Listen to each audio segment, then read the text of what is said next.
Welcome to Sunday's live stream. Hold on, let me see who's here today. Hi, everyone. All right, I'm gonna wait to see who can join. Let me get the chat up, make sure everything's working. Let's do that. All right. Happy Sunday to everyone. I hope everyone's having a wonderful Sunday wherever you are in the world. I'm gonna see who's gonna join today. I tried to come on a little earlier, but Lord, y'all already know the struggle. Okay, so I'll just pop in and see who can join. While I'm doing that, let me send out an alert for the live stream. Hold up, what's going on? Rest in preference. Hold up, what's going on here? Hey, Cece, how are you, sis? Welcome. Hold up, rest in preference. I'm kind of scared to watch this one. Hold up. What? Oh, boy. Lord, what is going on? YouTube is popping today. Oh, shoot, I forgot to put Lotto and 21 Savage on my damn thumbnail. Do we have to go over these crazy people today? Do we have to go over these crazy people today? Oh, this is going to be a good one. You know what? I'm going to add it to the archive here. We might not be able to go over Lotto and 21 Savage. I might have to do them another time. The bird behavior never ends. Mayame, how are you, sis? Welcome. Hey, some girl. Welcome to today's stream. I hope you guys are having a great Sunday. Hold on. Let me just put the comment that the live stream started. I'll just post it here. Today was a long day. I tried to come earlier, y'all. I'm so sorry. I was supposed to come like an hour and a half ago, but I got caught up. You know when you have a neighbor and I have a neighbor. I was walking Mimi because I like to give her walks or take her on walks before I do my stuff. And then I tried to take her on a walk, and then one of my neighbors, we just got the chit-chatting, and the chit-chatting took forever. And then I was like, damn. Not my time. Yo, anytime, hold on, it's too dark in here. Sorry, y'all, I gotta move it over here. Anytime I try to like get some stuff done, like I gotta be on a timeline, especially on the weekends, because if I have to stream or if I have to do some other stuff, as soon as one thing takes longer than I thought it would, it just delays everything, y'all. It delays everything. So just saying that. Hey, Deja Rue, how are you, sis? Welcome. All right, let me just put that we are live right now, and then we're gonna start, y'all. I hope you guys are having a great Saturday. It's been a crazy weekend, and it's summer officially. I mean, June is like tomorrow, so that's crazy, right? Today's the last day of May. I hope you guys are just having a great month, and looking forward to June coming. Summer's about to come. I know people going to be outside, so I appreciate you being able to come here on the streams. I know for the summertime, like, I know people will be on vacations. We'll all be doing different things, so I'll still keep up with the streams, but maybe shorter streams over the summer, depending on the topic, right? But this week, the topic is really crazy, so, yeah. I am just gonna put this here. Damn, I should have done a better thumbnail. Okay, you know what? That's okay. I'll just put this over here. I don't know how to make... most of this stuff is so annoying. I'm really not a YouTuber like that. Like, doing the thumbnails and stuff is so annoying, guys. Like, it's so annoying to do it. Okay, let's try to do this part, because I always got to change pictures. Okay, and most of the time, people don't be getting alerts anyways. So, should I do an alert? Okay, I'll just send an alert just in case. Okay. All right, give me a second, y'all. Let me just do this real quick. YouTube be playing games, and they don't let you use the thumbnail. You know what? Let me delete this, and let me do a bare thumbnail. Just bear with me, y'all. Just give me a second. But yeah, what was I about to say? This week has just been really wild in the news and stuff. I'll do some housekeeping, I guess, right now while I'm uploading that we're going live. A little bit of housekeeping, or announcements, I should say, not housekeeping. So announcements for the week. We will, like I said, next weekend is my last weekend streaming. Well, not last weekend streaming. I shouldn't say that, because I know people be like, well, you're not streaming anymore. No, I am. I am going on vacation on June the 12th. So June 12th and 13th, I will not be here. I won't be streaming. So yeah, I will be I'll be away. I was thinking about doing a stream because I'm gonna be visiting family and stuff, but then I was like, nah, that's gonna be way too much. It's gonna be too much overload for your girl. So I was like, yeah, nah, that's not gonna work out. So I think it's probably best for I don't know what's going on with my damn Canva. Okay. Yeah. I think it's probably best, to be quite honest with you, for me not to stream that weekend. So June 12th and 13th I will not be streaming. And then I'll be back the weekend after. So Father's Day weekend I will be back. And I'll probably be dragging some daddies. We'll see. We'll see how Father Day goes. I'll try my best not to drag dads, though. I'll be nice. I'll be nice on Father's Day. I hope that there's no like crazy content coming out. But yeah, I'll be back Father's Day. And then for the members only live stream, not live stream, what am I saying? Case study. I'll be yeah, I will post the videos for Diana and Korea this week. You'll get an extra video. I think I'm gonna be done with Diana Korea, probably 2 more parts.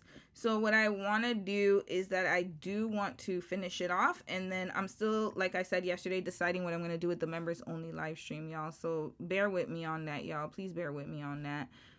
Thank you for your patience. I know I take my time. I understand, but it's gonna be worth your time. I promise you guys will really like it.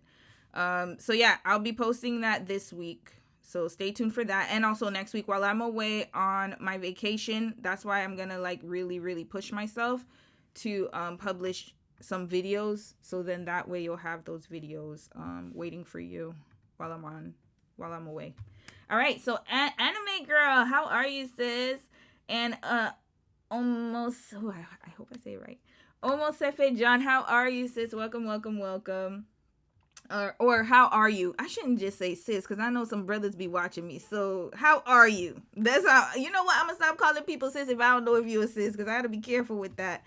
Anyways, I'm glad everybody's doing good this Sunday. Okay, we gonna start now. I see a lot of y'all showed up. All right. Let me see if I can put the comments on screen, because that's my issue. Oh, I can. Hold on a second. Give me a second. I think I know why it didn't show up on screen last time. Just give me a moment.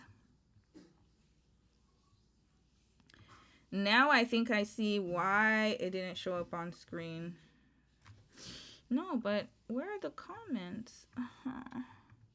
No, I want to add the... Y'all, last week I was able to highlight comments, and then this week I don't know what's going on. All right, let me try one more time, y'all, and then we just going to start, man, because I wasted too much time with intros yesterday, and I lost track of time. I was really talking a lot. So give me a second. I'm going to try again. Give me a moment. I really want the comments to pop up on the screen like last week. So just bear with me 1 second. I'm going to try to reload it. Okay. And then why isn't it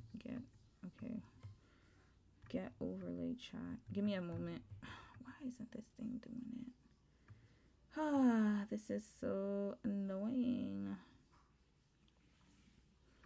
Yeah, it's so weird, and it's working. So I don't know. I did something, y'all. I don't know what I did last week, because last week we were able to see the comments on the screen, and then it just showed up. It didn't show up. And I'm talking about the comments like that are the highlighted comments. Oh well. All right, we'll try it again next stream. Okay, I'll see if I can find a workaround. All right, let's start today, y'all. Mary, how are you, sis? Miyame, you said as a Ghanaian in uni, I can't relate to the vacations. Oh, no, sis. But you know what, sis? And shout out to Ghana. Shout out to Ghana. I think I have a percentage of Ghanaian in my bloodline, y'all. I'm waiting to do the DNA test, because I don't want to do ancestry DNA, because I know that they be...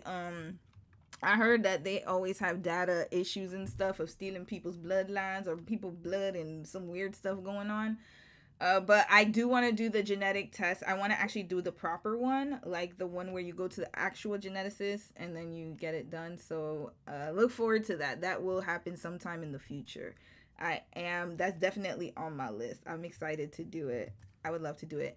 And also, as for you being in university, yes. You know what? I'm going to say this, that I remember when I was in your shoes and it seemed like everything was impossible, or like I couldn't take time off. Like, it sucks so bad. But once you get your degree, girl, you're gonna be able to do whatever you want.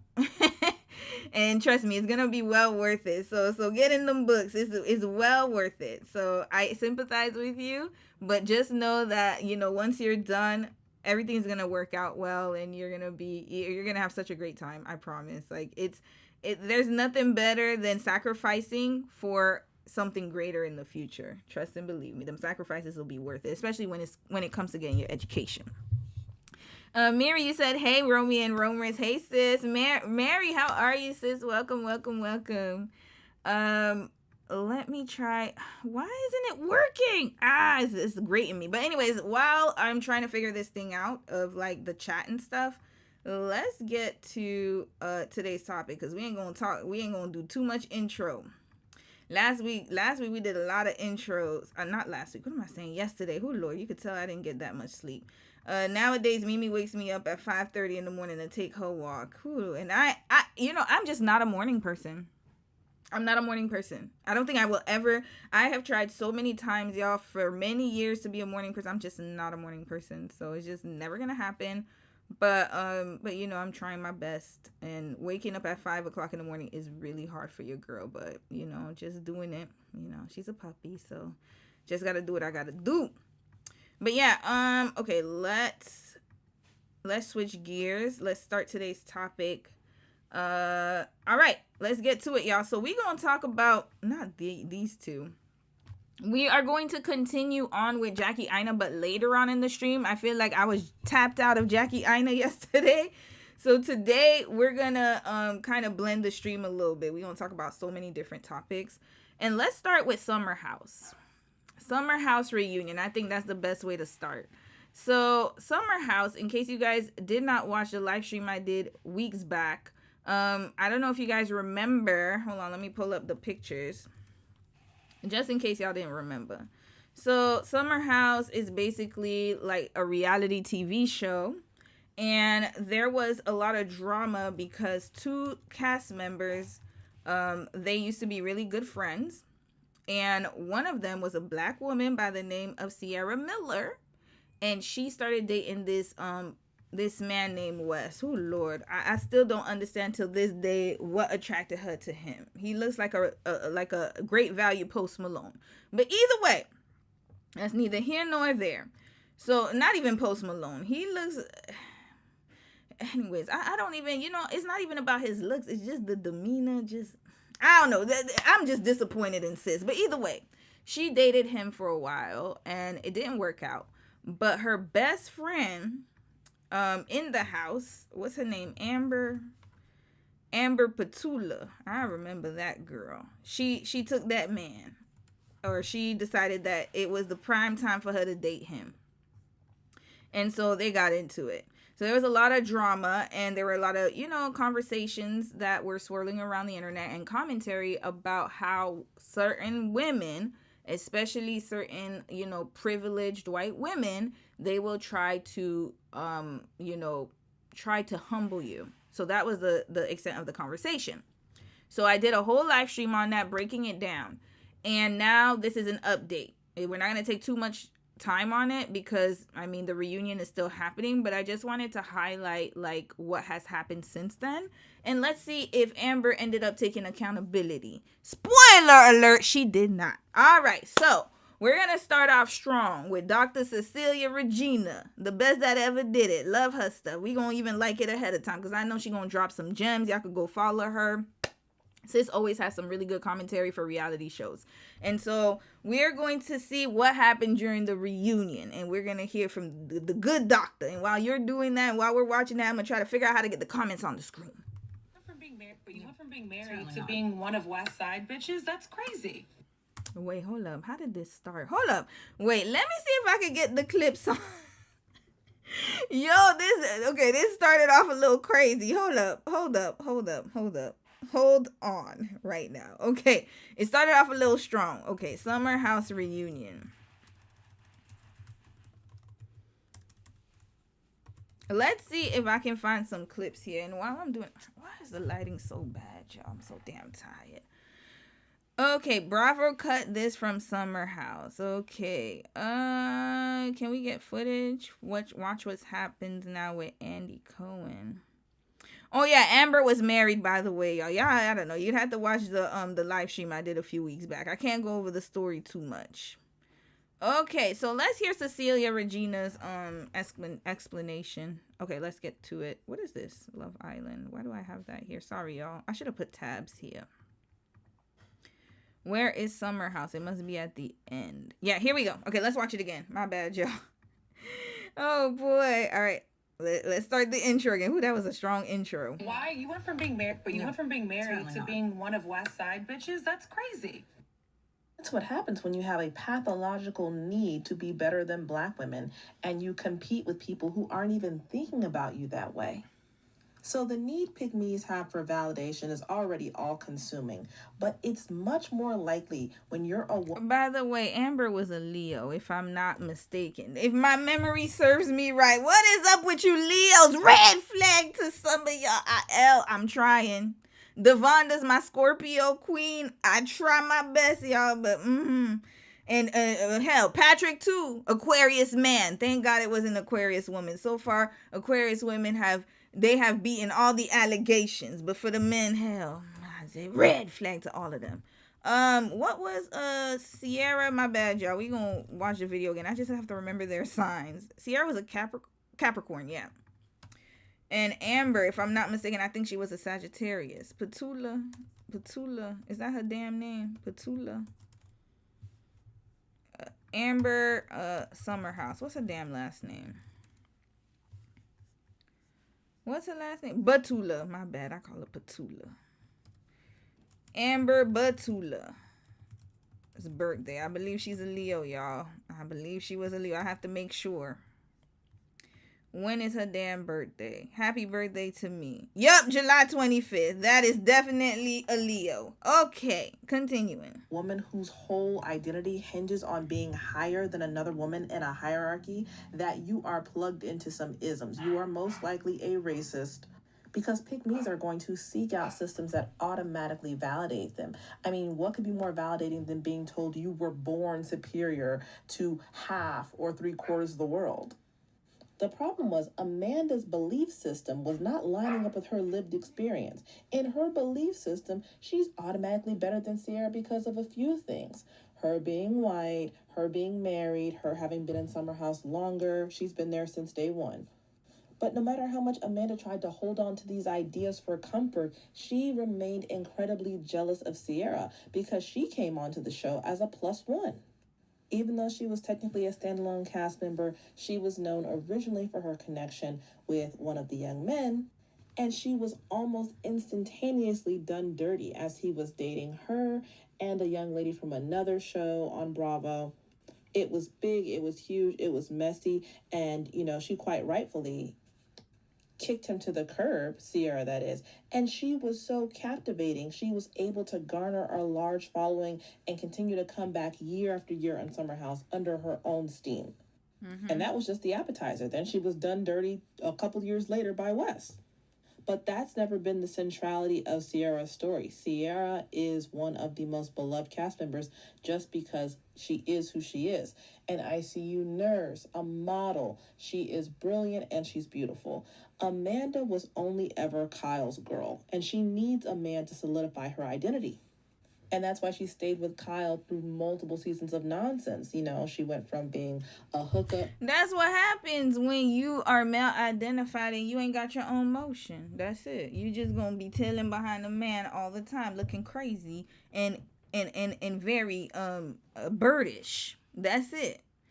And now she was married. She thought that was gonna give her the status. It didn't. Spoiler alert. It won't. And then the second thing is she's always riding on someone's coattails. She can't do it by herself. That's actually a very big red flag. When you notice somebody who is very codependent, you got to be careful with those folks. They need to get help, y'all. And sometimes more than often, they will try to get under somebody in order to be successful. And that is a very big problem in itself. So there's that. Continue on, doctor. You're giving a good intro right now. Up to the main girl, and now, the wife, and now the ex-wife. But this man publicly cheated on her many a time, and she kept on taking him back. Why? Because she felt like, this is all I have. All I have is my connection to him. And not gonna lie, I think some of Amanda's animosity towards Sierra comes from Sierra pointing out that very fact. And if you're wondering who to trust, rank spirits like this always leak out. As you saw with that last interview with Amanda, those people can't wait to share their disdain of you. But if you're still confused on who to trust, I've actually created a quiz that will identify the red flags for you. Just go over to my TikTok profile and click on the link in the bio, and the quiz will pop right up. Oh, that's what's up. I see you as like running like a company, or like we got to get Amanda Batula on this. And I feel like you said that, like you always thought like maybe you would work your way up and be like a creative director. I know what I'm doing now, but obviously there's like more hurdles and difficulties when like you work with your husband. I just kind of let Kyle do his thing, and I'm just like happy to like follow along. Yeah, because you're a follower. You're a follower. Red flag. And I'm not saying you got to be a leader all the time. Not everybody is built to be a leader. That is okay. But at least be the leader in your life. That is all I ask. You don't need to be the leader in your company. You don't need to be the leader anywhere. Well, probably you wouldn't have a company if you're not the leader. What am I saying? But you don't need to be the leader in other areas. But most definitely in your life, you should be the leader. But then, of course, when you have somebody who's codependent, this is what's going to happen. They always want somebody else to do all their work. She never got to grow up. She's a Toys R Us kid too. Red flag. Where's she from? Hold up. Amanda Batula. My bad, y'all. What's her name? Amber? Lord. Batula. Where is she from? Where is she from?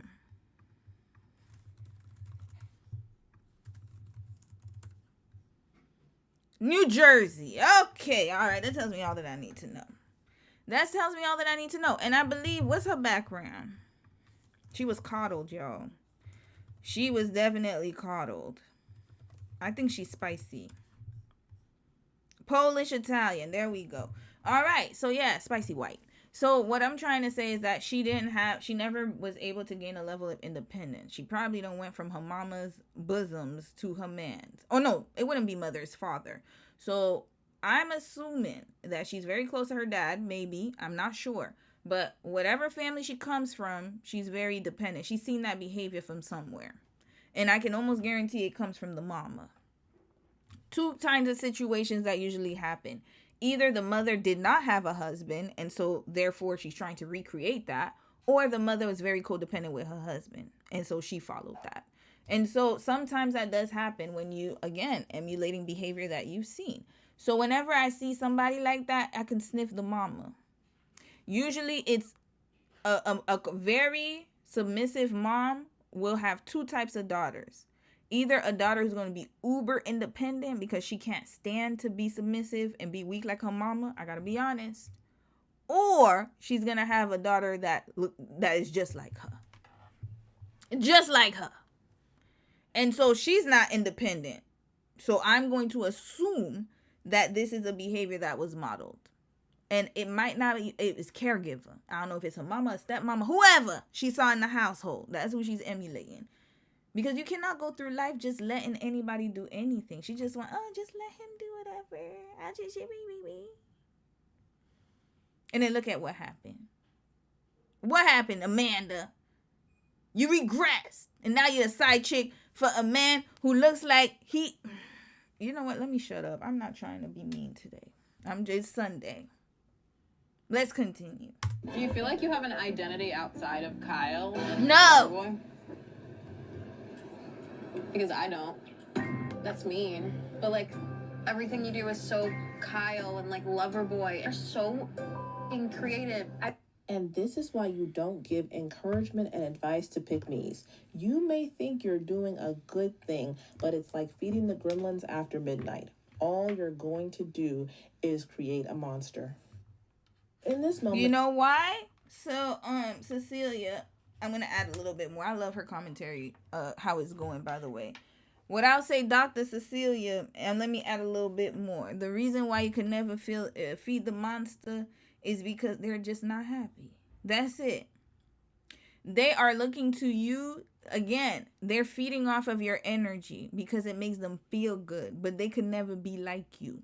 They want to be like you. And this is the funniest thing. This is why they fixate on independent women. This is why they have a lot to say about independent women. This is why they have a lot to say. And they're literally parroting the points of a man. This is why they'll always say, oh, this is why women are so feminist and da da da da. It's because they are secretly envious. I'm telling y'all, it all is subconscious. They would want to do it, but they know they can't. That's the problem, because every time they try to do it, I don't know if it's insecurity or fear, but they just can't bring themselves to be independent.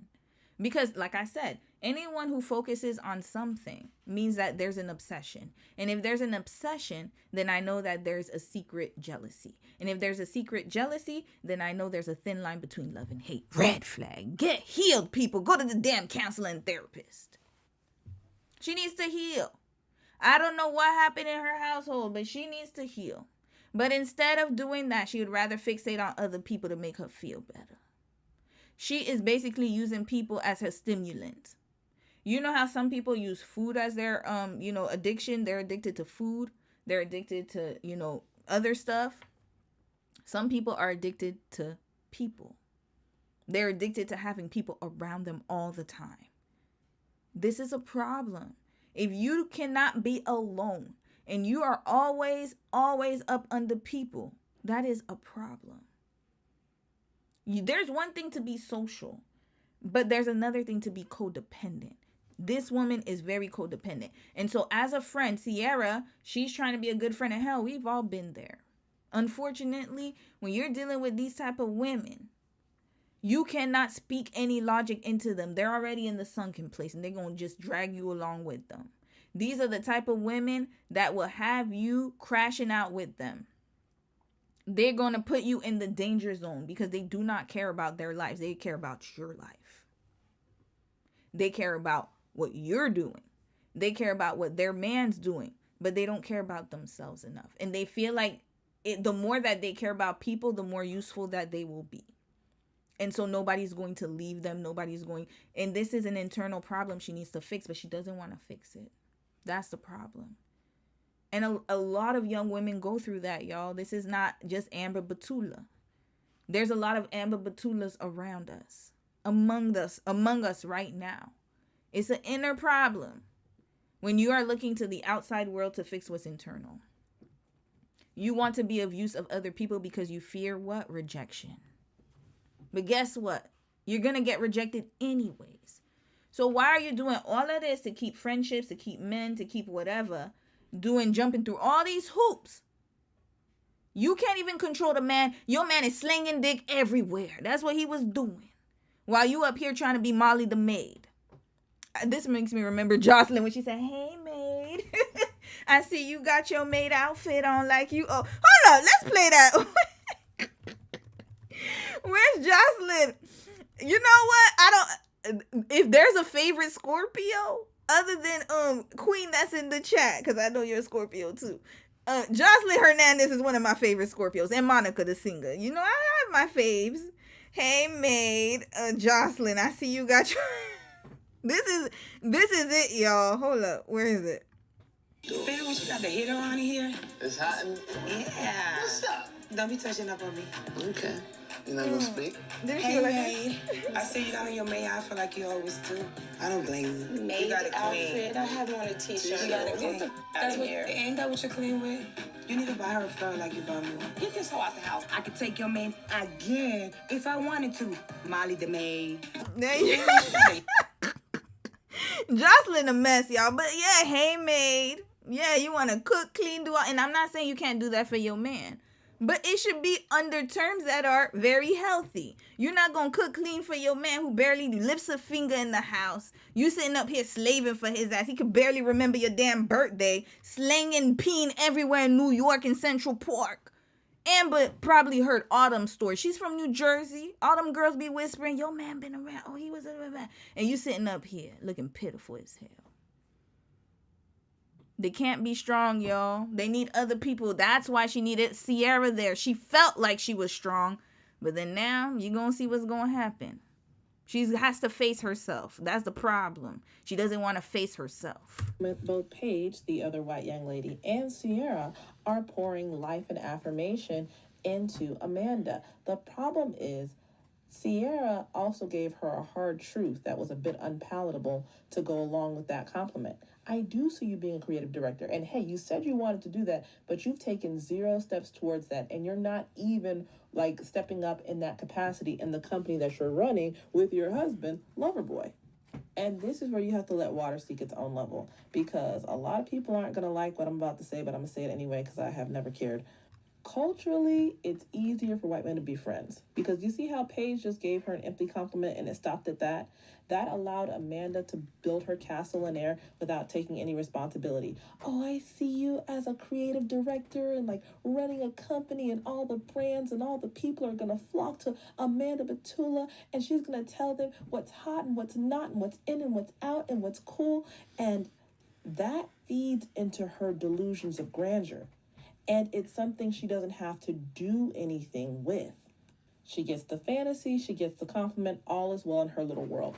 But Sierra came in with that hard, unpalatable truth pill. Like, yeah, you could have that in the real world, because unlike most people who have whatever fantasy, you have access through all of your social media and reality TV connections. You could be doing this stuff. You know how? Because Sierra is doing this stuff, and she is challenging Amanda. Why aren't you stepping up to the plate of your own life? Why don't you have an identity outside of this guy? What are you doing to make your... Let me tell you something. It's very cultural. I really want to get one of my homegirls on here to talk to you, to have a conversation about that. She's white, by the way. White Canadian. And what I'm going to say is this, though. I have noticed that it's very cultural. And not only that, but the women who do stand up against it, and the women who are not like Amber, they get shunned into being a feminist and into like most of the degrading terms. They do not fit in to their group or in their circle. So this is something we do need to discuss, y'all. And I want to discuss it into greater lengths. But I want to make sure that when I have that conversation, I have somebody on the other side who's part of that community. Because I see it all the time. Whenever I see a white woman who is outspoken, who is extremely sure of herself, she gets labeled as like aggressive, feminist. They like to throw that term around. A man beater. That's what they used to say. Not man beater. They used to say like, they used to use a term for them. But it's like they're not seen as desirable in their community. And so you'll notice that those type of white women, they will not be among a lot of other white women. They will mostly be the ones in your friend group. There's 2 type of white women I notice that hang out with black women. Either the allies, so that's what I'm saying, the outspoken ones, the liberals, because that's the new term, or you're going to get the culture vulture. The Alabama and bad babies of the world who want to be just like you and up under your skin. So when you have an Amber Batula, this one is the bad baby type. She's going to take your aesthetic, take your stilo. She's going to harvest your energy.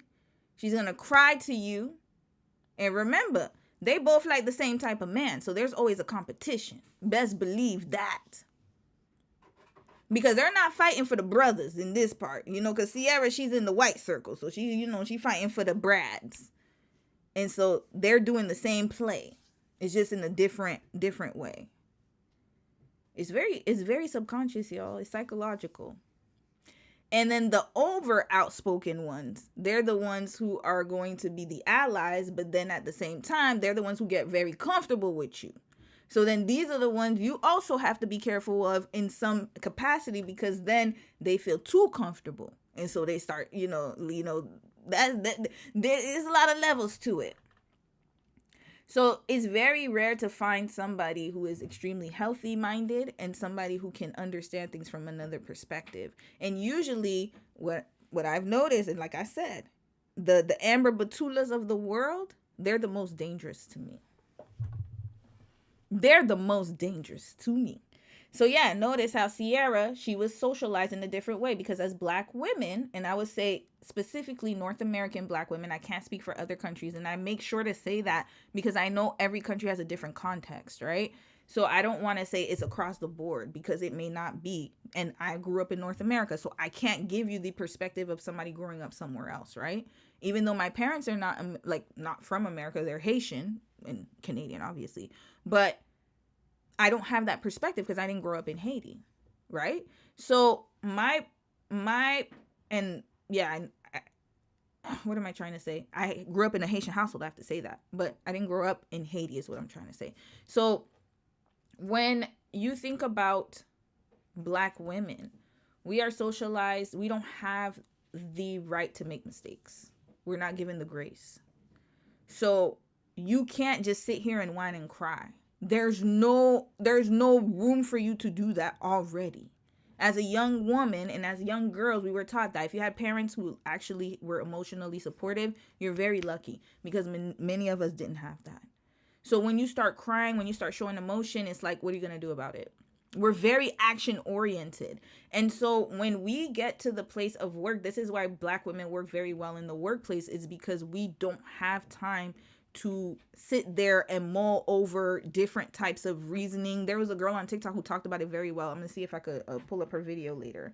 But we do not have the space to be mulling over things. We got to get shit done, because this is survival for us, right? It's life or death for us. That's how our genetics have, that's how we've been wired for generations. Whereas for an Amber Batula, it's not life or death. This is the problem. So they are very complacent, women like her. Very extremely complacent. I don't want to say lazy. Lazy is very harsh, but they don't want to work for anything. Everything is always given to you anyways. And so again, remember how we spoke about, or we watched something that said there's generations of trauma and it just gets passed down? This is the same for them. There's generations of that. From the time of the, many centuries, they was just up in the house. It's not too long ago that this changed. It's only been, when did women, hold on. Wasn't this around the time of the civil rights movement? Women's suffrage. This was in 1918. This was in Canada. So around 1918. How many years is that? 28. Yeah, I know. I got to use a calculator. 2026 minus 1918. 108 years, y'all. That's not that long. It's really not that long. And that's just the right to vote. When did women get the right to work? Let's check.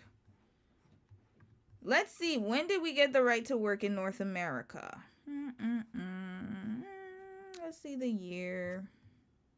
Let's go back. In North America. Goodness gracious. 1928.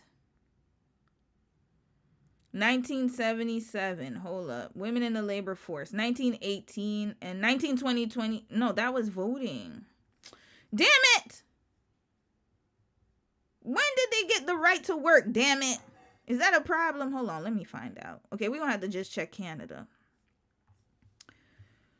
Either way, it hasn't been too long, y'all. Lord. I can't check the historical facts right now. But either way, it hasn't been too long. So there's generational trauma right here. You need to rework. This is why when you talk to certain women, especially women of other cultures and races, they look at you like you all types of crazy because you're uber independent. This is why they're trying to get black women not to be educated, not to be independent, because they understand that that gives you freedom. That also gives you a sense of autonomy. It also gives you purpose. She has none. The man has all of that. That's the household she grew up in. I need to see who her damn parents are. I'm so sorry, y'all. Batula's parents. Oops, I spelled that wrong. Where her parents at? All about her family. Okay, where's this coming from? What's the source? Bravo. Okay, Bravo's a reputable source. So let's see. Throughout her summer house career, we learned a great deal about Amanda Batula's romantic life. Hi, Kyle Cook. Yeah, the cheating ass man. and friendships. But what about her relationship with her family? We've gleaned a few details from her time on the show, like the fact that her parents live in New Jersey, so they're still together, maybe, where she had her wedding and would like to move at some point, and that she has a brother. In a new exclusive interview with the Daily Dish, she revealed more about where and Kyle stand with her parents and younger brother Frankie today. Amanda's parents are named Frank and Donna Batula. They have been married since 1988. Boom. Okay, so they've been married for 30... because 1988 is 2 years younger than me. So 37 years. 37 years, y'all. Depending on, it's going to be 38 years this year. The duo have made plenty of appearances throughout their daughter's run on Summer House, including events for their wedding, which took place at their backyard in Hillsborough, New Jersey. Okay, you know what? Let's look. You know what? We're going to do that. I might have to get copy. Today, it's going to be this is going to be a free one. There's sometimes I know I'm going to get copyrighted. I'll try not to, but if it is what it is, I won't cut it out. All right, Summer House, Amber, because this is very important. This is why I do case studies. I look at the parents. Parents will tell you everything you need to know. Batula's parents. Let's get it. Where her parents at? Time for mama drama. I don't see her ass here. Okay, she's not here. I'm not going to waste my time on that. All right, let's see your parents, ma'am. Hold up. No, we getting to the parents, y'all. Where your parents at?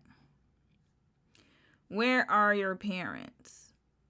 Sorry, we going to have to go. No patience. Sneak peek.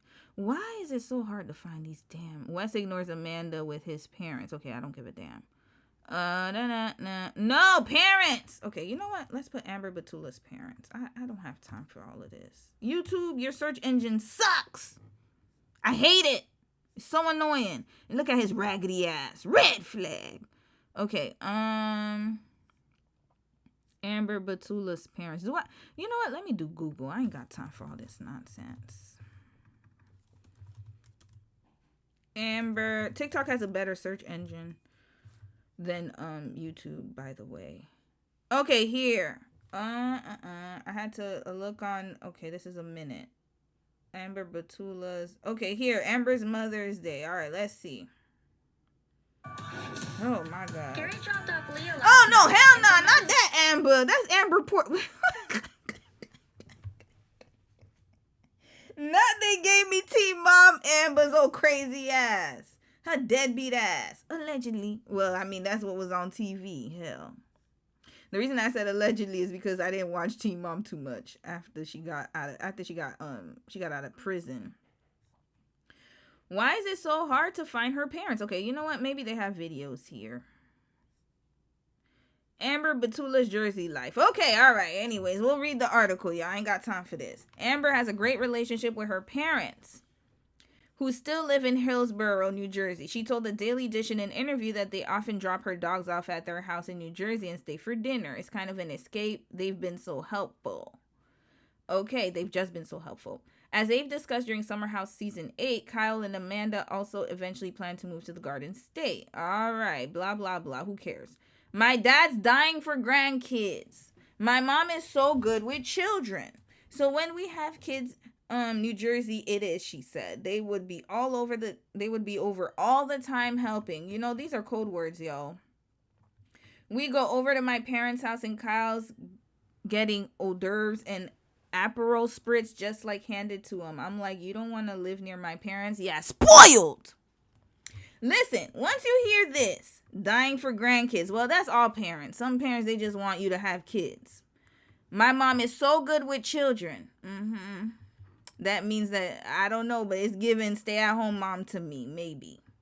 So when we have kids, New Jersey it is. They would be all over the time. They would be over all the time helping. Spoiled.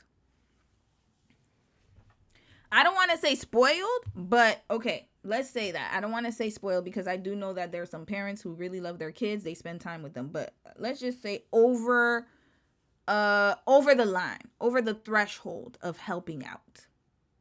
That means that she never had to do nothing. Her parents just did everything for her. I can already tell. Do Amber's parents like Kyle? Okay. When Kyle asked for Frank's blessing to propose to Amanda, and Frank gave it. They went to a party in New York there to support the duo's lover boy hard tea company. My parents have loved Kyle since the day they met him, but given Kyle's cheating, they're here tonight to support me, but not necessarily to support our relationship. Okay, geographic, of course, I have a restriction. All right, we sorry, Frankie, we don't care to read about you right now. Okay, so yeah, all I'm getting is that she is very her parents literally did everything for her, and so this is where you're getting this codependency from. She never was able to branch out on her own. This is the problem. And I think, you see, Amanda has cut ties with her family. Of course she did. Because now she's not married anymore and she's doing, doing whatever she is, being a side chick and whatnot. I'm not surprised. All right. Do her parents run her finances? Okay, let's see. Maybe Instagram can give me that. Do Amanda Batula's parents run her finances? She shuts down that misconception. Amanda clarified that her parents do not play a big role when it comes to how she manages her money. People think I don't do my own taxes and my parents run my bank account. This is very, girl, how old are you? I don't know where that misconception happened. I don't know what started, I don't know how that started, but I have full access to my bank account. I know exactly how much money I have in it. My parents do not have access to it. There was just one from when I was a kid, like a trust, or the bonds and stuff that I didn't know about. Okay, all right. So why do people care about this? Because we need to know why she is not independent. I'm so glad you brought. Okay, so here. And do we need to save this one? Let's save it just in case. All right. Amber Batula's parents, y'all, just quickly. Why is it so damn hard? Goodness gracious. If I can't find it on TikTok, I'll finish watching Dr. Cecilia's video. I just need to see her damn parents. Here. Okay, here's her parents. Okay, hold on. She's crying here. Oh, wait. Hold on. I gotta get the volume here. Okay, here we go. There's nothing worse than disappointing your parents. That's probably why I put off telling them for so long. There are always going to be temptations in life. But you make a commitment, and you stick by that commitment. If he's not strong enough, then it's just going to repeat itself. You have to ask yourself, is he strong enough for this relationship moving forward? What did the mama say? Hold on, y'all, my bad. What did she say? There's nothing worse than disappointing your parents. Oh, I know. You're a big disappointment now, ma'am. That's probably why I put off telling them for so long. There are always going to be temptations in life. But you make a commitment, and you stick by that commitment. Yeah, you see, mama's telling her stand by your man. Where Dolly Parton at? Hell, since I'm gonna throw away this stream, I might as well play stuff. Dolly Parton, where you at, sis? Stand by your man. That's their anthem, y'all. Here we go. Needless to say, they're happy to see Here we you. go. Let's sing this. Let's go, Dolly. You're welcome. We've known each other. Y'all, let me tell y'all a funny story. Hold up before we continue. When I was younger, y'all remember we had big boobs. Red flag to that Indian, what's his name? The convenience store owner. Not me, my sister. So my sister was a teenager and we had big, we both had big jugs. And then he used to always be calling her Dolly Parton. We didn't even know who Dolly Parton was. And I was like, who's that? And then I looked her up and then I realized who she was. Red flag. That's what that man was saying. Continuing. Where's this song? They didn't know it was 9 your songs, which We're Stand By Your Man.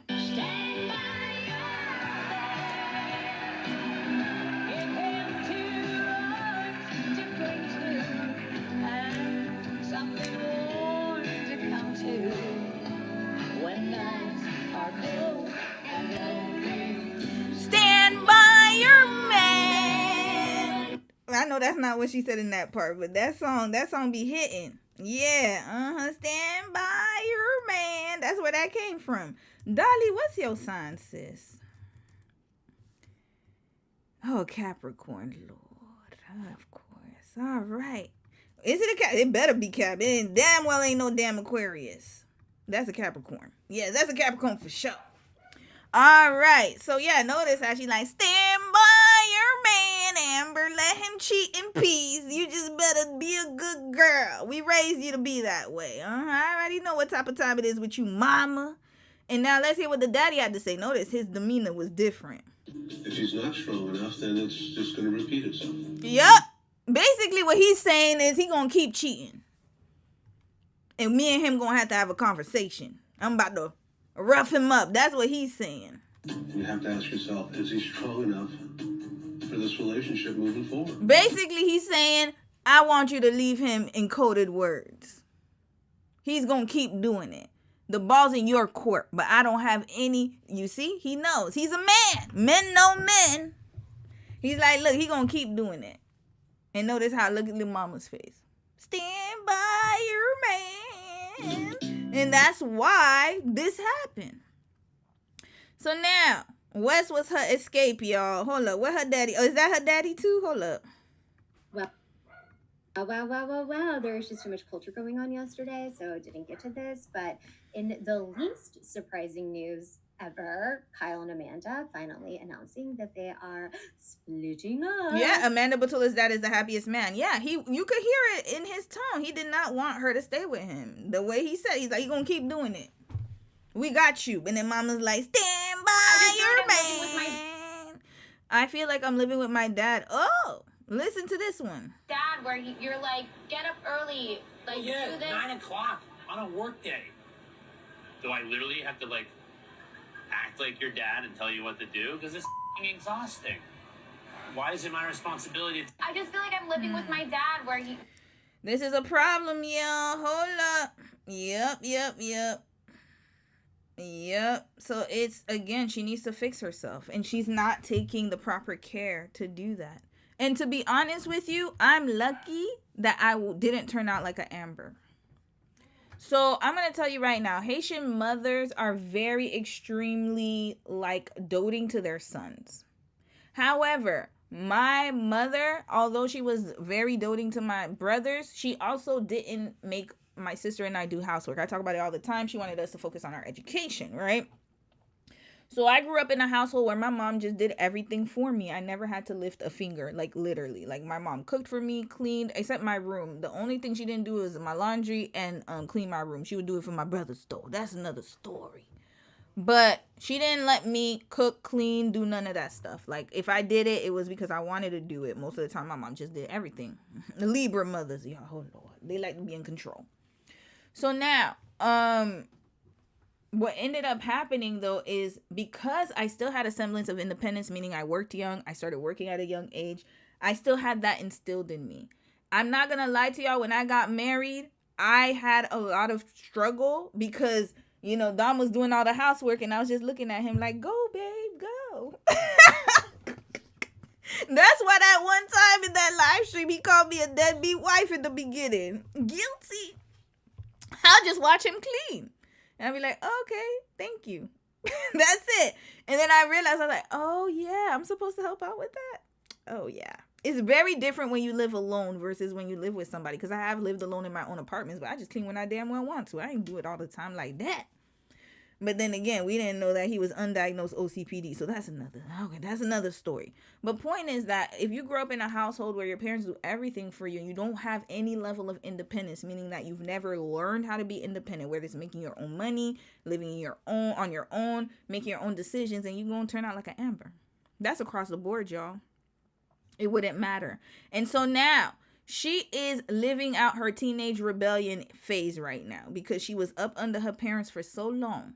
Then she went from up under her parents. And if she's Italian, I don't know. Like, it seems like she's from that New Jersey. The New Jersey girlies, they usually stay with their parents. Like, if you watch Jersey Shore, a lot of them were living with their parents.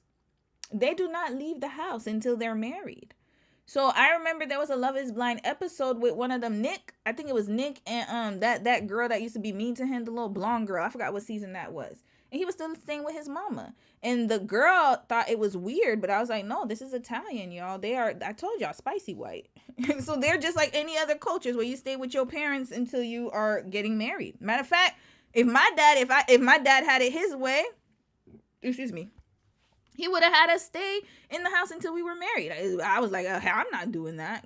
Goodness gracious. That's going to take forever. Hell no. But in my family, that's how it was. A lot of my cousins lived at home until they got married. I would say, actually, to be honest with you, a lot of my cousins did, except for the two families, which is my dad's family and my uncle, that were more on the Americanized side. But everybody else stayed home until they got married, y'all. That's the expectation in Haitian households. So Amber grew up in that kind of culture. I can already tell. So now she went from her daddy's house to Kyle's house. And now that she went from Kyle's house, and now she's having her rebellious phase with West. She wants to escape. This is the problem. So she doesn't know how to be alone. When things finally ended with Kyle, it was because she found somebody new to latch onto. So had she done what Sierra told her to do and gotten some healing, then this would have been a whole different situation. The problem is she didn't want to heal. She doesn't know how to. She is programmed to be male identified. Because, let's go back to it. Who is that? There's nothing worse than disappointing your parents. That's probably why I put off telling them for so long. There are always going to be temptations in life. But you make a commitment and you stick by that commitment. If he's not strong, There you go, mama. Boom. We don't need to see any more. All right, let's finish hearing the good doctor here. Can I find any other parents' clips? Because her mama is sounding, oh Lord, her mama major. I could already tell. You ain't even got to tell me. Male identified. Talking about you just made a commitment and you stick with it and you do that. And this man still slinging his dick all over New York. Multiple times, y'all. Multiple times. Continuing. Where's Dr. Cecilia Regina? Here we Her go. own dreams come true. I'm going to read y'all And comments that after. made her mad as a wet hen. Sierra, in addition to having her career as a nurse and as a model, has 1,000,001 brand deals. She promotes any and everything. She's done other reality TV show spots. She really is that girl. And Amanda has dreamt of having that kind of standalone brand power. The only thing I can think of her doing recently was her spot for Jimmy John's, which is an unmitigated disaster because it came out right after this scandal broke. And so the whole comments are just people calling her out of her name, telling Jimmy John's they made a huge mistake picking her as one of their lead people for the ad. And then you actually have other sandwich companies in the comments tagging Sierra. It's hilarious, honestly. But there was a chance, however slight, that things might have still been okay if it wasn't for something else. Kyle, you've said multiple times that Sierra is your hall pass. I know that Sierra would, no offense, never. That is What did she correct. say? On a previous panel, Andy called out the fact that Kyle, Amanda's husband, had said multiple different times that Sierra would be his hall pass. I didn't even know that. So now this is where things shifted, yo. I can already tell. So she already has low self-esteem, coddled. Her mama's a male identified. I mean, based on what I saw in the clips, I don't need to see any more. I could already see it.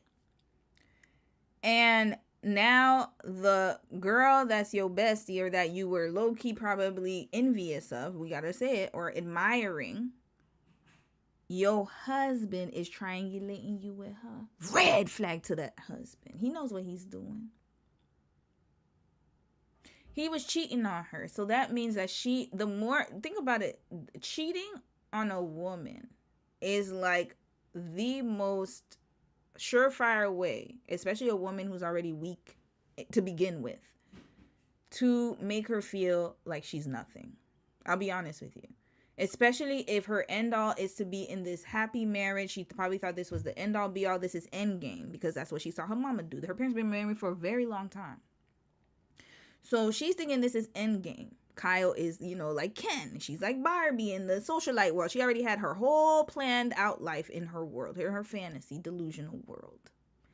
And then now, the man that you love, who also was problematic from the beginning while you were dating him, but of course you know, the red flags was passing by, you were just in Delulu land. He's not even attracted to you. He is sticking his peen in everybody but you. And then now he's using your friend, your closest ally, as proxy. What do you think that's going to do to a male-identified brain? Because if you're looking at it from a standpoint, and by no means am I defending her, because hell, y'all saw that live stream where I drug her ass. But today we're going to get into the psyche of her. Because when you look at this situation with, you know, from outside, it looks like she's just, you know, doing, you know, she's just whatever. But when you look at it from another standpoint, you can automatically see that this is definitely going to happen. This is the same as if you were a kid. And let's say that there's always that friend who's smarter than you, just better than you.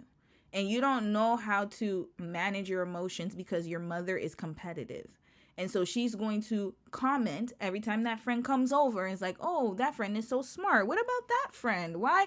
You know, that friend can get good grades, but how come you comparison? What do you start to do? You start to be envious. And you start to want to be like that friend. And you're like, maybe if I'm like that friend, maybe he's going to find me attractive. Maybe somebody's going to finally choose me, pick me, choose me, love me. Hello. Where do you think that line came from? He's going to choose me instead of all these other heifers. He want to stick his peen in everybody but me. Red flag to that, by the way. And now he's using her friendship. This man is, to be honest with you, Kyle is the worst one. Amanda's really 100% the worst one too. But Kyle is worse. For the simple fact that he knows he got a low self-esteem woman. But again, narky men don't care about that. Cluster B individuals do not care about that. He wanted to sow that discord. And I'm not saying that she already didn't have it, but definitely the ammunition was already set here. He just gave her the ammunition here. She already had reason to do it, and now he gave her even more reason to hate that girl. So that's what happens when you're with a cluster B individual. He's going to isolate you from everybody. So imagine Sierra speaking life into her. And we don't know in the background if Amber was actually listening. It might have been like that. We don't know. She might have been listening to her, telling him, Sierra, because you know, male-identified women, they always, like I said, codependent. They're the ones that's going to be running their mouth around their men, telling him, oh, yeah, my friend thinks you're bad for me. Oh, yeah, my friend thinks you're not good. You see, my friends were right. You're not good for me. My friends were right. Oh, my sister was right. My mama was right. Red flag. Don't ever do that. Because now you're sowing this seed of doubt. And so now, maybe they got into an argument because, hell, they probably fought every damn day. Hell, I'm making a narrative here. But, hell, I could see it happening. And then she's like, well, that's why Sierra said that you're not good for me. And I'm going to listen to her, blah, blah, blah. Well, I'm going to fuck Sierra, blah, blah, blah. Whatever the hell. The fact that he knows that he has a low self-esteem ass woman and he's talking about other women with hall passes, that's already a dead zone. Your marriage is flatline, sis. But then you got your mothers talking about stand by your man. And then look at what's going on here. Decimating her self-esteem every single day. So what do you think's gonna happen as soon as Sierra lets off of a man? She wants to be her. She wants to be her. Because she wants to be the desired one for once in her life. Finally, Wes gave her some damn attention, and he's another one too. Red flag to all the men in that damn house. Well, not all of them, because I heard some of them are cool. Wes is another one. Cluster B will always triangulate you. Always. Oh, that man. So he was jealous of Kyle. Amber's jealous of Sierra. We already knew that. So now he finally got his opening. And then she finally got her opening. So what you think gonna happen between the both of them? They're gonna have this lover's fairy tale like the romance books. We're gonna be together and live happily ever after, like the movies. Except this is real life, baby. Now you done ruined your whole brand. And Amanda looked like she was dying inside, like she was being fried like a piece of tilapia. But she couldn't afford to let it show. Because the most important thing to a pick-me is their man's validation. The minute he said those words, she was cooked. And it wasn't just about Kyle finding her physically attractive, because I don't think Amanda would have thought it was that much of a threat to her. Like, she clearly doesn't care enough to leave if the man cheats on her. She's been able to spin herself a great... sis, I will have to say one slight thing, just a slight disagreement. It was a threat to her. Trust and believe me. It's always a threat. It's always a threat. They're the type of women. I remember I saw a TikTok one time where this man was helping a woman. So let's say you're at the grocery store, right? Let me see if I can find that damn TikTok. There was a woman. You know what? We're going to find it. Oh, she's gorgeous, by the way. Hold up. Man helping woman at grocery store. Here we go. This one. No, that's not the one. It was a man helping a woman. Yeah, this one. This is it. I'm sorry, never in my 5'2" mind did I think that this lady would be on this internet telling people not to talk to her husband. This is the Hold on, don't ask my husband. Is this the original one? I'm in Kroger, and you would not believe the audacity some people have. Me and my husband are in the shopping, another woman, and she's like, "Sir, excuse me, sir, can you reach this off the top shelf for me? We're short." Okay, here we go. The reason I'm showing that one is because that's that same type of mentality. Same type of mindset. Resource guarding. That's what's going on here. So that woman I showed you in the TikTok, she didn't even want a woman to ask her husband to help her. Do you know how idiotic that sounds? Matter of fact, I don't even care about that. I've done that so many times for women. If I see somebody and I'm like, oh, can you help her? Can you help her do this? Oh, honey, can you open the door for her? I'm holding this. Do you mind opening the door for us? Why wouldn't he want to do that? Red flag. You're so insecure, though. They're the type of women that's going to be cutting their eyes at you like you looking at their man and you probably just looking at the sidewalk. Matter of fact, anytime I see any type of couples together, I'm always looking on the other side, because you don't know, some women just be on some stuff. It's weird. You don't know who you're connecting. Sometimes you're just smiling just to be friendly, and then they looking at you like, I don't want your man. Especially the interracial ones. They're the worst ones, I gotta be honest. Worst ones. But point is, what I will say is this. Sierra was always a threat. Because think about it. Kyle probably talking about banging women that are white. For the first time, maybe he's like, oh, Sierra, she's attractive enough for a black girl. You already know how that goes. So once he made that announcement, because Kyle's white, blonde, and he's wealthy, if I'm not mistaken. He looked like he got, I don't know. I believe he is wealthy. So then now, he wants her. Even though all the other guys probably did want her. But Sierra's probably the only black woman she has seen in her life that was able to bag white men like that. That is a threat to her. Because they like the same type of man. That's why. That's exactly why she went after West. Because Kyle was sitting up here yapping and yammering and triangulating her ass and saying, Sierra, oh, that's my hall pass. That's my hall pass. That's it. She wanted to one-up the one thing Sierra liked. I guess she thought West was, I don't know. Sierra probably really, I don't know what kind of delusion. Oh, Lord, I don't know what she was under. I still don't understand the whole attraction to West. But anyway, sis liked him. Probably really liked him. And told her true feelings to Amanda. And Amanda's like, okay, I'm going to take the one thing you really like. Because, hell, my husband is the one thing I really like. And, hell, he wants you. So now I'm going to take the one thing you really like. Checkmate. Boom! Multiple times when the mind of a bird. Past about how it was just physical, or he was drunk, or some other reason why it didn't matter.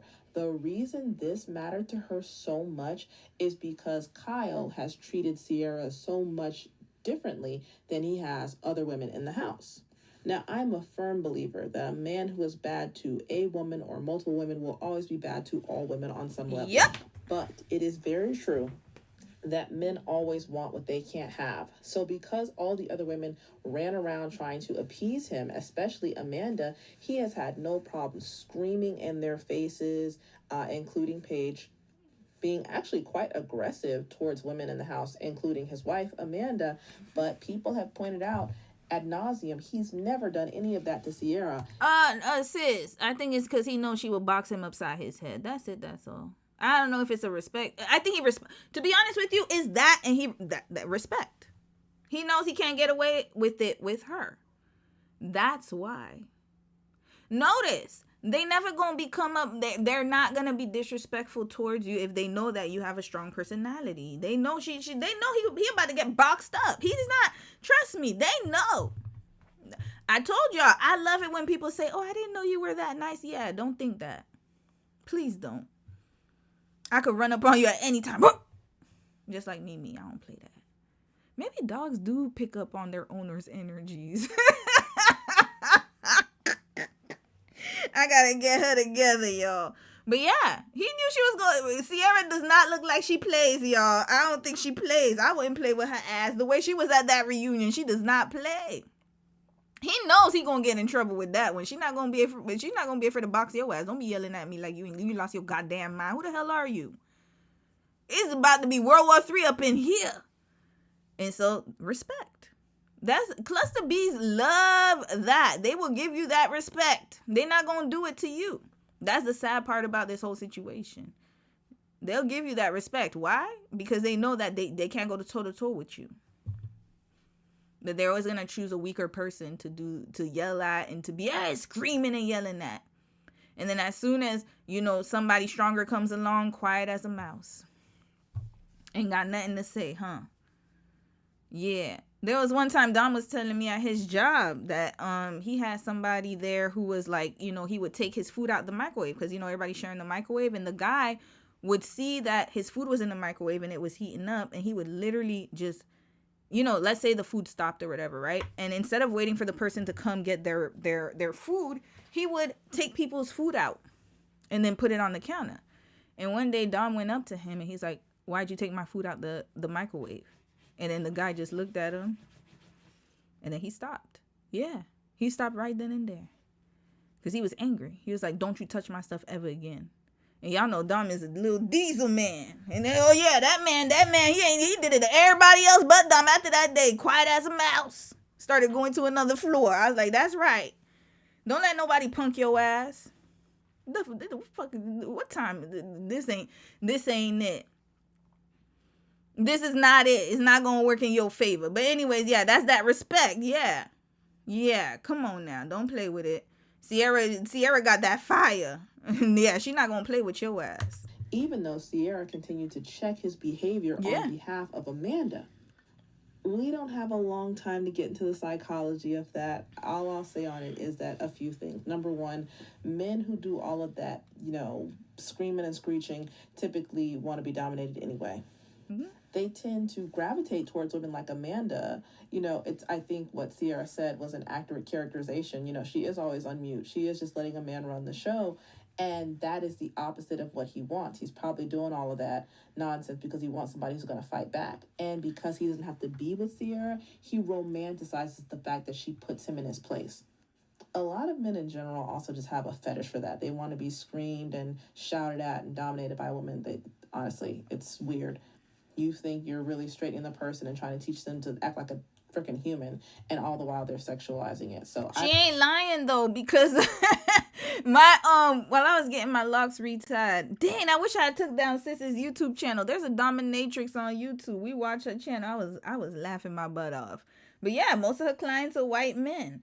And again, I think that there is there's definitely a connection to it. If he grew up with a mom like Amber Batula's mom, then yeah. Doting mother. They don't want that. That's why they like stronger women. They won't admit it though, because the mild, docile women looks better for their image. That's all that is. But when it comes down to it, most healthy men, they don't want a weak woman. They don't like that. It repels them. Ask any healthy man what type of woman he wants. Well, I don't even give a damn, to be quite honest with you. But if you look at the patterns, you'll see that they're mostly with strong women. Strong men, they want strong women. They don't want weak women. And when I say weak women, I'm talking about submissive. You don't want to speak your voice. I'm not saying if you're naturally quiet that you're weak. That's not at all what I'm trying to say. I want to make that very clear. Being naturally quiet does not mean that you're weak. But what makes you weak is if you are just docile and you just do whatever someone wants you to do, and you're a people pleaser and you don't actually want to do it, but you want to do it to keep the peace. You want to do it for people to like you. You're seeking validation. That's what makes you weak, not because you're quiet. I just want to make that very clear. So for my quiet girlies out there, you're not weak because you're quiet. Just because you don't talk as loud as me and you're not as boisterous as me does not mean that you don't have a commanding energy. There are a lot of quiet people who are very much commanding. They command the space. You could tell that they want the respect. You're going to give it to them. The difference with her is, though, she's just weak. Period. She has no type of energy, no demeanor. Just there. I don't think it's a great marker of how much he respects Sierra, or he really wants them to be in game. It's just another way to strip women of agency and sexualize them without their consent. And also, even though he thinks he's putting her on this pedestal, it's a way of disrespecting her, because you're not actually taking the criticism for what it's intended for and using it to do better as a partner, or even as just somebody who coexists in the house. You're taking it and using it to gratify yourself. It's really quite disgusting. But back to Amanda's reaction to Kyle saying that Sierra was his hall pass. She had to comfort herself in the moment by saying, it's never going to happen because Sierra would never. Let me walk you through why it's important she couched it that way. She's acknowledging, however tacitly, that Kyle would 100% do this, which is not news because, like I said, he's cheated on her on screen for all of us to see before. Never, honestly, looked like he was that bothered by it. She can come, she can go, he doesn't care.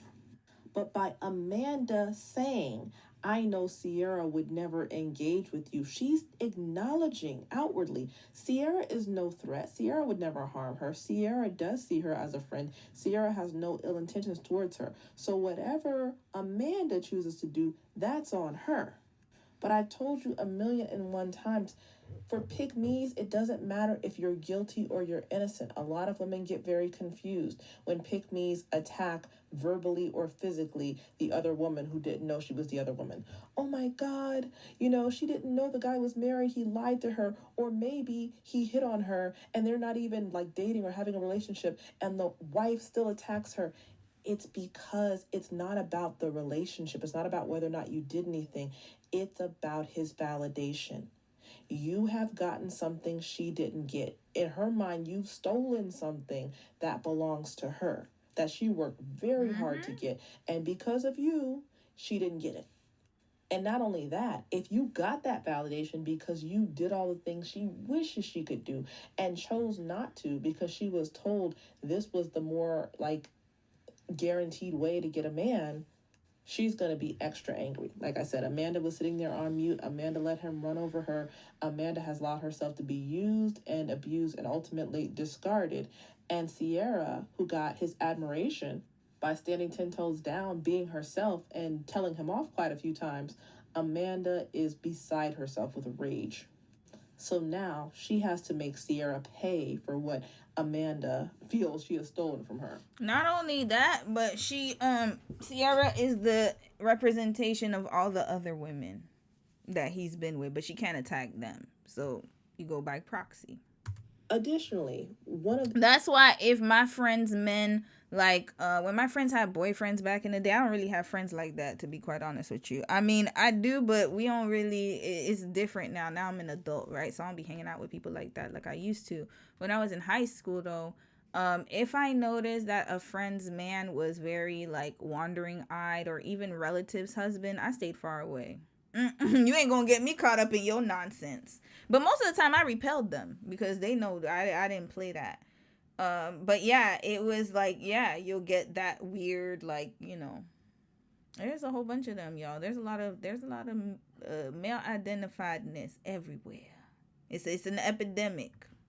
The only reasons all this negative energy built up in Amanda is because she thought she was befriending a foil. A lot of women do that. A lot of women befriend a woman who they think is not a threat. Like I said, Amanda thought she was above Sierra in the hierarchy. So she said, what's the harm? I look cool and I look different. I look special by having this girl by my side. It can only make me look better by comparison because, hey, she's not white. I'm white. I have privilege on my side. The men here are automatically going to think that I'm this and I'm that and I'm the third by comparison. She thought she was getting a duff. And I don't know why she had that delusion because, I mean, look at Sierra and look at Amanda. I mean, it's giving bird of prey, but it's fine. Amanda and West had a chance to set the record straight and say everything that they wanted to say. And although, according to the timeline that Amanda and West laid out themselves, nothing could be clearer than the fact that they've been lying from the beginning, people keep rushing to minimize and justify all of their actions. And it has to do with that same old race to innocence. Even giving the most favorable interpretation to Amanda's behavior humanly possible, she's a straight villain. However, women like her see themselves as heroes, and not only that, as the moral arbiters.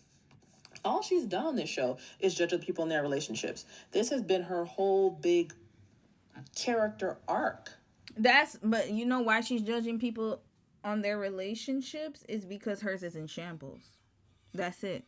And not only that, but judging is, by judging, when we say judging, it's not just like commentary, by the way. I'm just going to make that very clear. She is going out of her way to nitpick people's relationships, including Sierra's and West's relationship. And so usually for me, when I see somebody like that, and on top of that, like again, they used to, I think we saw clips of them under the covers, and they used to just be home all day. Codependent. So that's what she wanted to do. She wanted to highlight all that stuff. Be like, nitpicking at people. And then she ain't even got her own motion. You know, she's married. She got her man. Finally, she put so much stock in being picked by him over all the other women he was playing with. And she and women like her lose their spot in the hierarchy if people start recognizing patterns. For those who are completely new to the drama, these people are all stars on a reality show called Summer House over on Bravo. So Kyle and Amanda dated on the show, got engaged on the show, and ultimately got married in one of the season finales of the show. They've been together on here for years and years and years. Sierra Miller and newcomer West Wilson were a couple in the 2023 season of the show.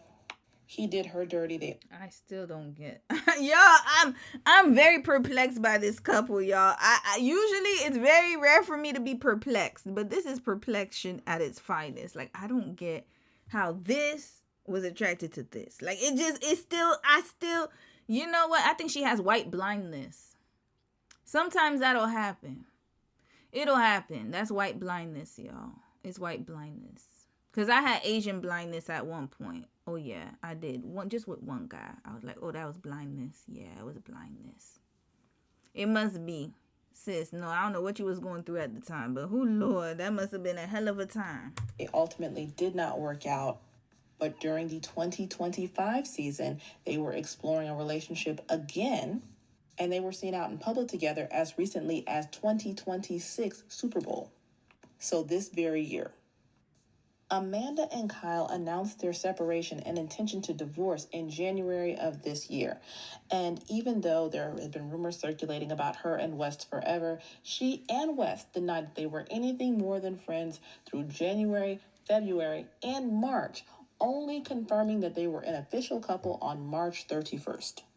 But many other people, including West's girlfriend, came to the front and said, we have evidence that proves that.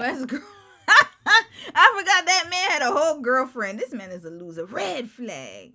How the hell you got a whole girlfriend and you got a side wife chick? Because she's still married, y'all. This is a mess. You know, they have been together far longer than that. That's the only reason such credible rumors would be circulating for months before you announce anything. Right after that, West and Amanda put out a half-assed public statement about their relationship that didn't mention either Kyle, Amanda's husband, or Sierra, Amanda's supposed best friend and the ex-girlfriend of West. And now you're all caught up. On to the analysis. So as I've said, Amanda and people like her tend to position themselves as the moral arbiters.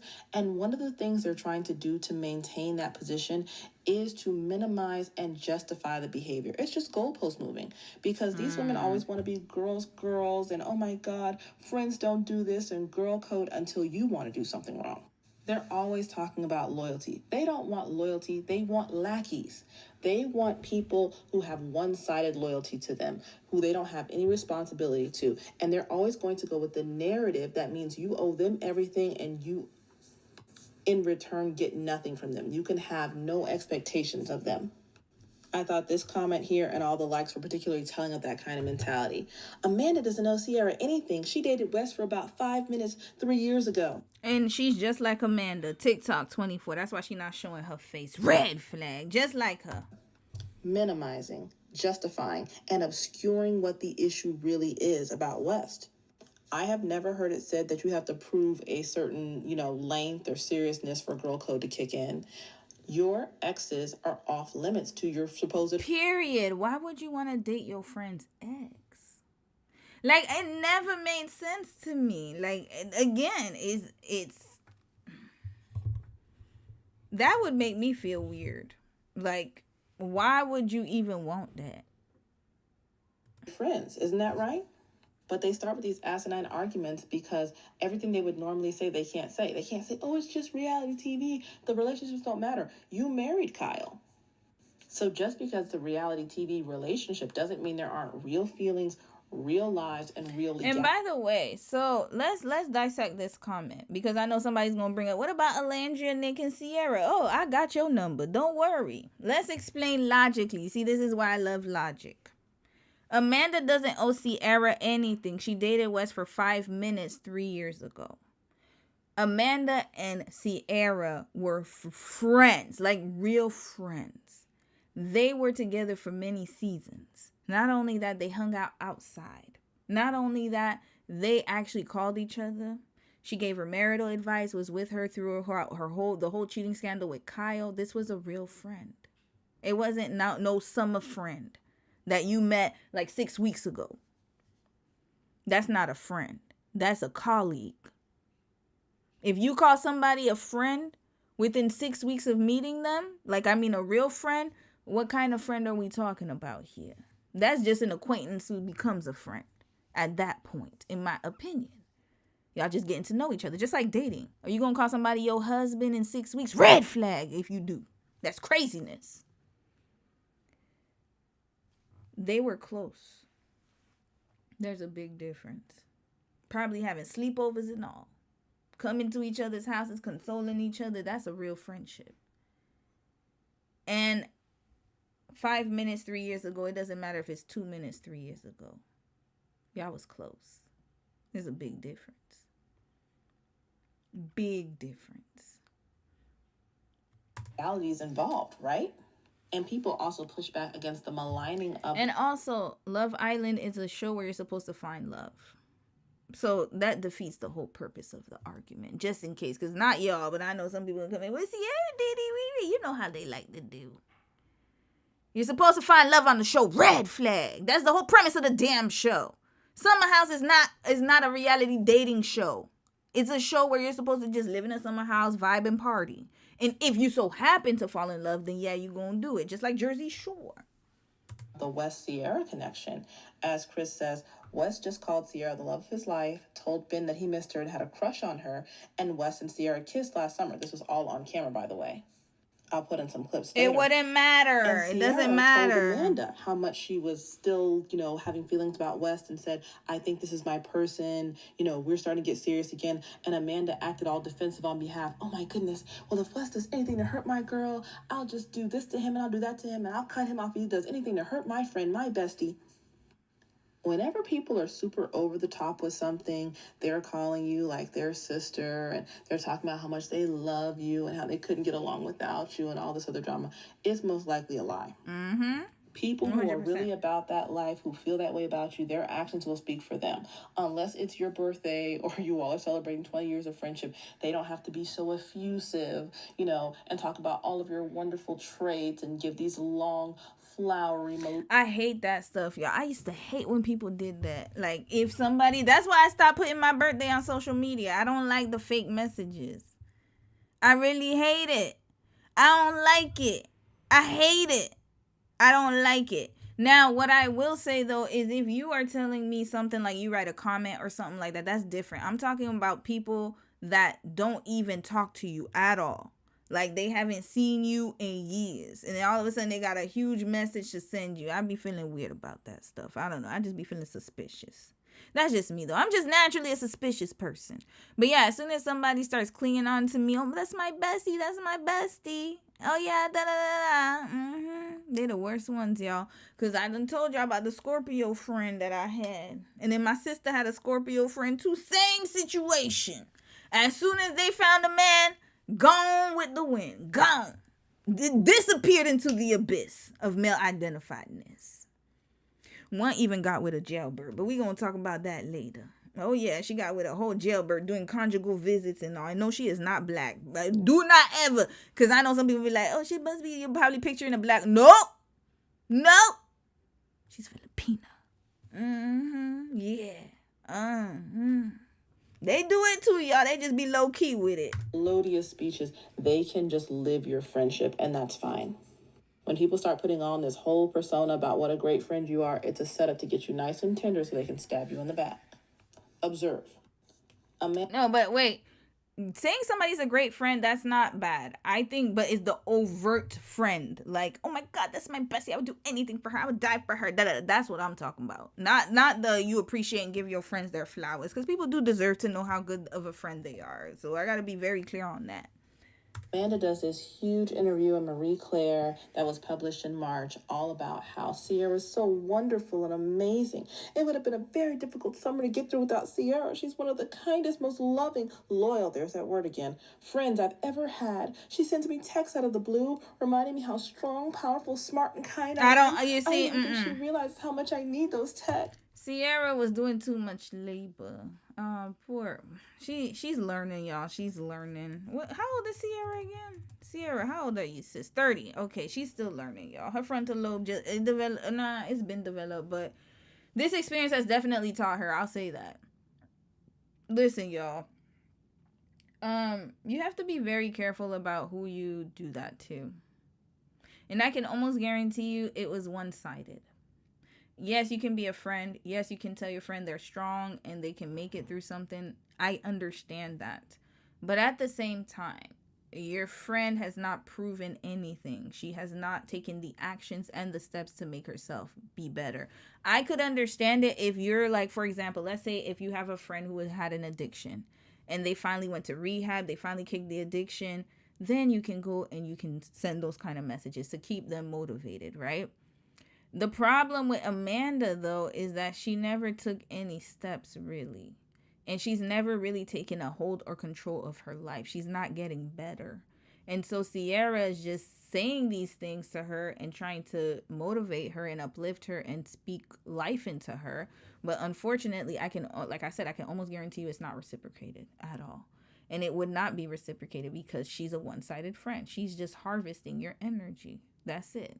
There are some friends who are just harvesting your energy, harvesting your goodness. And I had to learn that the hard way. I'll be honest with you. I really had to learn that the hard way. And so now I'm very selective of my energy. And it's not just friends. Family members could do it too, y'all. They do it too. So you got to be careful with that. Make sure that it's reciprocal. Make sure that, you're not being used as a free therapist. Because I think that a lot of times when you're just you're naturally a person who is very supportive, people can take that as weakness. And then so now you become weak in that area because now people are taking advantage. You don't have boundaries. They're just going to keep using you when they could damn well go to a damn therapist. Red flag. She should have been talking to a damn therapist. You know what else happened in March? Hold on. Amanda and Wes claimed they have their first kiss in March. Now, here's where we have to switch over to the video evidence because there's so much more that's not being said. Check this out. The day that the rumors dropped, don't hear from her until that night. Okay. I feel like everything I do is under a microscope. I can't believe I'm even having to text you this right now, but Wes and I are very much so just friends. I'm sad we're even having to discuss this. Yeah. And so hold on. To be clear, you were hooking up at that time. We're 100%. talking. 100%. Everything was PG. Everything that was happening between us was PG. And why continue to lie? Like, can't you just tell us when things, like, when did you guys hook up for the first time? And then I said, so I can expect for there to be no photos or videos coming out, because I feel like it's such a widespread rumor for there to be no veracity. You know why she's upset and doing the wide eye thing? Is because she really thought that Sierra was gonna be docile. She thought Sierra was gonna be so loyal. She gonna be one of those friends that's not gonna say nothing, that's gonna just let you skate and just let bygones be bygones because of our friendship. That's all, because she knows Sierra to be loyal. What she doesn't understand is Sierra is a Capricorn. Red flag. You should learn about the earth signs, ma'am. They are not to be messed with. They are snakes. And when I say snakes, I don't mean negative way. I mean like they are going to slither. They're going to let you think that things are all good. I seen it in real time. My sister is a Capricorn. Trust and believe me. She has, let me tell you how I knew my sister was pettier than me. She won the petty war, because we always had a petty war. She won that war. She literally had a note. One day we was just laughing. I don't know what happened, but she had a whole notepad on her phone of all the incidences that me and her had going back years. Red flag to her. This girl kept a damn Rolodex. Because one time we were talking, I was like, no, that's not how that situation happened. She's like, hold up, I'm going to go bring up my notes. She literally went and I need to do a live stream with her, y'all. Damn, but we don't have time when I go to Toronto. She went in her notes. And then she said, wait, hold on, I have it right here. She scrolled. She said, on this day and this time. I said, you know what? You take it. I have been defeated. Because me, I ain't got that type of time to be writing stuff. I'm going to cuss you out right then and there, and I'm going to move on. I'm going to forget. But the North remembers with Capricorns. That, when I tell you my sister has the long game, like she does the long game. She going to let you keep doing it, spinning it. But the day she says she's done, like whenever I hear her say, I'm not talking to that person no more, I said, oh yeah, it's done. You ain't, and they'll come to me and be like, oh, your sister? I was like, she just wish her well. Pray for her from a distance. She ain't gonna never talk to you no more. It's over with. It's over with. She ain't gonna talk to you no more. She's done. You see me, I'm different. Like if we are beefing, but then like, you know, we had something good or whatever before, I'm still not gonna F with you like I used to, but we could be cordial. She ain't gonna be cordial with you. It's like you don't exist to her no more. Y'all tell me if you're Capricorns if that's not true. All I'm saying is Capricorn keep receipts. Do not mess with a Capricorn woman. I don't know about the men's, but I know for damn sure my sister kept score.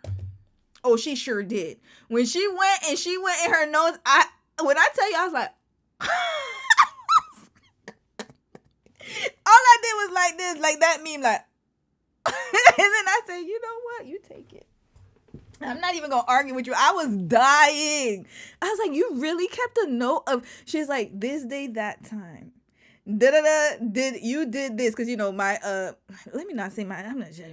She said Roby. Okay, we'll say Roby. Romy did this. That is my real name, by the way, but I have another name. 2 names. So yeah, Roby did this. Blah blah blah at this time. She said y'all, I'm done. I was like, okay. All right, girl. I was like, yeah. And after that day, I promise you I ain't never mess with her no more. I never did. I was like, yeah. I was like, what, you gonna put it in your notebook? And then she laughs about it, but I was like, no, I'm not messing with you no more after that. You're going to write everything down. I've posted myself. People have just seen us with each other more and more and are being psychos. What you're saying, but I feel like I can't even exist right now without people over-analyzing everything. I go, okay, so for clarity, since I don't really feel like you're making it clear, you and Wes haven't hooked up, made out, held hands under table, or had sex. I just get up, correct. And I lied. 100% lied. So let's pause there for establishing a few facts. This is why I get so irritated with the minimizers and the justifiers, because let's just say that Amanda and Sierra aren't friends. You know, let's just say that it wasn't that serious between Wes and Sierra. Why are you lying? If it is so casual and everything is above board. Leos, y'all going why y'all lie so damn much? Red flag. Leos, y'all gonna have no. You can't escape accountability today, my lionesses. Every time I do a Leo story, it's some lies. Virgos too. What's going on? It's like, I mean, I know I talk about Scorpios, but they don't lie. When I do all the other signs, they don't lie like that. Leos is just, is it the lioness spirit? I don't know what it is. Every time I do a story on a Leo, there's like a pack of lies, y'all. It's just... All right, let me stop laughing. Amanda, you didn't even think that Sierra, like I said, you see, this is what happens when you don't know your enemy. Sierra's born the day before my sister, by the way. Not the year, but the day. So, yeah, like, you need to know thy enemy. You need to know who you're dealing with. So this is why I talk about astrological signs. I talk about parents. You got to know all of that. You can't just be walking into, if you go, like I always say, you can decide if you want to be with that demon of yours. I'm not going to tell you not to be with your demon. All I'm going to ask you to do, though, is you better know what you're getting yourself into. If you want to defend you and your demon's relationship, you could do all of that if you want to. You're going to make the decision that's best for you. But all I'm going to say is do not go around thinking that the consequences are not going to come chasing your ass. Sierra was never going to let you slide. You didn't know your friend like that. You see, she thought her friend was like, she's so used to The Help. Y'all ever saw the movie The Help? She's used to this type of relationship. Where's she at? Where the black one? This is it. This is what she thought. Y'all remember Octavia Spencer's character? Anyway, she thought it was going to be like The Help. Go ahead, you Negro woman. Yes, black women, black solidarity, power to the people. Yeah, she thought you was going to be riding and be her allies. What she doesn't understand is you could be our ally. But once it's done, it's done. Maybe you're used to other girls in your circle doing that, but not a Capricorn. This is the worst person to do this to. They will never let you forget. Ever. Ever. In life and in death. They're the type of people it's really up and stuck with them. They're not going to play with your ass. It's up and stuck forever. Ever. Don't you ever go back. Actually, at that point, just leave. Just leave. Take your L and go back and do better with the next person. Do not do that to them. They are scorned people, okay? They're not playing with y'all. And you can do whatever you want to do. Why are you lying? Now, that's why I was giving you the official timeline and everything before we went into the clips. So you can see that everything that they're saying is a lie, and they can't keep up with all of their stories in the moment. Andy says, were you all together at this point? You said the text message saying that you all were not together. And he says 100%. That's probably like... What's Wes's sign again? Hold on, Wes. What's his name again?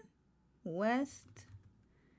Is that his name, Wes, or what the fuck is that guy? Excuse me, what the heck is that guy's name? Wes Summerhouse. We gonna finish this real quick. I just want to see the clips, y'all. What time is it? Oh shoot, I gotta get going. I got more stories to cover. What's his birthday again? West Wilson, my bad. West Wilson, my bad. Okay, West Wilson. When's his birthday again? He's also a Capricorn. Oh no! This is not going to end well for the lioness here. Oh, Lord. Oh, the Capricorn men. Oh, yeah, look at him lying. No wonder he didn't defend her. Yeah, all right, because he knows Sierra got the receipts. He knows better. You see, one thing about them, they're smart as hell. They are smart as hell. Yeah, he knew to shut up. He kept himself on mute. That's why. What's Kyle? Kyle Summerhouse. What's his name? Kyle Cook. Okay. Oh, Lord. He looks better airbrushed. When's his birthday again? He's also a Leo? There were two Leos again. My lionesses, man. Y'all gotta do better. Why would you be with another fire and fire, y'all? It's an explosion. Didn't y'all learn that in science class? Fire and fire, what does it do? This not gonna work for y'all. Water and water tsunami. Fire and fire explosion. Red flag. Air and air. What is that? What does that do? What does air do? This is a tornado. And earth, maybe that works together. It's the only one that's grounded. Actually, earth can be with earth. That's crazy, ain't it? Air and air. Tornado. No, air and water, actually. Tornado has water? No, tornado, air and air. Yeah, it's a windstorm. Hurricane. No, hurricane needs water. My bad. Anyways, continuing. This is crazy. This was never going. Fire and fire. No! Red flag. Don't do that. I mean, if you're married to a fire, don't know. I get it. But hell, it must be a hell of an argument when y'all get into fights. Lord. One of the times Wes spoke the most of the whole night. 100% over and over and over again. And that's why Amanda has to mirror him by saying, I 100% lied at the end of the statement. You know, the text saying she wasn't with him at that time. She is putting on this front that they are together, they have each other's backs, and that they are in this, right or wrong, they are a team.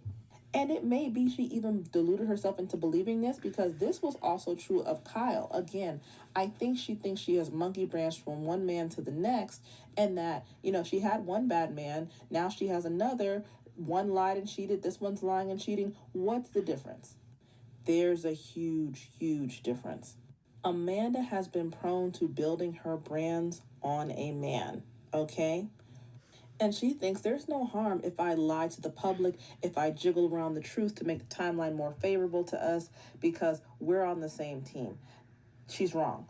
West sees opportunity in her vulnerability. Let me tell y'all, Capricorn man is on nobody's team but himself. I'm telling Yo, I'm sorry. I know. Not everybody believes in astrology, but I'm going to tell y'all one thing for sure. They are on a team by themselves. That's it. That's all. That's any man, but especially a Capricorn man. He not going to take the bullet for you. You want to know who would take a bullet for you? Hold on. Let me think about it. Aquarius. Oh, hell no. Don't even look for Aquarius to help you. They're not going to help you. Pisces, man. If he really loves you, he'll take a bullet for you. I ain't gonna lie. He will. Pisces man. But he gonna keep cheating on you in peace, though. That's what he'll do. Especially if he's a cheater. I'm thinking, though. Will he take a bullet for you, though? I don't know. Taurus would take a bullet for you if he really loves you. But hell, you know what? All men. I don't think they could take a bullet for you. Not for no Amanda. Not for you, Amanda. He just was with you how many months ago?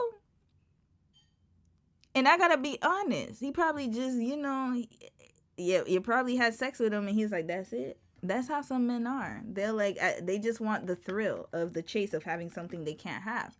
But now Sierra's off of him, Kyle's off of her, so the thrill is gone. He going right back about his business. Hold on, what did Leo took a bullet for? No, Leo ain't taking no bullet for nobody but themselves. Very selfish. Virgo?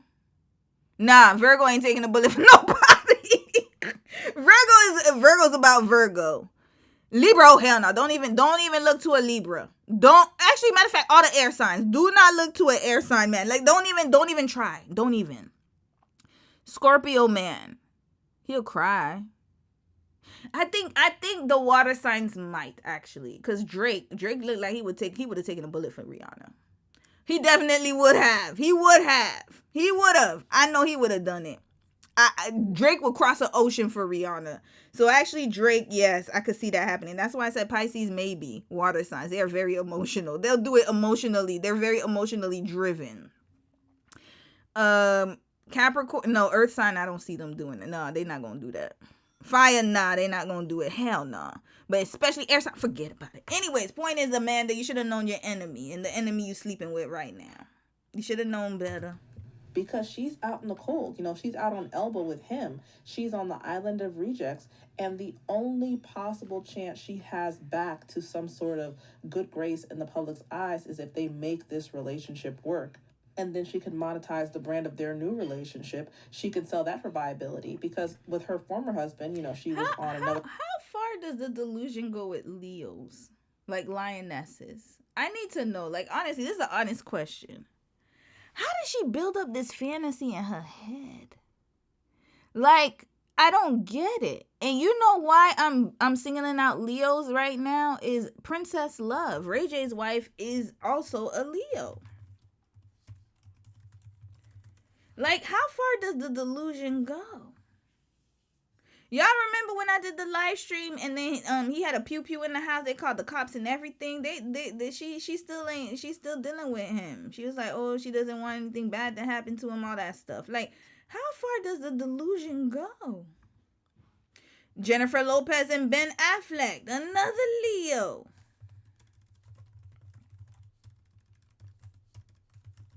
Here we go, my lionesses. Come on, man. How far does it go? Like, this woman was hanging on to this man, and he looked exhausted most of the time. Where is he with that cigarette dangling out his damn mouth? Let me see. Yo, this is when I knew it was done. This me. Like, this man looked like he was halfway passed out. And then look at her still trying to keep up appearances when they said they had trouble in paradise. She was like, oh no, we don't. Da da da da. I think they recently got divorced. That man looked like he was always trying to run away from her. And he was always with his ex-wife. Like, he's always with Jennifer Garner, y'all. Always with Jennifer Garner. Hold on. Like, the delusion is very strong, y'all. Yeah, she filed for divorce in 2025. Yeah, because that man was never there. He was always with his ex. Always with his ex, y'all, because he got sober. I think he realized, oh, shit. Hold on, here we go. He's always with, oh, sorry, Jennifer Garner.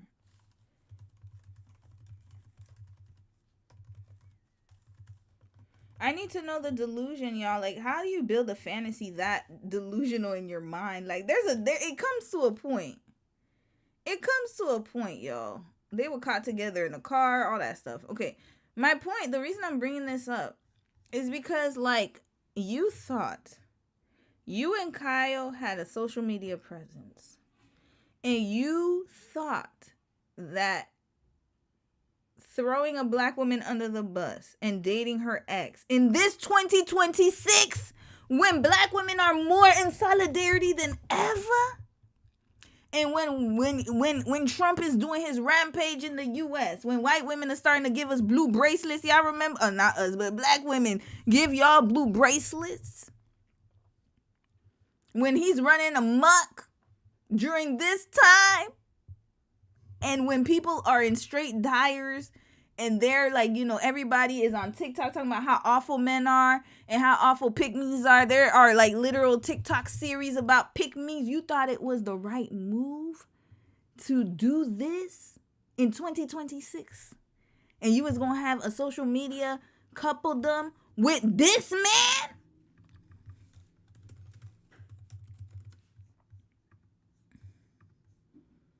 This was going to be your new king?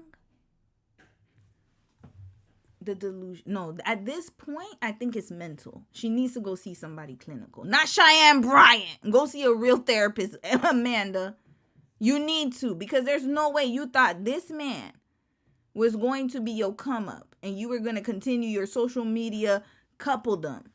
Versus this one here. And trust me, he is not a looker either. But at least he keeps his clothes on. And he doesn't look like he needs to, okay, I don't want to say shower, but I'm going to shut up. Let me shut my mouth. I'm being mean right now.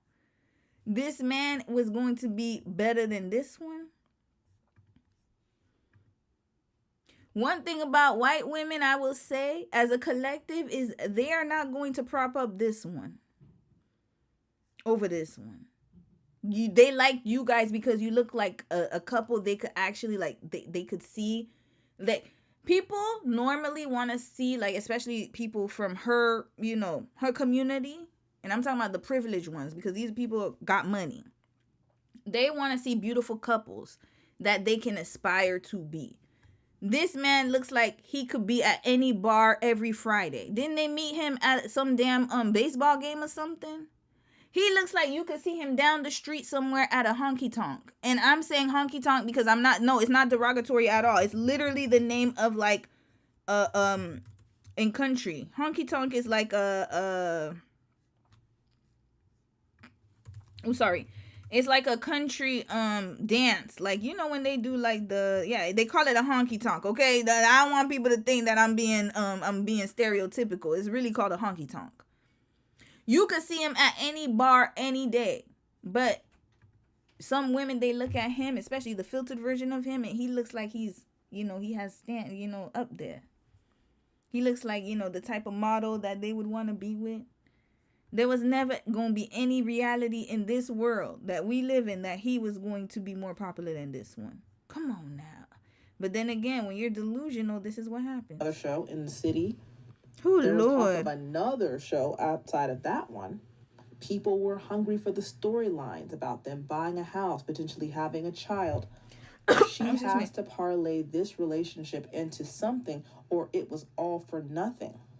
Wes knows this, and he's determined to take full advantage, and that's why he's dropping bombshell after bombshell.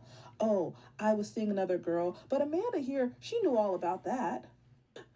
Meanwhile, he's on the couch saying, oh gosh darn, a different woman altogether is blackmailing me with my nudes. Oh my goodness. But Amanda's already been stuck in a position where she has to stand beside him. I already told you the other day, when you build your brand around a relationship or a man, what's going to happen is the man will test you very publicly by pushing your boundaries. And you can either put your foot down and lose the relationship and your brand, or you can let him push the boundary and lie about it and preserve the image of your picture-perfect relationship. The problem is that's going to come back to bite you in the ass. And 9 times out of 10, the relationship is going to end up blowing up anyway, and it's going to be messier, and you're going to suffer a lot more than if you had just broken it off the first time he tried to push your boundary. So Amanda's already made this unholy alliance with him, and they're lying their tails off, and she thinks, oh, we are just in this together. And then he continues to stab her in the back. You see, at this point, if you were just, I gotta be honest, y'all. If you were gonna take a cheating man, you might as well have taken this one. Because at least you would have been getting money with it. I gotta be honest. Because if you want to take a cheating man, and you don't care if he's cheating, you don't care about none of that. Because Wes said that she knew about all of the girls and all of his nudes, and that he had a girl at the time, whatever. You're willing to accept anything and be a rider. Then you might as well be a rider and make some money off of it. Where's the logic? Again, delusion. This is what happens. You could have faked it till you could have kept this going on. Excuse me. Everybody knew Kyle was cheating on you. But I can guarantee you that you didn't have people who were trying to make you leave him. There was still a segment of the population that was going to be riding for y'all. He's just a man, and he's going to make mistakes because he's typically what they would phenotypically go for. The handsome, white guy. They're not going to take it with this one. I'm so sorry. They're not going to take it with this one.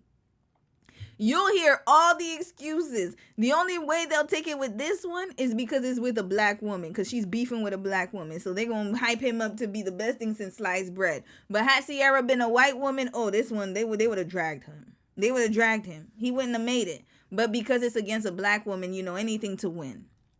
It wouldn't matter. Anything to win.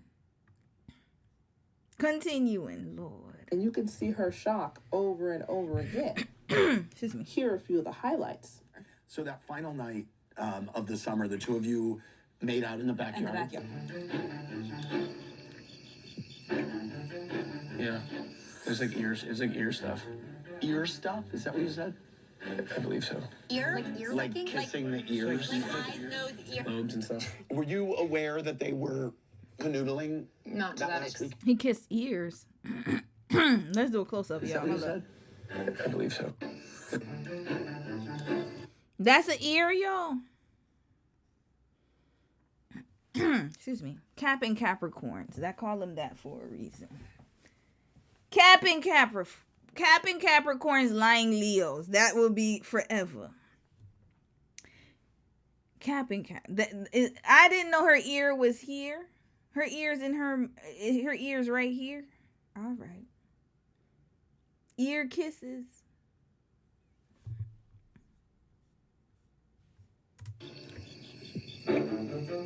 Yeah. It was like ears. It was like ear stuff. Ear stuff? Is that what you said? I believe so. Ear? Like ear Like licking? kissing the ears? Like eyes, nose, ear. Lobes and stuff. Were you aware that they were canoodling? Not to that last extent, weekend? no. He told Ben that he had a crush on me. Maybe West did say he has a crush on you. And that when we were together, it was magic. Sierra and I were like together. It was like dreamy. She's unreal. He was sad and depressed and all these things that he expressed towards Ben this summer. Red flag. That's because he had competition. That's all that was, sis. You should have gone about your business with Ben. There's another lesson for you. Do not do what they call it, circle backs. Circle the block. Do not spin the block, sis. You should have never spun with this one right here. Oh Lord. Oh boy. All right, continuing. Oh boy. This fall, and still just kissing, not having sex. That wasn't a strong connection. That wasn't important. That wasn't something to consider. Chemistry for sure is. Problem is now is that I feel like you lie about your life. Like you lie about who you are. You live a different life off camera than you do on camera. And probably the reason why it was so confusing is because you had a girlfriend. Mija? Not a girlfriend, but I was seeing someone. Probably a girlfriend. She says that you guys were exclusive, and in fact, she spent the night with you the night before you Your were Watch What Happens Live. on She what, made you your March tie. 24th? She brought me that tie. She brought you the tie. Yep. The horsehair tie. Yep. Now, West, explain your tie. My friend Mija made this for me. Real horse. This is a real horsehair tie. We gotta look at this ex, y'all. West Wilson's ex-girlfriend. Who is this one? Oh, Mija. That's who they was talking about. Mija? Oh! Oh, Amanda, girl. Oh no. So Amanda's not even his type. She's a Latina, y'all. Okay. Yup. Cause he said Mija. That's what oh Lord. Okay, I don't know what's going on here. Give us the tea, queen. Girl, I'm still actively on the battlefield. Medics are treating my wounds in the trenches. I like you, Mija. The girls that ride for Sierra also ride for you. Keep your head up. You've got this. I love my girls down. All right, Mija. I see you don't look nothing like Amanda. Kyle, what kind of girls did you cheat on her with? What evidence is there for Kyle cheating? Oh, he cheated on her with a man?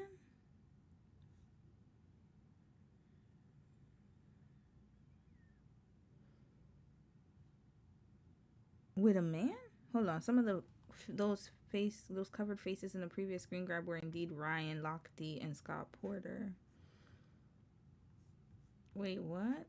Where are the girls? Hold up.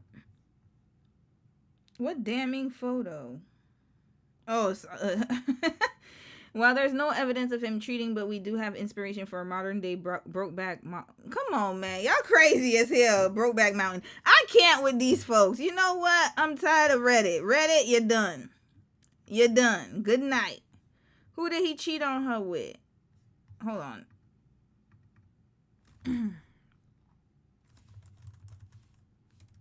I need to see. You know what? Kyle Cook ex-girlfriend. Let's see his exes, y'all.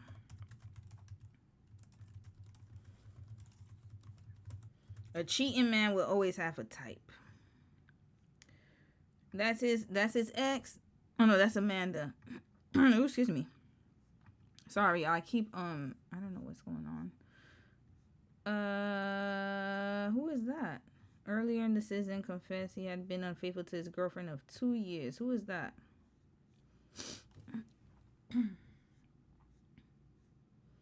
Is that Amanda or another girl? Oh, she faced the hell out of her face. Oh, that is Amanda. Oh Lord, she looks very different in real life. Okay, I don't know, y'all. Either way, Mija Moreno is not. Yeah, look at him. Oh Lord, this man. And did you know that he was dating this woman? Yeah. You know now, or And you you knew didn't then? care? We had a whole conversation about it. Amanda, why are you doing this? from being married, and I'm not saying your relationship was perfect, but you went from being married to being one of West Side bitches. That's crazy. Now, there's a reason Amanda was making this Green flag. all of those clips, because she was in fact not in on the secret, but she pretended she was, and she got played. So let's start with what they were saying about Sierra and Wes kissing. So just for clarity, that's last summer, 2025, when they filmed that season or whatever of Summer House. Now, all right, Amanda, I gotta fast forward a little bit, y'all, because of time. So I want to see the clips from the reunion. All right, here we go. We know she lying, sis. Thank you, Cecilia. Oh, here we go. The other woman wants to be you. Okay, let's do that. They got a clip from Reba. Right. Because in the end, it's not about West. It's not even about you. So, whereas Sierra was enforcing boundaries and standards and telling West she wasn't going to do certain things without the title, not letting him run over her, Amanda was a good time girl. Amanda was letting him live his life, not questioning anything. And how could she? Because she's a married woman herself. So, and she's giving the added excitement of it's a down low, nobody has to know. People love all that secret. Secret men like that who are sick of their lovers. mind. Y'all heard about the judge that slept with the sheriff in Atlanta? Did y'all hear about that story? Secret lovers. Yeah. Y'all, this is a real story. It's just all I have no words. Federal judge had sex in chambers with police officer and lied about it. Investigation found. This is very embarrassing, y'all. Very embarrassing. Hold on. Let me pull up the picture of the two. Secret lovers. Yeah. That's what we are. Okay, it's not these folks. Hold on. Judge. Hold on. Did they have the pictures of them? Their pictures were revealed, y'all. It was damn, they have the whole lawsuit. Nah, this is too much. This is too yo, they got the whole court case, yo. They released the names. Hold on. Yo, it was wild when hold on, you know what? We might need to let's do quick news story. Judge Needless to say, not say get up bye Dolly. Judge sleeping with sheriff. A police officer. Let me put police officer. Oh, Lord. Keep it on the down low. Here they go, y'all. Here they go. A federal judge and a high-ranking Atlanta police official are at the center of only in Atlanta. This is wild. Explosive allegations. It involves sexual encounters inside the judge's chambers during work hours. Tonight, Channel 2 investigative reporter Ashley Lincoln breaks down the judicial order and Ashley, federal judges. Oh, we're going to find out since it's signed, y'all. I don't care. I'm going to find that out because ain't no damn way.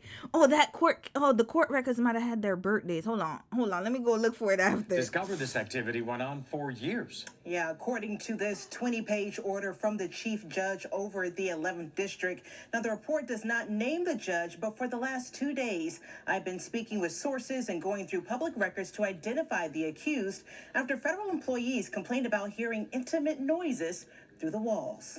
These are not to the windows, to the walls. Yo, this is crazy. But you know what? I'm going to say something. The economy, the state of the world is making people act out of character, y'all. There's definitely an aura in the air.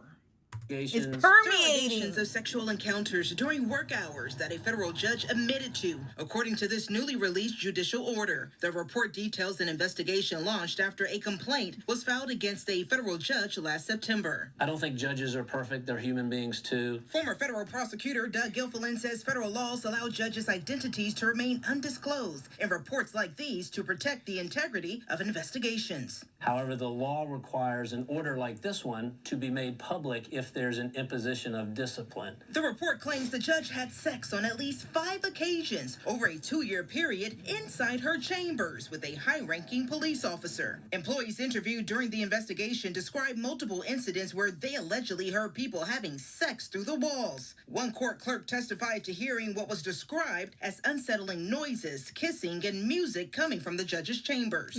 Why should the everyday person care about these allegations?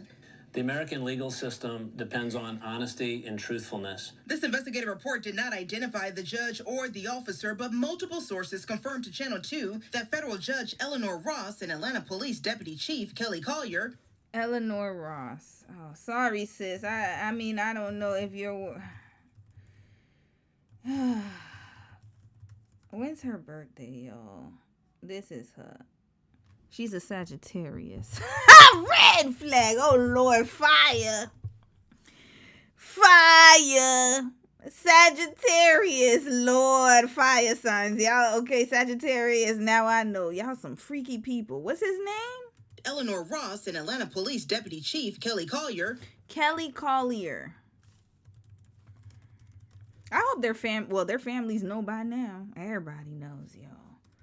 Collier, Atlanta Police. When's his birthday?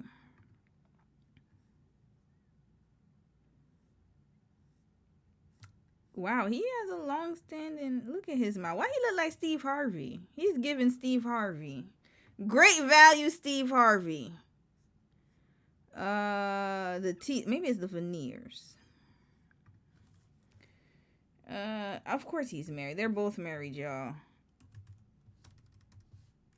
Collier birthday. Let me see if I can find it, y'all. If I can, I'm not gonna spend too much time on this.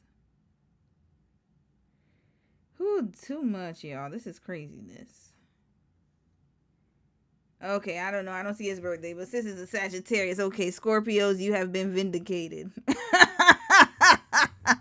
Lord, I was about to rail into y'all. I'm like, she gotta be a water sign. She is a fire sign, Lord. Water and fire. I'm starting to realize the patterns, y'all. Water and fire, not much different. Continuing. That. She became the opposite of Sierra to get the guy. And now she's trying to become Sierra's 2.0 to keep him. Or doing the best she can, because she'll never be able to touch the hem of Sierra's garment. Why would she want to? Oh, Lord. All right, y'all. I'm going to end it here. Oh, there's more. Okay, hold on a second, y'all. I'm just watching the clips. I have to speed through it only because of time, because we got too many topics today. Keep your head on a swivel and learn how to read people, because the signs are always there. I've told you all time out of mind. People are not that adept at hiding their true selves. Amanda really spewing how she really feels about Sierra. Compete with who would babysit better. I mean, I guess Sierra is number one because she's a nurse. does her own prosthetics, her own makeup. It's insane. Like, she can do in like 2 hours. Like, I like a little bit moderate coverage, no full ass cheeks out.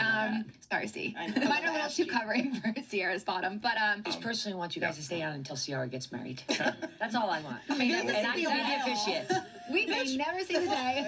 Oh, I know. I remember this one. She was hating ass. Gotta figure out who Sierra's dating. I don't know. We don't know. Oh, be careful. Thank you so much to the creator Good Vibe to put those clips together, and I actually cut some of them out because the video was so long, just shade.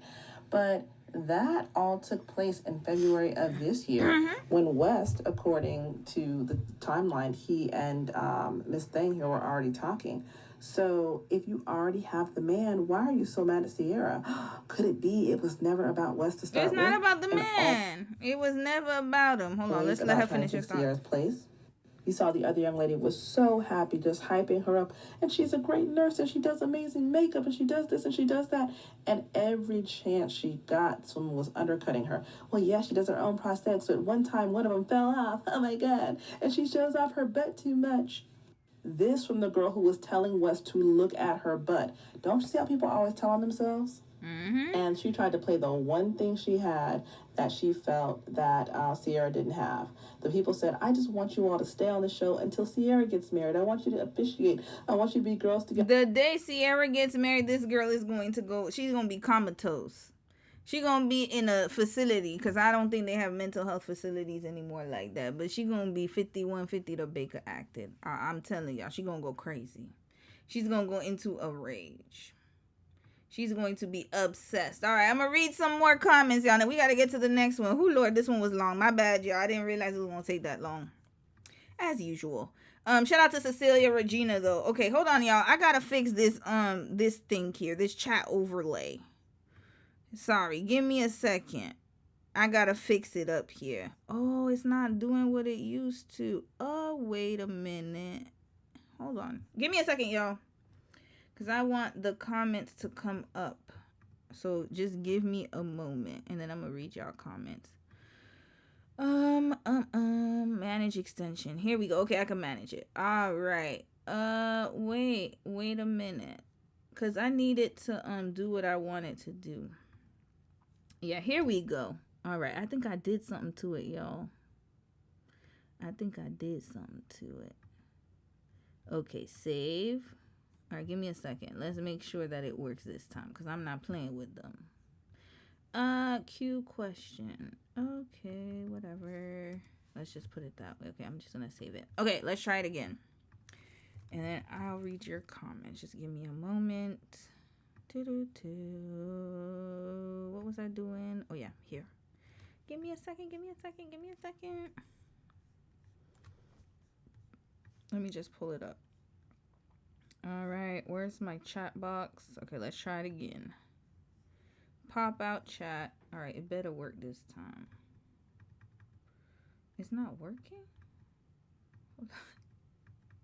Why is it still not working? Red flag to the chat. Hold up. I'm going to find it. Give me a second, y'all. Hold up. Let's go back to the extension options. Pop out chat. Okay, here's the URL. Okay, I'll just get it this way. Okay, I think I could do it this way. Okay, give me a second, y'all. I am going to change it to this, and let's see if it works. If it doesn't, I'll just change it again. Oh, did it work? If I highlight a chat. No, it didn't work. All right, whatever. I'll figure it out later. Okay, let's read some comments, y'all. Let me put it back down. Damn it. Oh, shoot. I lost myself. Hold on, y'all. I lost myself. Oops. Oh, no. Okay, I'm going to read some comments. Y'all got to find myself again. Hold up. Where my ass at? Oh, Lord. Okay, you know what? We just gonna... Hold on, let me grab myself again. My bad, y'all. This is me trying to be technical. And y'all better not say nothing. I better not see no auntie in the damn chat. I'm tired of y'all asses. All right, let me get... Hold on, give me a second, y'all. Yeah, I saw you there, Prince. I know you're gonna call me auntie. I better not hear nothing. I saw your behind up in there. You and L, both of y'all. Hold up. Let me, give me a second. Why is it not working? This is so freaking annoying. Okay, whatever. All right. We'll just leave it at that. Okay, I'm going to put the property again. Let's get it together. All right, here the chat's back up. I know y'all talking. Okay, here we go. All right, let's get here. Okay, now I'm gonna read the comments, y'all. Okay, let's do it. I don't know what happened, y'all. As soon as I turned 40, it's like something changed. It's like I don't know what it is, like the brain flipped. Okay, I'll read a few comments, y'all. Hey, L, you're here. Let's go ahead. Hold on. Okay, Grace. Hey, Grace, how are you? You said clock that T. Prince, you said weak as in weak-minded, not soft-spoken. Yup, exactly. Yeah, 100%. I want to make that very clear. I know some very strong, soft people. But weak is an energy, y'all. It's an energy. You said Dom is mad, bro. Like, yeah, he is. We are very similar though. Like when it comes to that, like we're the couple that's gonna be like, what they said. Like we're that type of couple. We're not gonna be trying to play nice. It's like we could literally have that energy though. Like yeah, sometimes it's be like we could rile each other up. So that's why I have to be careful most of the time with both of us, because if I wasn't a healthy minded person, like I know how to emotionally regulate, he learned. I'm not gonna lie. He gets angry at people. Like, yeah, he doesn't like that stuff, but he's gotten so much better. And I think it's because like we just naturally, when we see injustice, we just naturally snap. Like, I don't like that.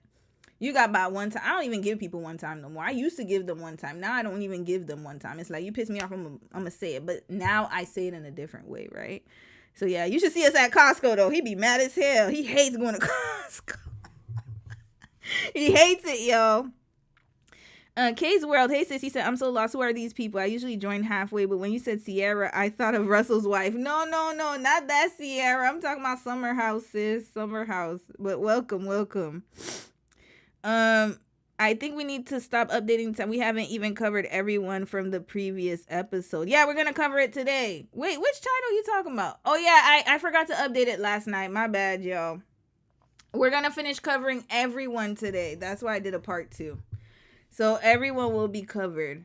Yesterday, I think I put Summer House. Summer House was there, but I just didn't talk about it. Love Island, we already talked about. That was yesterday. I spoke a little bit about Manon, which was yesterday. And I also spoke about Jackie and Patrick, which I think I'm going to watch 2 more videos today if we have time. Yeah, so it's there. Amanda and Wes were apparently skiing the slopes. Oh. Wait, you talking about the skiing that I think you talking about, or we talking about skiing like... What skiing we talking about here? Y'all talking about skiing the slopes like sniffing? And y'all let me know what y'all talking about. I give 3 tries, and if you don't act accordingly, snip. Yeah, I know. Me, it's not even 3 times. You got 1 time. Depending on if I like you. If I like you, I'll give you a little bit more grace. But if I don't like you, 1 time. 1 time. 1 time to get on my damn nerves. You said I screenshot stuff too and send it to my friends when they say they will stop doing a certain things. That's you too. So is that energy? Do you have Capricorn in your chart? That's very petty energy, y'all. It's too petty for even me. I have my limits. I don't have time. I'm not gonna hell, you'll be lucky if I even remember you messaged me in the first place. Like me, I don't have that petty. But I'm petty at the moment. In the moment. That's why I have to do everything in the moment, because I'm gonna forget. I used to hate when I used to fight with people, and then I would think about it after, and I'm like, damn, I should have said that. So now I just say whatever I want to say in the moment, because then I'm not going to forget. My Pisces friend told me that I write people off too easily, but that was in reference to his friends. I was like, they're rude to me and they don't care about me. Facts. Like, there's nothing wrong with writing people off. Like, I mean, of course, you're not going to block everybody. That's just insane. But I think, like, there has to be within reason, and there has to be something. If you feel it, then yeah, I don't like weird energy around me, y'all. I'm quick to tell people off in the quickness. Hold on. Prince, you said I have a really good friend that's a Pisces, and she definitely proves your theory. Wait, what theory? Mary said my cousin is a Cancer, and she always has slick shit to say. Yo, Cancers, I'm sorry. There's only one Cancer I would tolerate, and that's my auntie, because I love her. That's it. My auntie, my mom's sister, by the way. That's it.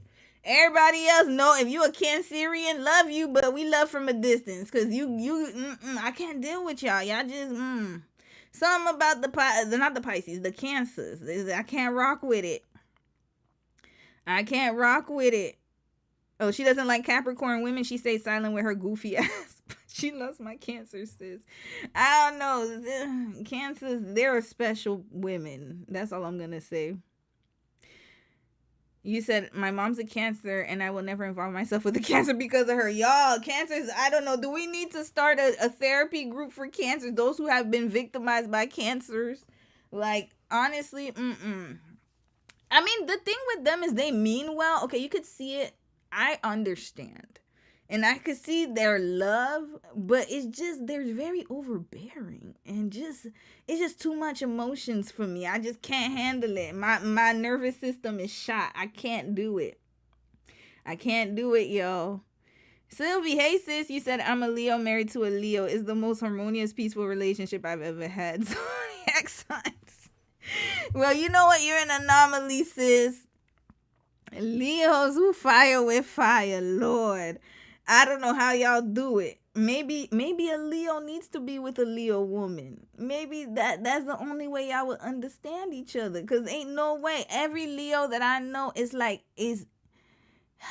especially the men.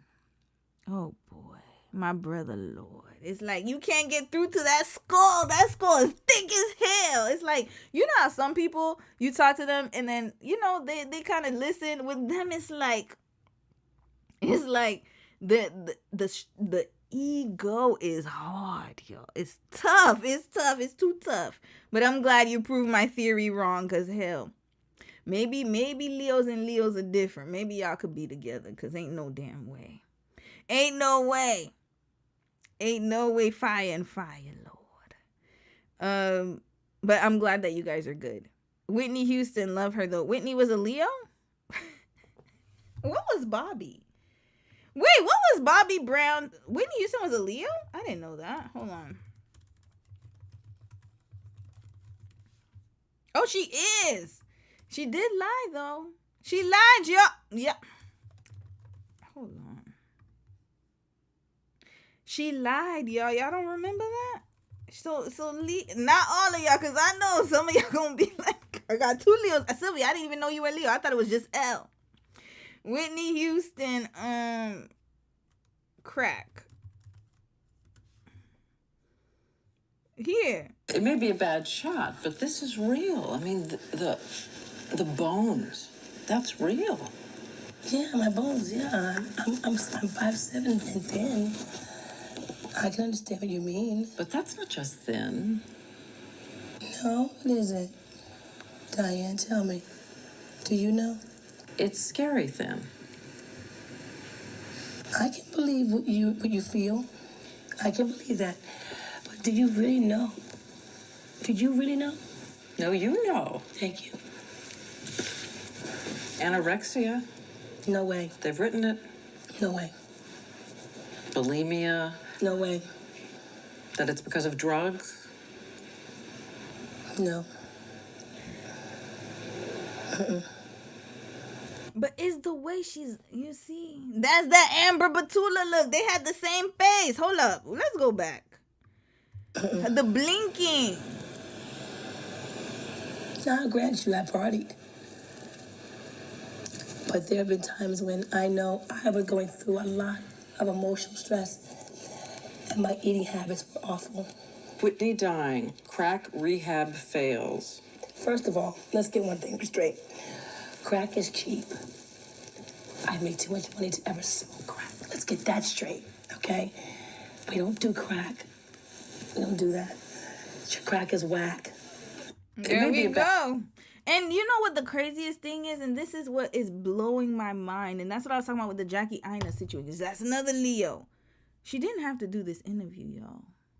She really didn't have to. Like, why do y'all put yourselves through it? If you know that you are going to, like, they're the type of people that's going to go up on the stand and still lie. Red flag, don't do it. What? Who told you to do this interview? This is what I'm still trying to figure out. Nobody told her to do this. Rest in peace, Whitney. I still love Whitney Houston, y'all. Through her trials and tribulations, she was still one of the biggest icons of our time. But I gotta be honest here, Whitney. I'm sorry, sis. I don't know why you decided that it was the best time for you to go on Diane Sawyer. To do what? You already knew you was lying, Louis. That's what I'm talking about here. It's just the audacity. Oops, I wasn't supposed to do that. Okay, Whitney Houston. What's Bobby Brown's birthday? What is he? Is he an Aquarius?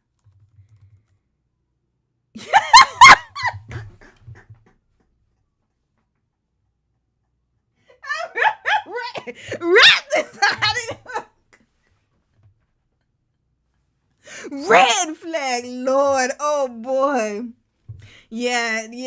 I done told y'all the airs. Oh no.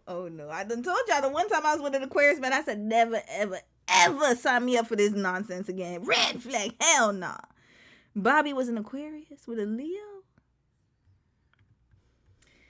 We gotta do a case study on these folks, y'all. We gonna get that together. Okay, 2 more comments. I gotta get going, y'all. Next story. J-Lo, no, Ben's a Virgo. I think Ben Affleck, isn't he a Virgo? Ben Affleck. He's a Leo. 2 Leo. You see? Sylvie, sis. You see, I thought he was a Virgo. Sylvie, sis. You see, you an anomaly. This was 2 Leos right here. It went up in flames. Here we go. 2 Leos right here. No. Oops. Jennifer. Jennifer, what's her name? Lopez. Here we go. Lord, oh my God. What was Jen Garner? Is she a Virgo? Hold on. Let me find out her sign. Jennifer Garner. What's your sign, sis? She's an Aries. Okay. Fire and fire again. He loves him a fire sign, boy. Oh, boy. That's a fire sign right here. Fire and fire. Y'all want to see another fire and fire, which I found out, and that was because two fires right here. Oh, boy. Fire and fire, y'all. Fire and fire right here. Ooh. So I'm really, oh boy. All right, continuing. Not a girlfriend, Lord. Whose crush is in Aquarius? And that art girl, your crush is in Aquarius? Don't listen to me. Go do you, sis. Don't listen to me at all. Listen, he could be a great. Of course, there's some great Aquarius men. Y'all, look. Hold on. Let's see the lineup.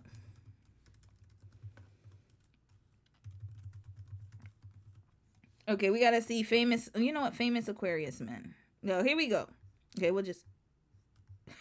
Hold on. Let me do this list again. Hold on, sis. Hold on. I'm trying to help you out here. Hold on. And of course, not hell. Pisces men are demonic. Look at Tristan. I drag Pisces men every day, and I'm married to one, so that doesn't mean anything, y'all. Please do not take what I say literally. It's just one of those things like I like to do. I like to look at zodiac signs. But by all means, do not just say, "Oh, I can't date an Aquarius." I'm just saying it don't work for me, my personality. But wait, what's your sign, sis? Because maybe it might work with you. But I know for me, for damn sure, it don't work. It didn't work, and that's probably because I'm an Aquarius. There you go. So sometimes it might work depending on the sign. Okay, do not take it end all be all. Because hell, if I listened to all the Pisces men, this is my first time ever with a Pisces man, and I ended up marrying him, y'all. I really thought they were emotionally just emotional blubs. That's literally what I always thought about them. I was like, oh my God, these are the type of men who cry in movies. That's what I thought about them. I really thought about that. I thought all water sign men were either crazy or emotional. But then, sometimes you can see, you kind of use it as a baseline, amongst other things. Harry Styles, didn't he just get engaged? You see, he could be wait, no, he's Aquarius. Yeah, he is. He just got engaged. Michael B. Jordan. You see, I talk about him. I like him. He seems very, very okay. Oh Lord, no, hell no. Yeah, Loki. Didn't he marry he married somebody. He's with a sister. He's doing his thing. Ed Sheeran. I don't know about him too much. J. Cole, you see, he's stable. He married his college sweetheart. He married his college sweetheart. I haven't heard anything about him. Taylor Lautner, he's married. So oh no, skip Justin. Oh no. Skip. Michael. Skip. Oh Lord, skip. Abraham. I mean, he a man. Was he? They said there was some. I mean, he did emancipate the slaves, but they said it was because of some other, I don't know. But he was a president. I mean, he's probably a racist too. I don't know. Skip this one. I don't remember his story. Who is this? Is that the guy from that show? Chris. Oh hell no! Skip. Chris Rock. Oh hell no. Yeah, Aquarius. Bob Marley was an Aquarius. Hold up, y'all. Bob Nesta Marley. Oh yeah. Oh. I mean, you know what? You're gonna get a lot of creativity. He's going to be very creative. That is all. Good luck, sis. But yeah, no. Again, it's okay. You see, I gave you a good batch right here. You're gonna start with that, okay? All right, now let's move on to the next story. Should we do... No, we're gonna do Jackie last because we did her already yesterday. I don't want her to take up too much time. Let's talk about... let's switch gears to Sunday Love because her story is wild. It's the lady from Japan. Okay, so we're gonna talk about her next. I'm not gonna do the whole thing. I'm gonna skip through it because, hell, we don't have time to watch this whole thing. So she has 2 parts. I saw this. Somebody sent it in the Discord. I forgot who sent it, y'all, but let me know who did. But yeah, sis got arrested in Japan, y'all. Here. So what's the first? This is part 1. Thank you. Okay, this is part 1, y'all. So this is part 1. 37 minutes. So we're gonna speed it up just a little bit. And she is a vlogger in Japan. I have watched some of her videos. I remember she had she's been in YouTube for a long time. She's been on YouTube for a long time. She's been living in Japan for a long time. She used to live in Korea. And I have watched some of her videos. And I was very shocked when you guys sent it on Discord and she was the one who was saying that she had been arrested. So we're gonna do her story next. And then after that, we'll get to who didn't we finish yesterday? Hold on. What did I have on my thumbnail yesterday? Because now I need to see what story I didn't cover. Did I remove something? We did a Landry. Oh, Keith Lee. We'll do Keith Lee as well. Okay. I did most of the stories from yesterday. Hold on. Where that thumbnail at? Sorry, because I switched it. Yeah. Okay, Summer House is done. Perfect. And we did Keith. Okay, good. All right, let's continue now with Sunday's story. Squarespace for sponsoring this video. So yeah, I got arrested. Twice. What did that just mean? I've been held against my will for 45 days. Bro. Do not get arrested in Japan, because it's not what you think it is. This was a legal modern day torture facility. What? They stripped me down naked and had me do squats to make sure that nothing fell out of my vagina. Red flag. So this is a problem here because you have been living in Japan for many years. She's not hold on a second. Let's go through her channel, y'all, before we continue watching it. Sundai didn't just go to Japan, y'all. She's been living there for many years. Hold on. Let's see when she first moved to Japan. Let's watch her older videos. Here. 7 years ago, y'all. 7 years ago, she moved to Japan. She's not a new person. It's not like she has not lived in Japan. 7 years is a pretty long time. So we're going to figure out what happened and why they were treating her as if she was a drug mule. I'm gonna need therapy. Hey. How y'all doing? Hello everyone and welcome back to another video. I have been going for quite some time and I know all y'all have been wondering where have I been. Just to give you a hint. It's so fitting for the last Moot Global drop. My whole family has a bet going on since elementary school. We all were just joking. Which kid would be the first to get arrested? Everyone was like, obviously Kristen, duh. My bigger sister, she got some anger issues. I'm like the peaceful child. I'm like coloring, drawing, creating. I'm super nice. I don't do any drugs. I don't even cuss. There's just no way that Sundai would ever be arrested. And yet here we are. I know a lot of y'all have been so worried about me, and thank you so much. Like, when I said we have family over here, I'm not even playing. If you're new to the channel, please consider subscribing. We are a family over here. When I went... Oh, yeah. I'll subscribe to you, sis. And I love her name. Sundai is such a pretty name. Ghost on the internet. Y'all hit up my sister, my mom, every friend that I have, and I'm like, dang, I love y'all. I love y'all so much. But yeah, it was very personal and it was a lot going on. And obviously they didn't know what they could say, what they couldn't say. So I would just be quiet. Also, if my voice is gone, that's because I am so sick right now. I'm trying to just get through this story time so I can get my life back on track because this has been huge and it's a mess. I was arrested in Japan twice. Actually, it was arrested twice and detained 3 times. I was kept for 45 days. Yeah, so we got a lot to cover. Yo, I had to come all the way back to California to recuperate. I need my hair done, my nails done, I need to go to the doctor, I need to stock up on medication. You better never ever go back to Japan, sis. Hold up. Let me see what you have done since this video. When was this? 2 months ago. If you go back to Japan, sis, I can't help you. I'm not. Okay, hold up. Yeah, we're gonna watch this one after because this is ridiculous. Red flag to Japan. It was a lot. So I'm back home for a short time recuperating and I'm trying to make this video so I can just, as soon as I get back home, go back to my normal life. I have a feeling this video is gonna be way too long, so it's probably gonna be a 2-part series. Get your popcorn, get your snacks, because this is gonna be a real long one. As a matter of fact, I had to get myself a little glass of wine just to even be able to turn the camera on because this is fresh. And it's only even been a week because as soon as I got home, I've been sick this whole time. Yo, it's been a lot. It's kind of hot. I'm taking this off.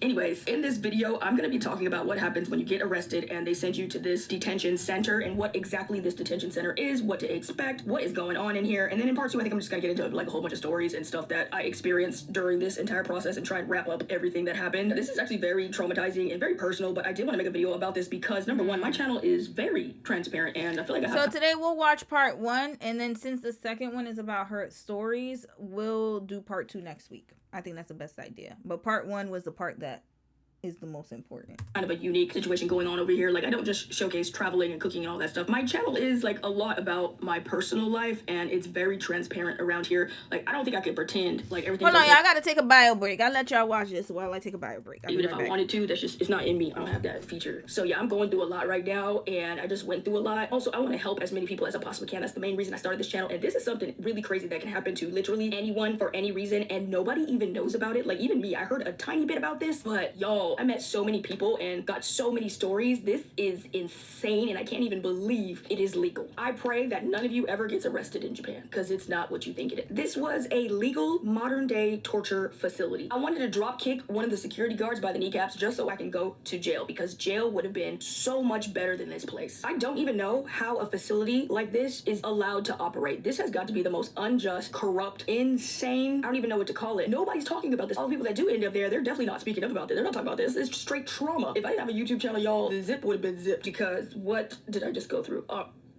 think I'm still in shock, which is probably the only way I'm gonna be able to get this video out, because as soon as everything like sinks and settles in, I'm gonna need therapy. Do not get arrested in Japan. Let's just start off with this detention center. I'm gonna put timestamps up somewhere so you guys can like jump around, because I know it's a lot to cover and it's hot. Taking this off. Come on, please work with me. I think I have to say this disclaimer. This is not professional legal advice. Please consult whoever is a professional, not no YouTuber, yada yada, you know the drill. This is all alleged. This is all my story. Yeah, the fam know what it is. I'm gonna leave a lot of details out just for like legal reasons, so I'm not gonna be naming any entities or anything like that. Please don't contact nobody. Don't try and write nobody, because honestly, if I told y'all what really like the nitty gritty, y'all would be rioting in the streets like my family's trying to do right now, because it's some total nonsense and it's actually insane. But yeah, I'm gonna leave out the names of these devils. I don't want to drop it. I'm tired. So yeah, 8 a.m. I was arrested. They came to my house. I shouldn't have even been arrested, because I've been talking to these folks for I don't know how long. Oh, kitty. Oh, there's a cat outside. Anyways, came to my house. I was dead asleep, got pajamas on. They're like, yeah, you're getting arrested. And I'm just like, is this serious? At this point, to be honest, I was so over it that I was just like, yeah, let's get this over with. Let me get this lawyer so I can get y'all off my back. Hold on. Okay, what does sis do? Let's go back. Sorry, y'all, my bad. Insane. But yeah, I'm not gonna go too far back. The names of these devils. I don't want to drop it. I'm tired. So yeah, 8 a.m. I was arrested. They came to my house. I shouldn't have even been arrested, because I've been talking to these folks for I don't know how long. Oh, kitty. Oh, there's a cat outside. Anyways, came to my house. I was dead asleep, got pajamas on. They're like, yeah, you're getting arrested. And I'm just like, is this serious? At this point, to be honest, I was so over it. So she had a warrant out for her arrest for what, though? I wish she had started with that, but that's okay. All right, we'll continue. It's like, yeah, let's get this over with. Let me get this lawyer so I can get y'all off my back, because this is actually absolutely insane. Like, it didn't even make no sense at this point. And in Japan, if you get arrested, it's like you just vanish off of the map. They don't tell anyone where you are. You can't call your family. You can't do anything. You're just like sucked out of reality. One of my friends, the one that runs the Kawakuji Animal Rescue, shout out to Bae. But yeah, she was like, anytime one of our employees goes missing and their family like wants to put out a missing persons report, we always suggest that they check out the police department first. Red flag. So they don't even have, do they have like treaties with the US about like people, but they have a US embassy there. How is this even possible? You're supposed to inform, the embassy's supposed to do that. Okay, anyway, she'll keep talking, y'all. I'm gonna look it up online because I don't want to take up the time. Because chances are they were probably just arrested, and they hold you there for a very long time, and you don't get to contact anyone, and you're just missing abroad. So yeah, 8 a.m. they came to my house to arrest me. So I'm in my pajamas. I just woke up. I'm pretty sure it might be the same in America. They just arrest you like however you are. Y'all, I heard some crazy stories from some other folks in there, but I wasn't having it, okay? I was like, I'm brushing my teeth, I'm putting on some pants, and I'm feeding my cat. You got me messed up. Really trying to hurry me up and just like put me in handcuffs and take me to the house. I was like, no, absolutely not. I'm feeding my cat. And I really put my foot down because I don't have a spine. I'm a pushover. I really am. But I put my foot down. I was like, no. Duchess is getting her food. She's getting her wet food. I'm filling up her dry food. I'm putting up a bunch of bowls of water. And I'm just doing all this like at my pace. And they're like really rushing me and tapping pins. And it's like SWAT team in there, right? And I'm like, I don't even care. I even brushed my teeth, y'all. That's how over it I was. I was like, I really don't. What are you gonna do? Arrest me? The police actually told me that I was gonna need money, and they took some money out of my wallet. I was like, all right, let's just bring it. That was the only thing they allowed me to bring with me. I could not bring chapstick, nothing. I was barely allowed to wear a bra, which later I quickly realized was absolutely unnecessary because I couldn't keep it in there. So anyway, get to the, I think like a police department or something. Hold up, you can't wear a bra? What if you got a red flag? What the hell is going on here? Oh yeah, Japan's off my list. Oh no, I'm not. There's some countries out there I already have them on my list, and it's because of these type of issues. You should be able to go to a country and have like your embassy, like you should be able to contact your embassy. That's like bare minimum. So I'm trying to figure out like why the embassy wasn't aware of this. They're supposed to contact the embassy, and they're supposed to have somebody come and give you like consulate support. Why is this not possible in Japan? And they make it seem as if oh, my bad, y'all, hold on, that's an alert here. They make it seem like Japan is democratic and is friendly, but that's not democratic or friendly. That sounds just like authoritarianism. It sounds similar to what they say China is. Ain't that crazy? They did the fingerprints, the dang photo, and I'm like, wow, I'm really a thug now. I should drop an album. It took quite some time. I didn't get any breakfast, obviously, because they woke me up fresh out of my bed. After we were all done, they ended up giving me lunch, which was combini sandwiches. I'm not trying to sound like super picky, but like anybody who knows me knows I really don't like sandwiches. I don't know why, I just don't like them. So they put the sandwiches down, and that's when I was just getting so teary. I had to hold back because I knew they were the enemy, and they're not about to see me cry. I've been in a situation like this before where I'm just abducted out of my home and forced to eat food that I really don't want to eat. I'm not gonna get into that because that's too personal. But yeah, I was like, ooh, it's bringing back memories, trauma, here we go, all over again. So I really couldn't eat them sandwiches. I think I took like 2 bites of the egg salad sandwich because I was like, yeah, girl, you don't know when you're gonna eat again. You might want to eat this. The egg salad sandwiches really do be hidden, but I just was not in the mood for that, and I really don't like sandwiches. Little did I know, I definitely should have eaten that sandwich. If only I knew how much worse it was gonna get. So after that, all right, y'all, sorry, I found the information. I'm gonna have to let you guys know. PSA for those of you who would like to move to Japan, you need to be aware of this. If you're from America and even from Canada, I'm gonna have to check Canada too. Arrest of a U.S. citizen. Okay, we're not going to read all of this, but any information relating to conditions within a specific foreign country is provided as a courtesy, y'all, as a courtesy, red flag, for general information only, and does not constitute legal advice. The Department of State makes no representation regarding the accuracy, completeness, or timelines of this information. Questions about foreign laws and legal systems should be addressed to appropriate attorneys. Okay, that's fine. The Japanese legal and penal system is different than in the United States. The following account is intended to provide general information about what to expect from the point of arrest through investigation, indictment, conviction, sentencing, and service of a prison term if the case is not dismissed. These descriptions are general only, and your case may proceed differently, which is true, so you should consult with your lawyer. You should not rely on this information for the purpose of making legal decisions. The only true authority for your case is your lawyer. Okay, that's fine. But I'm trying to figure out why her family wasn't contacted. This is very alarming, y'all.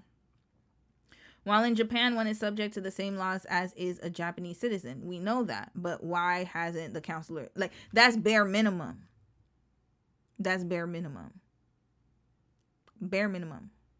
A U.S. passport does not entitle its bearer to any special privileges. One should not expect to receive preferential treatment or to expect that the same array of legal rights accorded one under the U.S. judicial system are necessarily applicable in Japan. We know that, but it's just getting, like, this is craziness. Hold on. First 72 hours. Let's see this.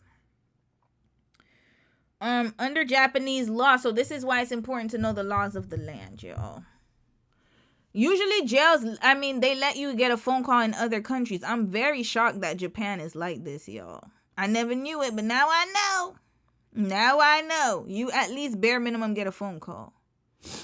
Under Japanese law, you may be arrested and detained without bail for 48 hours by the police on suspicion of having committed a crime.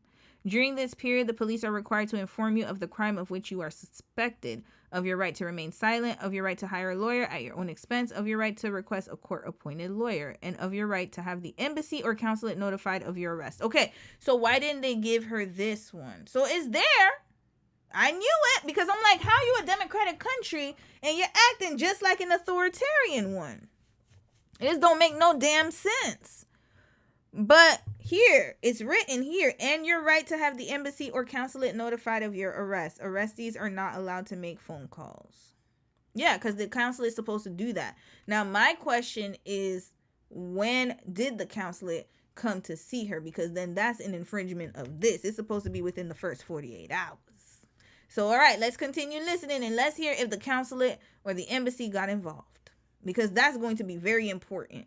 Continuing. Shipped off to the detention center. Now, this is what I want to cover. What is a Japanese detention center exactly? If you're arrested in Japan, you can be held at this detention facility for up to 22 days. This is the corrupt part. This is before they've even determined whether you are innocent or guilty. This is before anyone's looked at any of your information. They're just holding you here. So let's imagine that you jaywalked and a police officer saw you, but actually another police officer is the one who told you that you could because the light was broken at the time, but he walked off. And so you got arrested. You're going to be held there. It doesn't matter what you did or didn't do do, they can hold you there for days before anyone even looks at what happened. And that is the number one corrupt part. The number two corrupt part is just the level that it is. When you hear the word detention center, you think something very mild, something below jail, right? Absolutely not. This was a modern day torture facility. This place is designed to exhaust you, stress you out, and just put you in the worst state physically and mentally as they possibly can legally to get you to admit to being guilty. So the whole purpose of this place is to just exhaust you and stress you out beyond what should be legal to get you to confess to your crime. So it's basically like a little torture facility. I know. And again, this is before they've even determined whether... I mean, sis, to be honest with you, Japan's history is not really that great. I mean, we already know it's awful. Awful. They was the one gung-ho World War II. Y'all remember the kamikaze fighters? And of course, y'all know what they did to the comfort women and people in Korea. Dom, my lord. Yeah, Dom will go on a rant about that too. So, they are the colonizers of Asia. That's their MO. So, you could do with that as you will. And the U.S. is no different, y'all. They just do it somewhere else. Remember, they had them jails in Gitmo, Guantanamo Bay. Had people all up in there. And now they got the ICE detention centers. Lord knows what's going on in those things, right? So I have to be honest. Like, when you're in the country of colonizing, people who have colonized, you're not going to get the treatment you think you are going to get. Like, even though they put the democratic or democracy over it. It's just the shield of democracy. But most of the time, the colonizer's mindset stays the same. And their torture methods stay the same. It is what it is, y'all. History and politics. Yep. They'll do it every time. So I'm actually not surprised, but I was only surprised about the consulate part, because I'm like, no, legally you're supposed to be able to do that because there's treaties involved, and that's where you can stick it to them. You got to get the law involved. Whenever there's a treaty, they have to respect that, because then in that case, that is, that's clearly a violation of the treaty. If they have every treaty is there for, judicial embassies, blah, blah, blah. They have law set up for everything.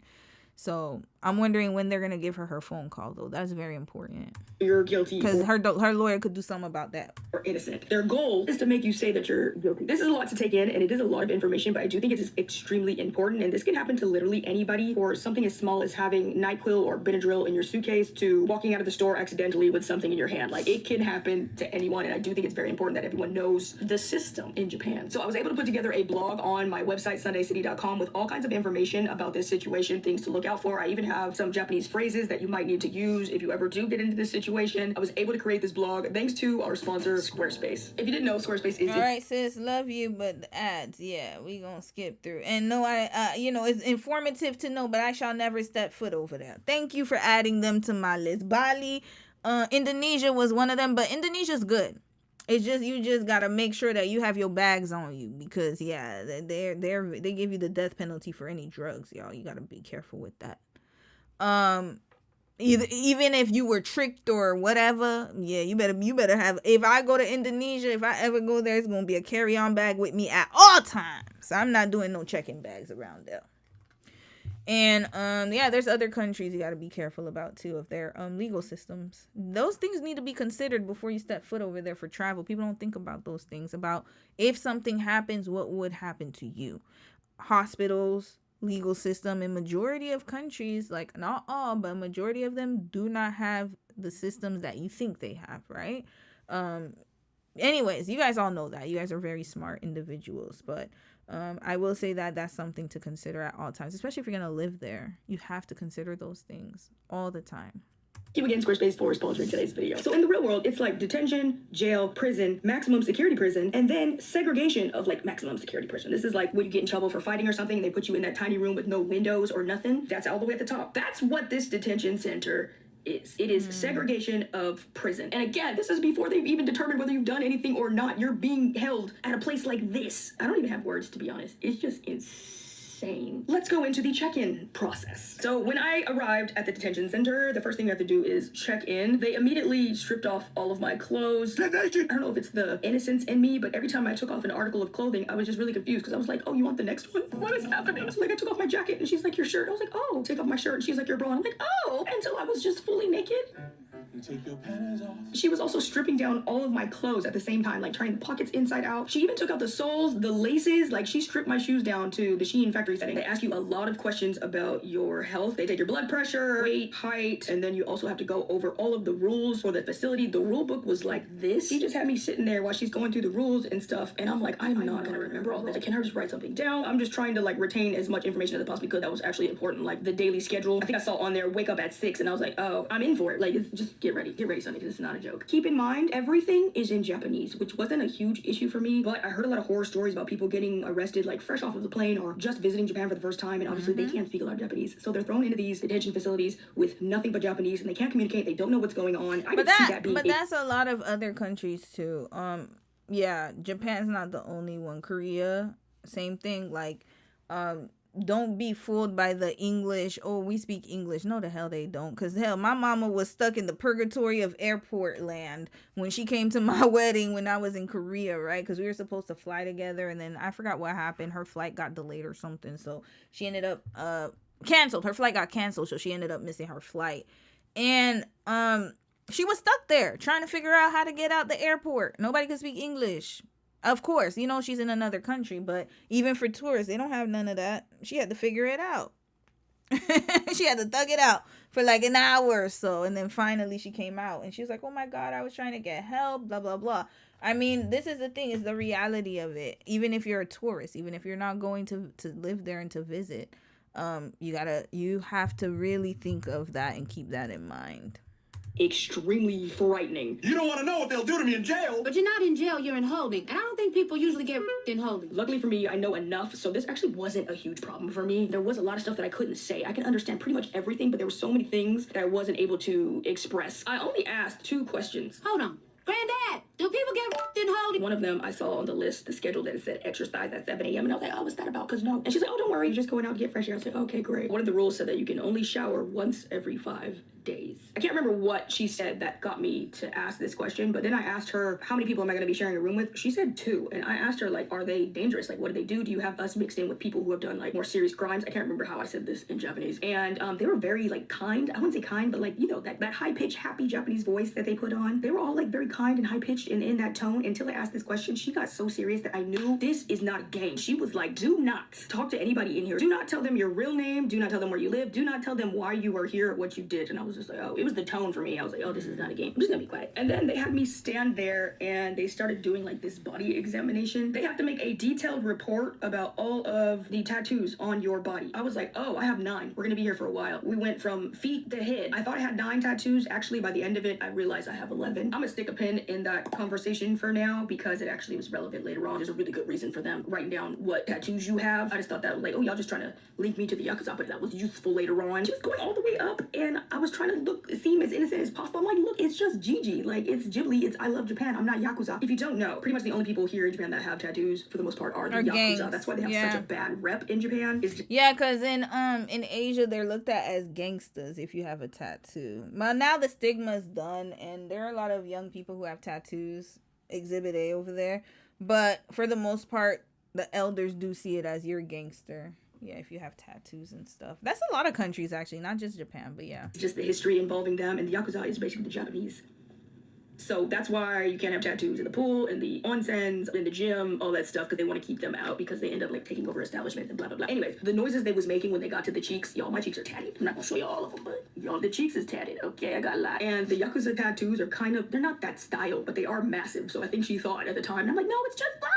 It's just flowers. But yeah, we got through all of them, and then I thought we were done, but no, they also have to make a detailed report about every scar on your body. Yo, I just got hit by a car. I'm so accident prone. Oh, they would be on me forever. so many This is scars. craziness. But on top of that, I Red have so many flag. stretch marks, and she kept stopping at every stretch mark like it was a scar and not understanding that it was a stretch mark until she finally got to my knees and just gave up. She was like, "Oh, okay. I don't think this is what we think it is." And I was like, "Thank goodness, because we're gonna be here forever." It looked like my mama was half tiger. Oh. After all that was done, they did a full body search. They even looked inside of my mouth. They do. Then I'm just standing there on some crinkly newspaper. She was about to hand me some underwear to wear, and so I'm like squatting down to put them on. But then she grabs them and she's like, "No." And I was like, "Okay, maybe she's gonna put them on for me," because you literally can't blink in that place without them being on high alert. They like treat you like you've just assassinated. They treat you like the biggest criminal. Like you can't make any sudden movements at all. So I was just figuring like, okay, I just can't put on my own underwear. She's like standing next to me and I'm like squatting to put on the underwear, but she takes it and I'm just like, okay, maybe she's gonna put it on for me. And then she gestures like to do like this and I'm like, okay. So I squat down waiting for her to put the drawers on and she doesn't and she goes back up. So I go back up and I'm like, okay, I did something wrong. So then we go back down and then I go back up and then I go back down. I'm like, what are we doing wrong? They wanted me to do squats so that she could ensure that nothing fell out of my vagina. That's when I realized. No, but that's accurate because when I used to work at immigration a long time ago, when I was like on my internship, well, it was a job, but it was like, you know, work experience and stuff like that, student work experience. We had somebody that hopped on an airplane and she had put her passport in her vajayjay. Why? Because she wanted to claim asylum in Canada and she didn't want to give her a real identity. So basically she would claim asylum under an alias name and then pop out with her passport. But then, you know, we were alerted, whatever, because she went to the bathroom on the airplane. And I don't know how they figured that out. But anyways, they figured out that maybe she walked and she didn't have identity documents on her. And so that was a red flag. And so they figured out that she was in the bathroom at the airplane because, you know, on the airplane, people kind of say, the flight attendants say, oh, yeah, this person used the bathroom, this person used the bathroom. They keep track of that, y'all, by the way. So then they finally did an inspection and then they saw the passport was in her. And some people hide drugs in there. They put balloons of drugs in there and stuff like that. They used to do that. So, yeah, I'm not surprised they did that. You're not in Kansas anymore. It wasn't until like the fourth squat that I understood what was going on. Oh. So I had to do a few more squats, and she was really down there, like, looking to see if anything fell out of my... Y'all... Is this some kind of sick joke? This is crazy. And no wonder I'm standing on tissue paper like a dog.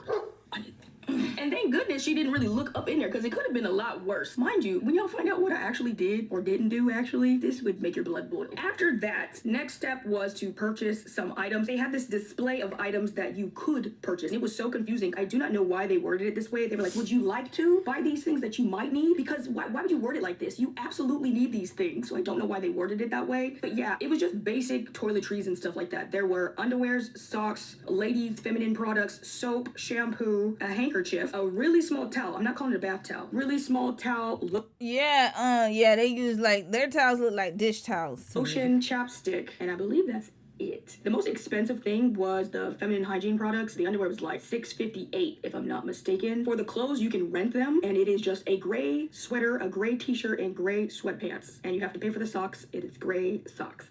All gray. I bought everything besides the shampoo, and then later on realized I should have bought that too. I didn't know how long it was gonna be in there. Did I say soap? There was a bar of soap. So yeah, I ended up buying 3 pairs of underwear, 3 pairs of socks. I rented 2 sets of clothes. I bought 3 handkerchiefs. You can only buy 1 towel, lotion, chapstick. That was pretty much the check-in process. Like, okay, give me all of my stuff, and I'm expecting to walk out with the stuff I just bought and go to my room. Nope, I walked out with absolutely nothing. I got dressed. They gave me that handkerchief, and they took me to my cell. Y'all, this cell is not a joke. It's actually kind of crazy. When I envision a prison cell, I think like dark, damp, bunk beds, run down. You know, that's just the image I get when I think of jail. This was like a mental facility type of vibe. I called this room the cell cage because it wasn't a cell and it wasn't a cage. It was like a combination. A fly couldn't get in there. That's how like tight the grid was. Everything was white and it had this insane bright fluorescent lights, those tube lights on the ceiling shining down, and it was really giving one of them mental facility type of rooms. There's absolutely nothing in the room at all. There's a toilet and a sink. The toilet has like a little wall, but there's a huge window so that they can still see exactly everything that you're doing. Even if you were to stand up and like put your pants on, they're gonna see everything. That's how like low the window was. And nothing.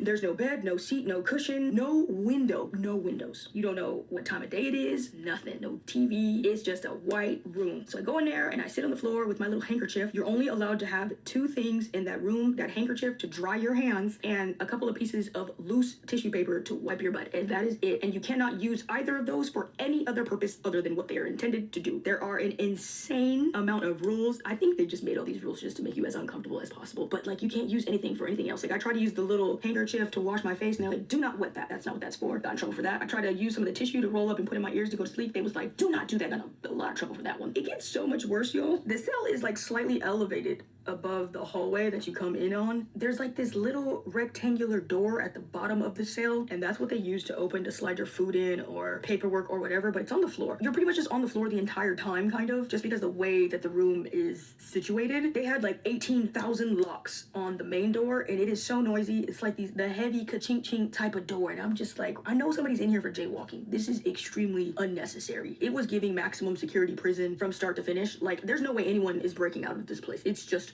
insane. But yeah, I ended up being in 3 rooms the entire time I was there. The first room that they took me to, this one was actually, in my opinion, I felt kind of large. I was like, oh, this is low-key kind of spacious, even though there's nothing in here. There are various ways that this place tortures you. One of them is with all of the rules. The next thing is with your room. That cell really messes with your head in a big way. Well, I mean, it looks like an asylum with no windows. That'll drive anybody crazy. And they know that. This is the country of feng shui. This is a country where they know what position, you know, anybody who did the Marie Kondo, ain't that Japanese? Or the Kondo system or whatever. Yeah, that's Japanese. That's that country. So they know. They're trying to break you for you to admit to whatever crime you're doing. They know it's psychological torture. Remind me, we're gonna, you know, after this, we're gonna look at the best prisons in the world. If you want to go visit a country, go to Norway. Go to Norway. If you wanna visit a country, go to Norway, get arrested. Look at this, y'all. Here. Norway prison. It's an ecological, the most humane. Yeah, go to Norway. Run them your coins. Even if you have situation happen, you're gonna go to a nice ass prison. They're gonna treat you like a damn human being. Red flag to Japan. Get out of here. In a bright white room with the lights on 24/7. By the way, they do not turn off those lights when it's time to go to sleep. They turn off like one of them in the hallway. Turning off the hallway one literally just makes the light in your room even brighter. And another way they torture you is with the food. So you're just being tortured in like every possible way. Let's talk about the food. This was the only time that I cried.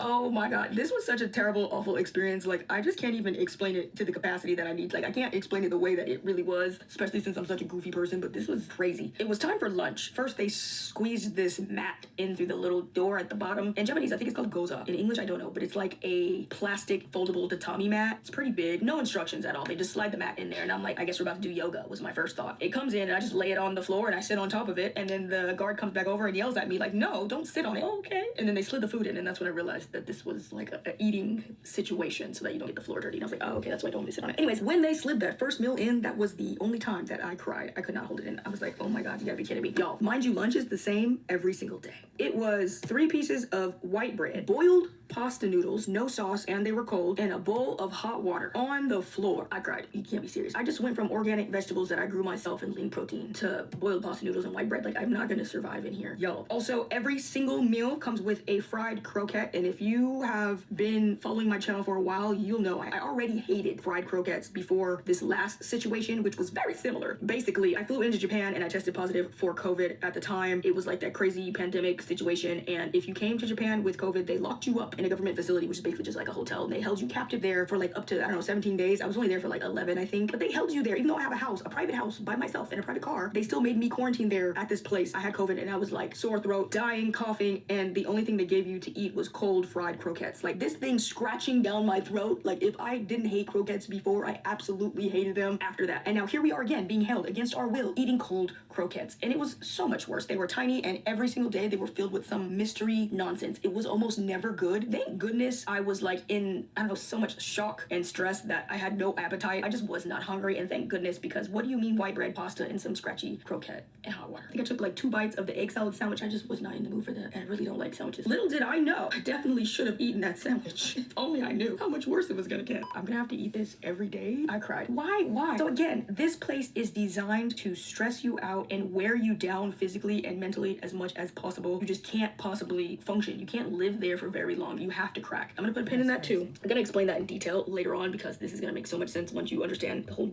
Japanese justice system. After that, I think it was like the next day, I was transferred to a different room with my first roommate. She was an elderly woman that I saw in the hallway once, and she had really, really long hair, which is why I just like noticed her, and she was kind of staring at me, but it wasn't in like a malicious way. She was just looking. So yeah, I was like, oh, that happens to be my roommate. Okay. And boy, oh boy, that was interesting. The first time I saw Granny, I was just like, she's a little off, but I couldn't figure out like why. She was just so dazed. Like I don't have the word for it, but she was not here. She wasn't on this planet. I saw a lot of people there, and so many of them had mental conditions, but her, I don't know what it was. This is just my feeling, but I could tell whatever she was going through was because she's been here too long. Also, the room was half the size of the first room that I was in, and I was like, is everything just gonna continue to get worse? Like, what are we doing? Get into the room, and she's... This is crazy, y'all. The reason I'm speechless is because oh my God, I need to know what she did. I need to know what she did that was so bad. And even if, like, it's like, I can understand a Jeffrey Dahmer or like any other serial killer. They deserve to be in those places. Child abusers, those kind of people. But jaywalking? Are we really serious? Tourists? You skipped that on your visa? It's very disproportionate, and that's the problem. Just staring. She's staring into my soul, but she's also not even there. She's just checked out, like... It's wild. Like, at one point, the guard came by, and he was like, why do you keep looking at her? Another guard came by and asked the same. They're like, they gave her a magazine because she would not stop looking at me. I just, like, turned over, was facing the wall, and, like, pretended like I was sleeping. I wasn't tired, but I was just staring at the wall, laying down, because... And then finally, she started talking, and I realized she can't speak any English. None at all. She kept trying to find something that we had in common, but we had, like, nothing in common somehow, which is pretty rare, because I have something in common with everybody. Like, I like everything from the club to gardening. What do you mean we don't have anything in common? Finally, she found Michael Jackson, and she kept bringing up Michael Jackson over and over and over and over again. Yeah, you like Michael Jackson? I like Michael Jackson. And then an hour would go by, and she's like, hey, you remember Michael Jackson? I like Michael Jackson. And I'm just like, what? Girl, I would have been singing all his songs. All of them. From top to... I would have been singing all the albums. Let's start with the first one. No, not Michael. Jackson 5. Hit it from the top. There we go. That'll make the days go by fast. Then we finally shifted to finding a new mutual interest. Shohei Ohtani, the famous baseball player that everyone's obsessed with. He plays for like the Dodgers. And so that was her new thing. Like, hey, Shohei. And I'm like, yeah. She was talking so low though that I absolutely could not hear her. Because you're not allowed to talk there. So if you talk kind of loud, you get in trouble. Why. Like, girl, how long have you been here? You are traumatized. Every time we had roll call, the way she would just like perk up. I was like, dang, you've been here a minute. I don't know how long, but you've definitely been here. And Granny had to have been Yakuza. Because why are you in there? But then again, they throwing folks in there for any reason. So you never know. I'd rather have been stuck with somebody who talks too much or didn't talk at all. I don't know why, but this was very painful because it was so awkward. She just kept talking about things, and she always asked questions. And I could understand the Japanese, but I don't really know the phrase for everything. Like, is your hair real? What type of hair is this? And she just kept touching my hair, asking me questions about it. And I don't have, like, how do I tell her that this is half extensions and I got locks? Like, I don't know that in Japanese. And then she started setting all the rules. And I'm like, you know what? You're older, and I'm in Japan, and I know how this system works. So I'm just gonna listen to you. You gonna run the show. That's fine. She was like, you're gonna clean the bathroom. I'm gonna clean the floors. And I'm like, okay, no problem. She was like, I can't clean the bathroom because it makes me sick. And I was like, facts. So I'm gonna do it. But before I could clean the bathroom, I got a meeting from the US Finally, Embassy. yeah. Okay, there we go. Because I knew that was going, yeah. They must.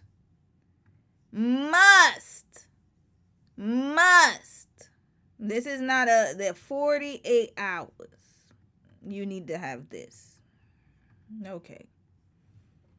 There we go. All right, continuing. Wait, where's Sundai? Where are you, sis? Where did I leave you at? Where you at? Oh, Lord. Back to when I was arrested, and it took me to the police station before I went to the detention facility. When you're arrested, there is a form that you can fill out that every foreigner gets. It's basically like if you want the embassy to be notified that you've been arrested, absolutely sign that. Well, actually, I don't know. If you're guilty, maybe, Alan, you don't really want America knowing that you did something illegal abroad. But if you're not, or if you want your family to be able to know where you are, honestly, I would recommend signing this. Again, don't take legal advice from me, but there's a form that you'll get. Sign it. Do it. Okay? Even if you feel like you don't want people, they're going to be all up in your business anyways. Do it. All right. There you go. You're welcome. That you have the option to have the embassy notified that you have been detained, but also there's an option to have them come and visit you wherever you are being detained, and I filled that out. So I believe the embassy came to visit me the second day that I was there. It was actually quite quick because I was there the first day pretty late. Hold up, sis. Thank you, Alexis. I didn't know you were on the chat. Thank you, sis. Okay, so Alexis wrote in my Discord, "Hey, Romy, Sunday Love literally did nothing. Sunday Love literally is nothing. She received an international package that never made it through customs that had some illicit substance. Sunday never ordered this item or knew who sent it to her. She literally did nothing. It's crazy. I think someone set her up, to be honest." Red flag. This is craziness. Wait a minute. It had an illicit substance? Let's see what illicit substance is illegal.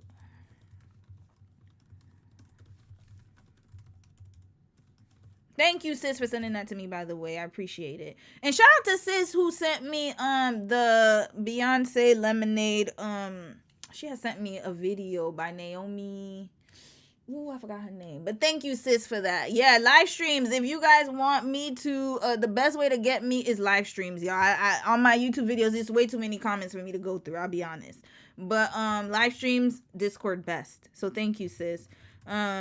Illicit substances that are illegal in Japan. My bad, y'all. Morphine, fentanyl, oxycodone, codeine, and tapentadol. Okay, let's see. What else? Okay, so narcotics are illegal in Japan. Stimulants. I can't even take my ADHD meds. Red flag. What you mean? Hold up. Y'all, that's my ADHD medication. Examples which include, lisdofetamine. That's mine. I don't know that long name. Vyvanse. I take Vyvanse, y'all. Hold up. Oh, yeah, we not going to Korea, Japan. Yeah, forget about that. These medications are generally prohibited. Items in this group fall under the stimulants control law. They cannot be imported for personal use, even with prescription. Hold up. I did not know this. Hold up. Does Korea have the same thing? I got to check, y'all, because I might not be able to go to Korea then. I got to check. That's the only other country in Asia that I'm going to be visiting frequently because of Dom's parents. In Korea. Let's check that. Okay, for them it's CBD oil, which makes sense. They really are very strict with marijuana. Anything marijuana related. Amphetamines, opiates, and benzyl. I don't even know how to. Oh Lord, I can't even pronounce that. Okay, what's the? It's just narcotics. Okay, Korea's a little more lenient. Yeah, Korea seems more lenient. Are you kidding me? I can't even bring my ADHD meds, y'all. I was yesterday. I would have not gone anyways. I was thinking about going to Japan. I ain't gonna lie, but hell no. After this, I'm so happy you're speaking out, Sunday. Thank you for telling us, y'all. I thank you for telling us. Honestly, I did not know. Thank you for sharing your story because I had no clue. I wouldn't have even known. I'm thinking they drugs, like real drugs, not no damn stimulants for ADHD. Anabolic agents in Korea. Okay, so that's human growth hormone. So that's like steroids. Agonists, hormones and metabolic, steroids, diuretics, stimulants too? Okay, what stimulants y'all talking about? Hold on. I need to see what it is. I'm gonna make Dom read it in Korean. Yeah, because I didn't know that. Let me make Dom read it in Korean. Hold on a second. I think he's sleeping, though. Let me wait till he wakes up, y'all. I'm going to wait till he wakes up.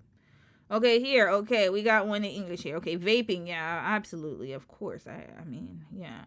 I need to see stimulants. Cigarettes, perfume. Okay, let me see. Okay, CBD oil. ADHD meds? Oh, they require narcotics permit. Okay, that's cool. Okay, we could do that. Okay, at least they give you a permit. Thank you, Korea, because I was about to be like, oh, y'all ain't never gonna see me again. Not grandma and grandpa, mom and dad, I was gonna say, because I was thinking about his grandmama. Mom and dad, I was gonna say, y'all gonna have to roll up here. But yeah, okay, I could get a permit. Now I know. I didn't know. Because, yeah, I got to bring my meds with me. By the way, I didn't have meds. I wasn't medicated in Korea. I got my diagnoses last year or a year ago. Yeah, a year ago. So that means that I was unmedicated in Korea, just in case you guys are curious as to why I didn't know. Poppy seeds, even everything bagel. What? Yeah, because I heard poppy seeds, they have something in them. I don't know. So don't eat poppy seeds. Okay. Good to know. So if you have meds, you got to get the narcotics permission before you can fly into Korea 10 days prior. Japan is 100%, so they don't think people have ADHD, so you're going to have to be unmedicated. But hell, I wouldn't want to go to a country that damn restrictive. Get out of here. There's so many other countries in the world you can go to. Psychotropics, including Ritalin. Yeah, Ambien. General medicine. Lord. Restricted medications require certificate or special permission. You need to get the import confirmation certificate. So, over-the-counter drugs such as and quasi-drugs. Oh, okay, so you can. But I'm so confused. It says you take an ADHD medication. This is typically falls under stimulants, raw materials, and may be banned or require special permission. Okay.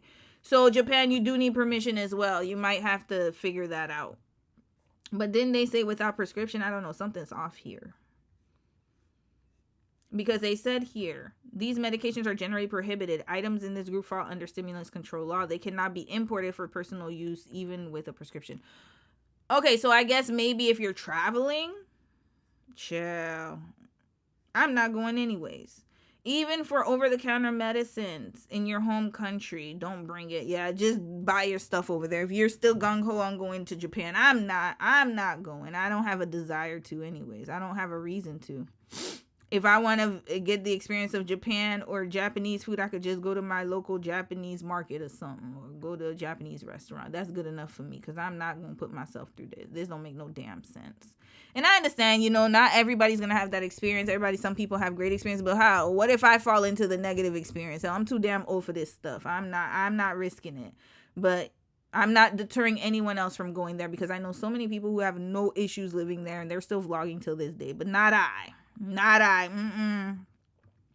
No. Continuing. They did well. So yeah, shortly after I got transferred into the room with the granny, the embassy came and I went out there to go do a little short meeting with them. They are a lifesaver in a situation like this, especially if it's in another language, because they're going to break down exactly where you are, what is going on, what to expect, and even what to expect if this escalates. So they told me about, the entire procedure for the place that I was at. They told me the procedure for the next step, which was jail and prison. And it was very interesting because it was very different from America. It was they can hit you, they can beat you, they have capital punishment, they have this, they have that. It's just really good to know these types of things. Also, another thing that they can do is notify your family in whatever country and let them know where you are. It was so funny because I was like, yes, I really just wanted to make sure that my family knew where I was. And she was like, oh, actually, no, we were already in contact with your family. I was like, how? What are you talking about? Again, tears was coming in. I had to suck them back because this just was not the environment for this. She had on the cutest heart glasses. She was like, yeah, actually, I've already been in contact with a Kristen Love. I believe that's your sister. Yeah, she sent in a missing persons report. She contacted the embassy, the Navy, the Army, the Air Force, the Coast Guard, the lifeguard. She sent people to your house. I just zoned out while she was going over the list of all the things that my sister had already done. And that literally just lifted all the stress I had. I was so stressed, y'all. I was not doing well. Thank goodness I contacted them, because that really helped me to get through. It's one thing to have people in your life who love you, but to have somebody in your life who loves you and don't play about you, somebody that don't play about you is a whole nother level of love. It's completely different. My sister did not play about me. I don't play about her either. We constantly track each other's locations at all times, and we always talk about if something crazy happens, what we would do, type of thing. And when I got arrested, I had no time. They were at my door. The only thing I had time for was to text her my safe word. So I text her the safe word, and that was it. So I think that was enough for her to figure out something is wrong and I need to find her, which is just, I'm about to cry again. Okay, I'm back.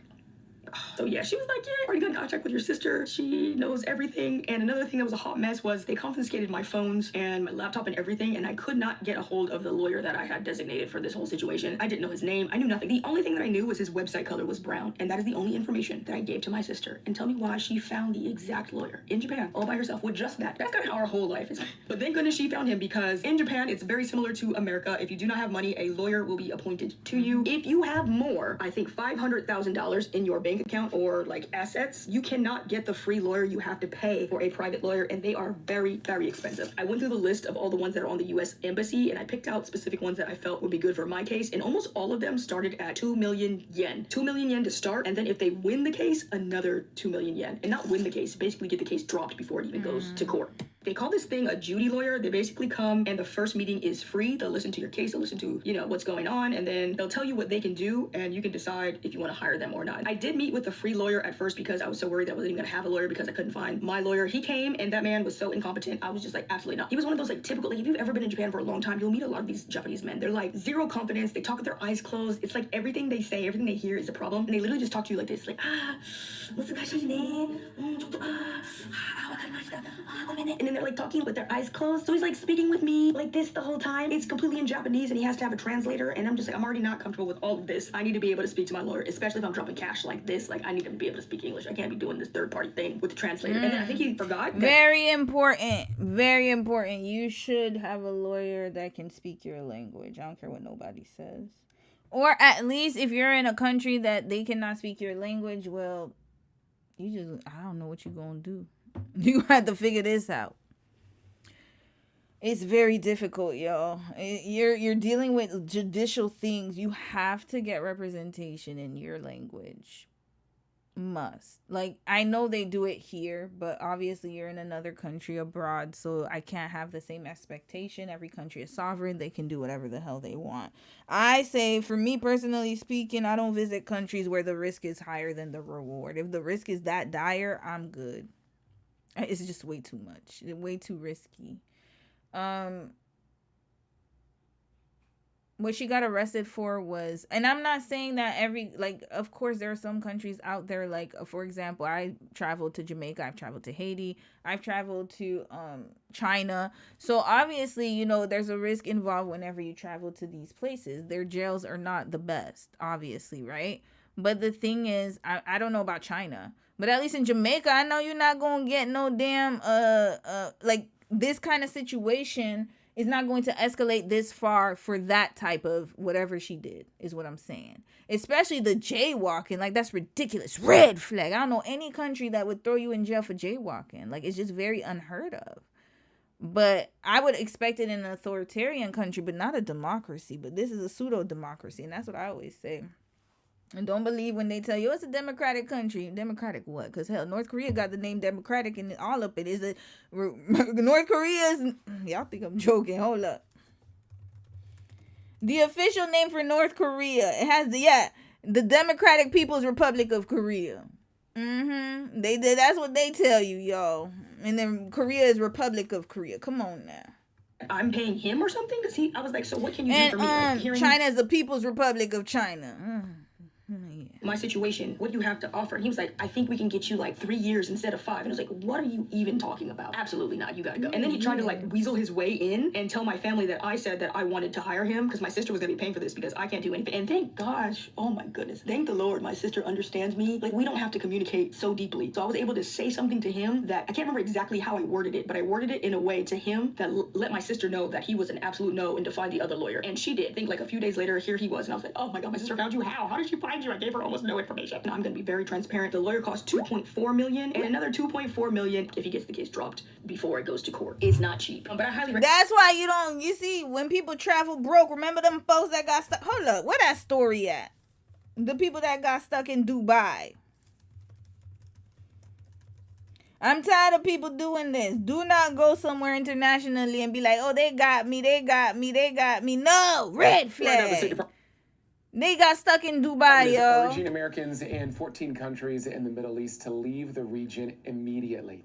Many, including a couple from Cincinnati currently stranded in Dubai, are finding that's easier said than actually done. They told me today they are looking at Why would you travel broke? You need to have money. I'm not saying you gotta have 15, 20,000 or something like that, but damn.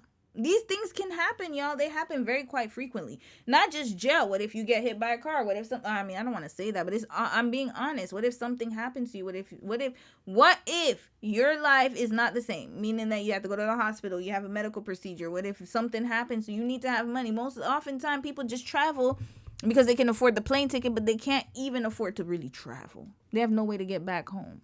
every possible Look at this. option to get back home here to their 3 kids. In a story 3 kids at home, red flag. only on Local 12 News.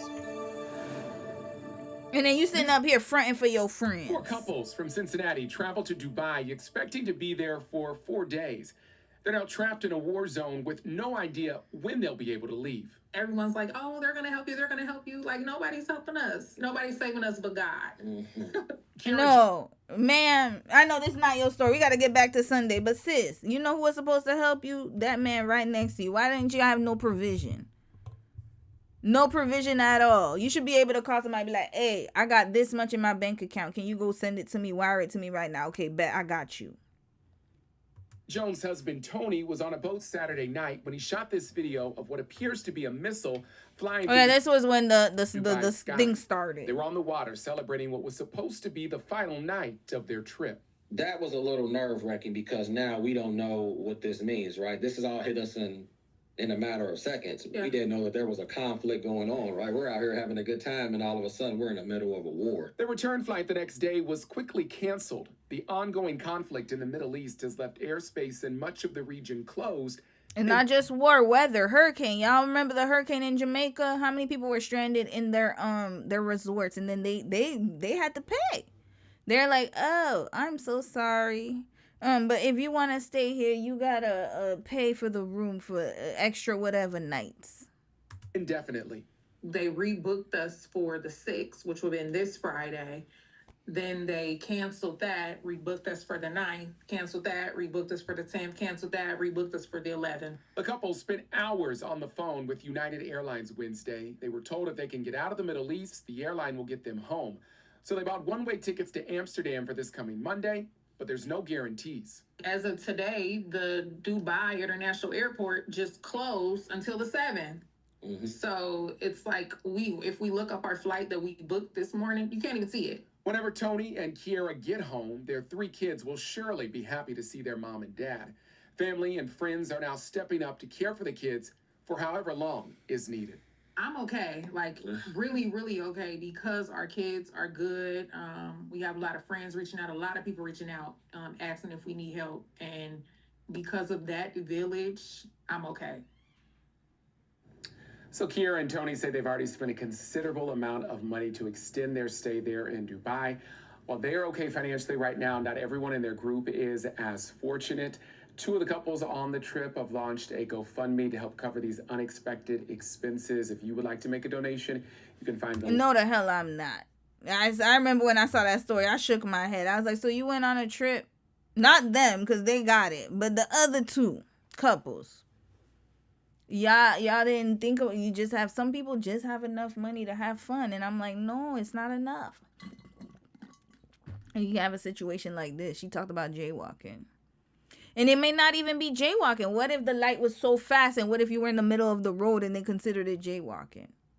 Recommend getting a good lawyer, because honestly I got a lot to say and I can't, but it is all really fishy to me. The lady that they sent for the embassy meeting, I mean, she was like pure perfection. I don't even know how to explain this. Like, I was trying to find her name because I want to like write a report or something, because she needs a raise. She had the most professional, perfect aura. Like, she was kind, but she wasn't like too sweet. She was serious, but she wasn't cold. She wasn't giving me like false hope. She was just letting me know exactly how it was, but still being empathetic enough. She wasn't like, oh, this is terrible, that's so messed up, you'll probably be like, she wasn't feeding me any type of lies. It was like cold cut enough, but also kind enough. It was just very helpful, because the last thing you want in there is like false hope or false information, because it does just it gets dark in there, and you don't want to be looking forward to something and then it's like terrible, because like your mental health is just on a string and anything can snap it at any time. So I just really appreciated her approach to like everything. Also, this woman changed my life. I'm not going to talk about this in this video, but she gave me something. She did something for me that was completely transformative. I cannot believe she single-handedly did this on her own. I'm going to mention this in another video. Another thing that the embassy can do, they come in there and they tell you exactly what they can and cannot do. Yep, like, they do. We can't get you out of here. This is a completely different country. They have different rules and regulations. There's nothing we can do here. Like, you're in trouble here, you have to abide by their rules. The only thing that we can do is make sure that they don't kill you and that your medical needs are met. And thank goodness I called them, because as a lot of you guys know, I have a very serious medical condition. It's actually, I think it's ranked in the top 13 of like the most serious medical conditions that you can have in Japan. So she was able to speak to the detention facility. So they probably put her in another room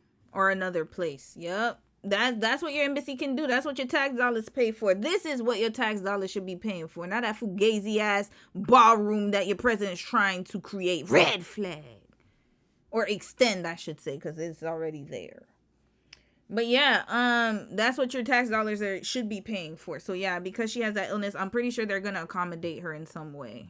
On my behalf, and thanks to her, I was transferred into a private room. Yep.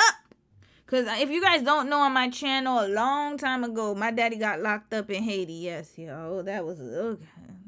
One day I'll tell the story. I want him to tell his story, though. That's why I haven't given the whole tea. But he got locked up in Haiti. He didn't do anything. It was definitely a y'all know, ransom.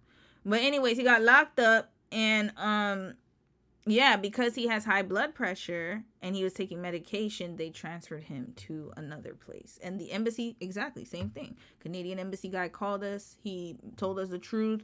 He's like, look, like, we don't know what's going to happen. Haiti has its own system, but since your dad's from Haiti, it's going to probably be a little better. We don't know how long it's going to take. The judicial process is it varies depending on that. So the more money you have, the faster things are going to go. That's just what it is. But point is, because he had high blood pressure, they transferred him because he was staying with other folks, and then they transferred him to another room. Yep. So that's also an option. And yeah, this can happen, y'all. Because of my condition. Like, she's like immune compromised. She cannot be around all of these sick people because everybody in there was sick. And I'm still, obviously, as you can see, I still caught something getting on my way out because there's just so many people and things, and like, it's not very clean. It was a filthy environment. It was so another important thing, make sure that your country has treaties with the country that you're arrested in. If not, then this does not apply. You're gonna be in China's one of them. If you go to jail in China, good luck. Good luck. Usually the presidents have to start talking. Russia, same thing. I remember, was it Brittany Griner that was in jail, and she had to get pardoned by the president. The Lamello brothers, the LeVar Ball, whatever, president had to do that. That's a presidential call right there. If the country does not have any type of treaty with the U.S. when it comes, or your country if you're not from the U.S., when it comes to getting arrested and stuff like that. So you better check. Make sure you do that before you travel.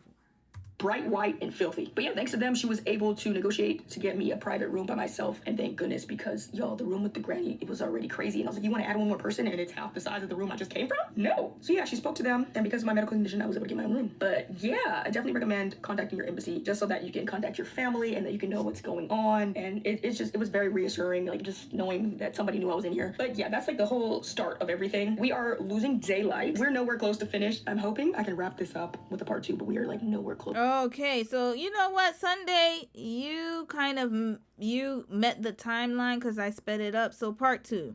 Thank you. All right, we're gonna speed it up 1.5 again. No, this time 1.5. She speaks pretty good.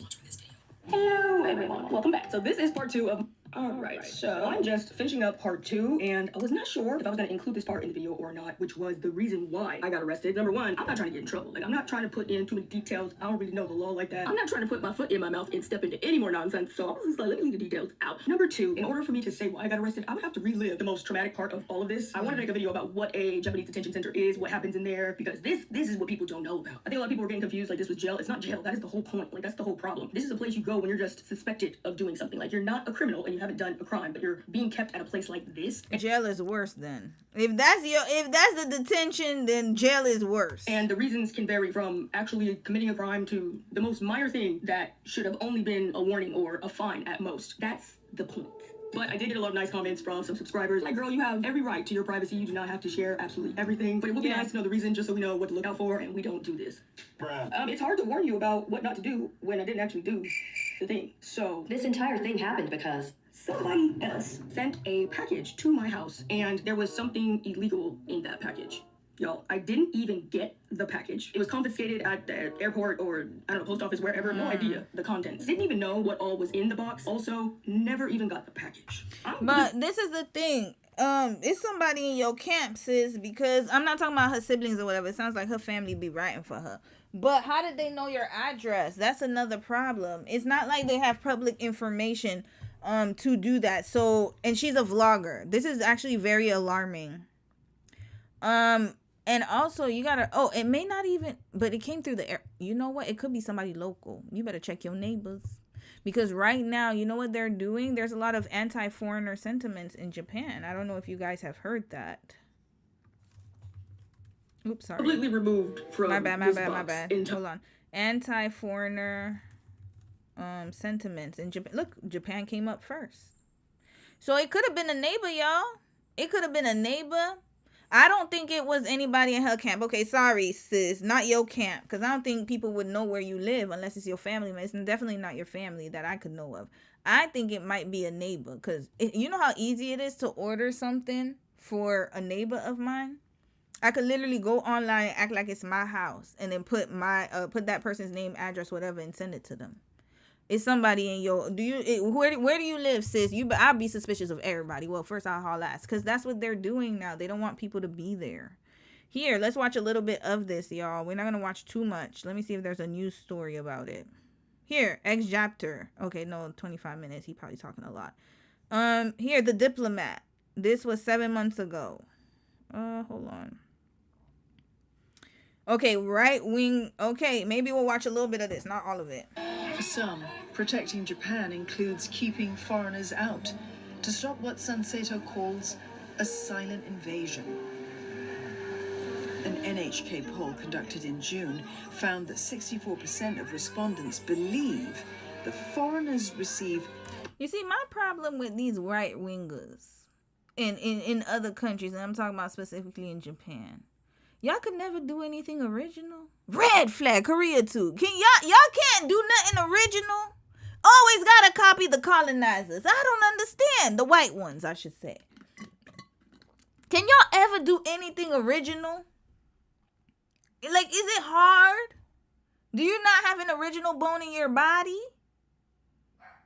Because why are they waiting until all of this, it popped off with in Europe, it popped off in America. Actually, matter of fact, Trump started all of this, to be quite honest with you. No. The Boris guy. What's his name with the hair? No, it was Trump, 2020. He started all this nonsense. And then it skipped over to that guy with that raggedy ass wig on his damn head. What's his name? Boris Johnson. This ugly ass man right here. What is he? A Gemini? Lord. Look at his wig. They all got horrible wigs. Red flag. And how come he never smiles? Your teeth must be messed up. Hold up. I don't trust nobody who can't smile. Where your smile at? He don't never smile. He never smiles, y'all. Where his teeth at? You ain't got no teeth there. Look at it. Yeah, that's what you was hiding right here. Look at this. Look at this grin right. Look at this grill. Look at this grill right here. Yeah, and I don't care if you like him. Get the hell off my damn channel if you like him. If that's your fave. Red flag. Get off of here. Skinning and grinning. They could never do anything original. All of a sudden, anti-foreigners. Of course. Because, it's all over. We might as well jump on the train. Of course. It was popping off in Spain. Popped off in Italy. Popped off in, where else? It was all over the world. Well, mostly started off by that orange man that y'all call your president. And then now they're jumping on the wave. There we, of course. Could never do anything original. But anyways, point is that I think it's a neighbor, because look at all this. They probably was conspiring to get her out of that damn apartment complex. We don't want a foreigner here anymore. Preferential treatment. Or her neighborhood. We don't know if it's a neighbor if she has a house. I think the most recent sort of, far-right expression, I think, stands out in some ways by focusing on xenophobic policies. In other words, it's no longer just the external threat of China, of North Korea, or even South Korea for that matter, that the far-right play up, but it's also economic migrant workers, even tourists, wealthy foreigners. 民主主義のですね、前提である多様な意見が尊重。 Mind you, this is why I'm saying they're copying for no reason. What's the percentage? Japan has the lowest percentage of foreigners in Japan, y'all. 10%. 10.6% of foreigners live in Japan.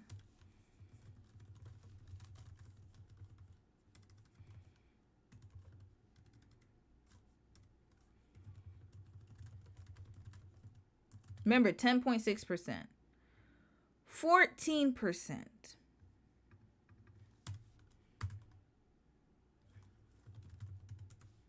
I know I spelled it wrong. 16%. Give me another country. It was Spain. 18%.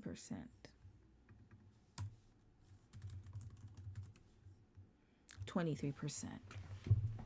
If any country should be having these type of right-wing movements, 23%. It's not even that much either. Red flag. And then here you go. Korea.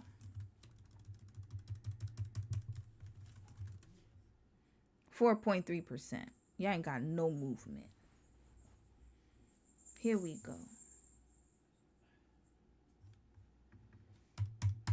Give me another country. Germany. 12%. Italy. Remember when they was turning people back? 9%. That's not even scratching the surface, y'all. I need another country. Mexico. Because they are going over here now. 1%. Thailand. 5.2%. Nigeria. I'm going to put African countries. 0.6%. Ghana. 2.5%. South Africa. I don't think there's that many in South Africa, to be honest with you. Because they have a mass people leaving. 6%. So all of those right-wing movements that are happening in Europe. Wait, what was the UK again? 16%. US again, 14%.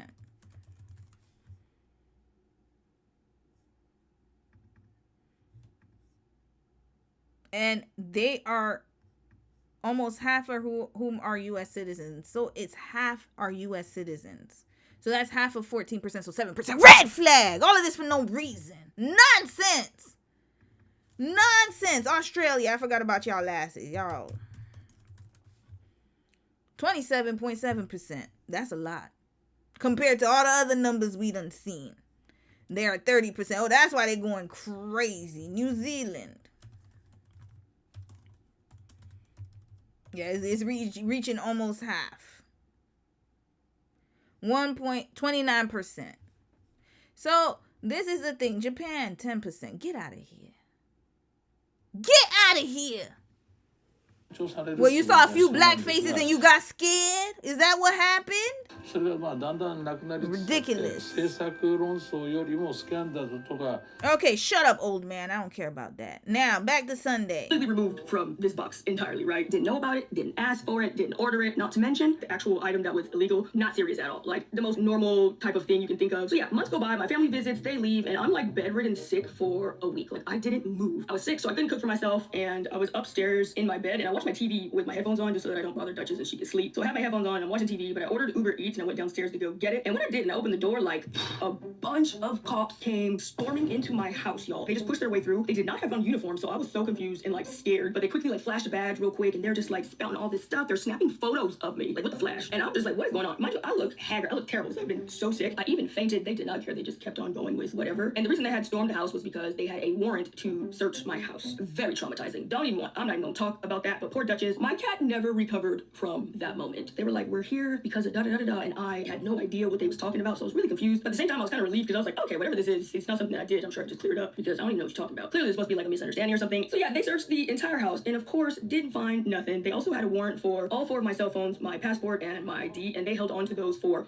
months. And I was why you got 4 cell phones though? Okay, that's another story for another day. That's a lot of phones. I'm really worried because I was supposed to be going to my friend's wedding in the UK, and I was like, girl, I don't even know if I'm gonna make it because of this investigation. I was very cooperative. I went to all of the voluntary investigations. Months passed. Obviously, they don't find anything and returned all of my phones and my passport. I ended up getting all of that back, so I thought this was finished. I'm thinking everything's fine and this is over. So I leave to the UK to go to the wedding. I also go to America to go get treatment. My family did not want me to go back to Japan, but obviously I live there. That's where my job is, my house, my cat, everything. I'm going home, right? This is my house. So yeah, I go home. And that is when I got arrested. While I was away in America, they had sent me an email asking for something, but I didn't have it at the time, so I just didn't respond to the email right away, and that was where I messed up. I should have responded to them, but I didn't think it was that serious. It wasn't like months went by, I didn't respond to them. I just didn't respond because I didn't have what they were asking for at the time. Oh, again, mind you, I thought all this was over. I thought it was a done deal. So yeah, when I came back from my trip, that is when I got arrested because they now had like a reason, which was they feared that I was fleeing or trying to, leave during this investigation, which I thought was over, by the way. Also, if I'm trying to flee, I'm gonna leave. I'm not coming back. Like, all of it didn't even make no sense. But yeah, I guess that was good enough reason, and that is why I was arrested and detained. So yeah, as I explained, I was arrested. All right, so thank you for the explanation, sis. Now I can't go through everything because of time, but it's all sus. Okay, thank you for. Oh, she gave us a lot of good titles here. The second she got arrested twice. Okay, we gonna go through the second arrest. This is craziness. Y'all go watch her story. I might pop it next week if I have time. He's like, I got good news and bad news. Yeah. I'm like, okay. The good news is your case was dropped. Instantly, I was just like, duh. I don't even know why I was in here worrying. Girl, you didn't do nothing. You got evidence that you didn't do nothing. You should be good. Like, you should be fine, right? That was that optimistic way of thinking that got buried in there because it was just such a terrible environment. So when he said that, I don't know why. I was almost angry at myself for being so scared and stressed and worried this entire time. Because, of course, my case got dropped, right? Right, y'all. And then he's like, but the bad news is, you're going to be arrested again.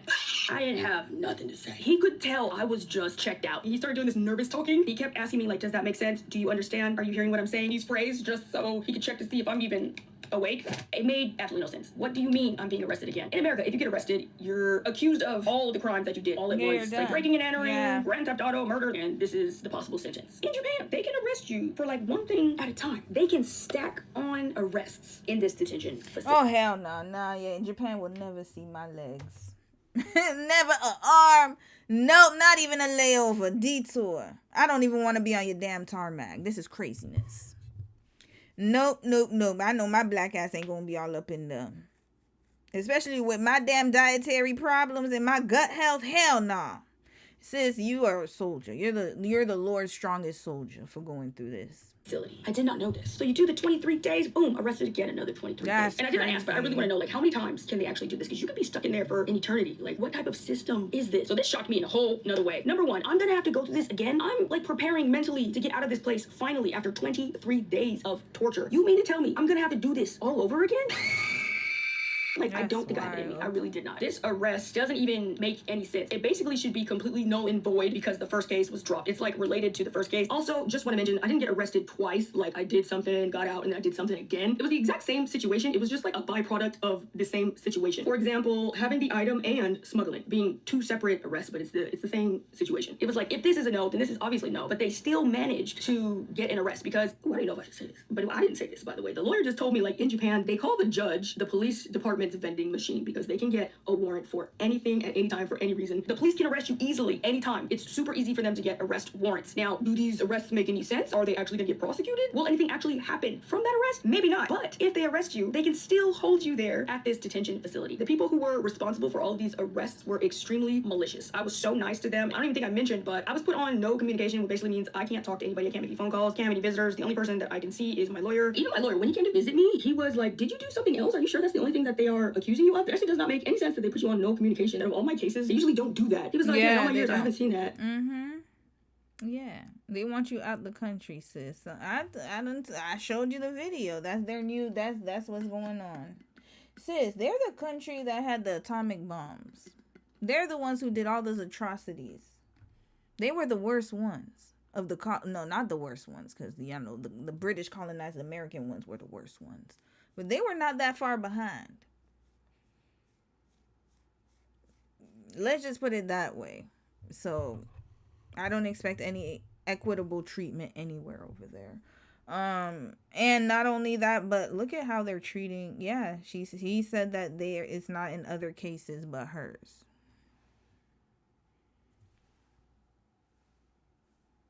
What's different between you and the other foreigners? Because usually most of the people in Japan, the other foreigners, usually most of them are from Asian countries, of course, because they're nearby. But if you're looking at it from the American perspective, so from North America, who would be going over there? But let's say USA, because she is American, it'll be mostly white men and white women. We are minority of travelers that live abroad in Japan. And yet, why are you getting a different treatment? That's crazy. So even he said, in all my cases, I never seen it. So I need to hear whether all his other cases were other foreigners of other races or Japanese people, and she just happened to be one of his foreigner cases. All right.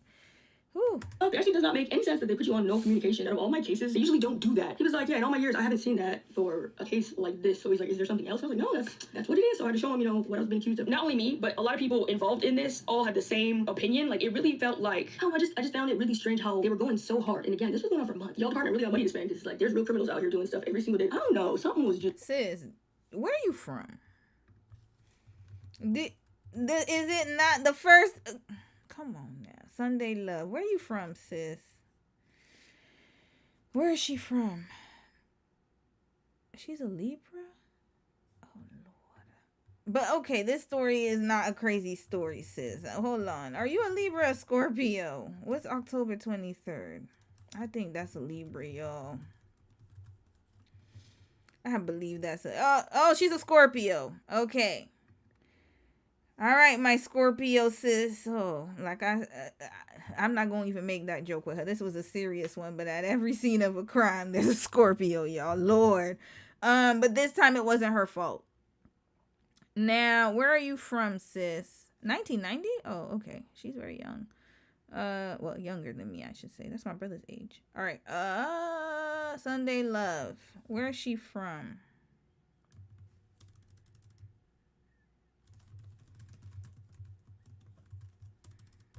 Maybe y'all can tell me in the comments. Oh, what? Not they put Black China's picture there. She's from California. California, what is going on with y'all? On the brighter side, Alexis, let me know. I know you told me in the Jackie Aina situation yesterday. What is going on with y'all? Cause it's like every other explanation but black. Like, did she mention it? Maybe I need to watch a video more. And by the way, I did the demographics of black people in different cities in California. Okay, let me show you where I was raised in Sunrise, Florida. Shout out to Sunrise, Florida. That's right. Boo boo. Oh, maybe not do that on YouTube. My bad. Demographics of Sunrise, Florida, because you know I'm gonna show you guys why I say what I say. That's right. I'm from Sunrise. Look at this. 35 what? 33%. Blackity black. That's right. That's right. 28% white. 8.79% other races. I told you I grew up around amongst black people. I done told y'all that. And the rest of it, so Hispanics take the cake, y'all. Hispanic black. I done told y'all that. That's why for me, like, whenever, like, I see these stories, it's so weird to me. But then I have to always check myself and be like, okay, like, I gotta remember that, like, I lived in a different place. Hold on, there's more here. This is Wikipedia, so we might have to look Wikipedia. Let's get it accurate. So, in 2020, let's see. White, 32%, black, 32%. 32.7% white, 32% black, 0.2% American Indian, Alaska Native, Asian 4.2%, some other race 9.4%, Hispanic 35%. Yeah, so it's equal. That's why whenever you guys hear me talk about, oh, I grew up in a diverse place, I grew up in a black, I'm being honest. That's why when I said the white boys wore golds and they like this, that's why I was saying that, because it's very equitable there. Like, at least in Sunrise. I don't know about other places. But my point is that's where I grew up. So for me, whenever I hear these stories, I'm like, how could you not understand it? But then I have to remember and check myself that I was very privileged to grow up around people who look like me. But she probably didn't, because she's like, I don't know. And I'm like, girl, you're black. That's it. Case closed. I don't need to investigate any further. They're going to treat you different regardless. You're a woman and you're black. Please. Continuing. Just off about this whole thing. Like, the fact that they knew I was a YouTuber and they kept bringing this up during the case, like, the entire time. They kept, like, trying to sneak it into the paperwork. And I just kept noticing, like, why is this in here? What does that have to do with anything? Like, it was so strange that they kept mentioning it. It's like, yeah, you're an influencer, you're a YouTuber. I don't know, it just kind of made me feel like I was, like, this trophy arrest that they just really wanted to get. They just wanted their token trophy foreigner arrest. They didn't care. You're a YouTuber, yes, and you're also black, ma'am. There are a lot of... Let's put...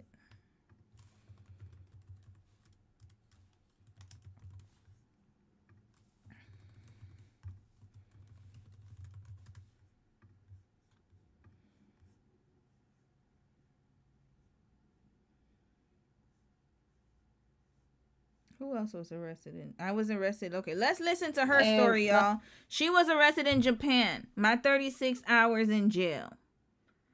So she drove without an international permit. So let's hear her experience. We're going to be equitable here. All right.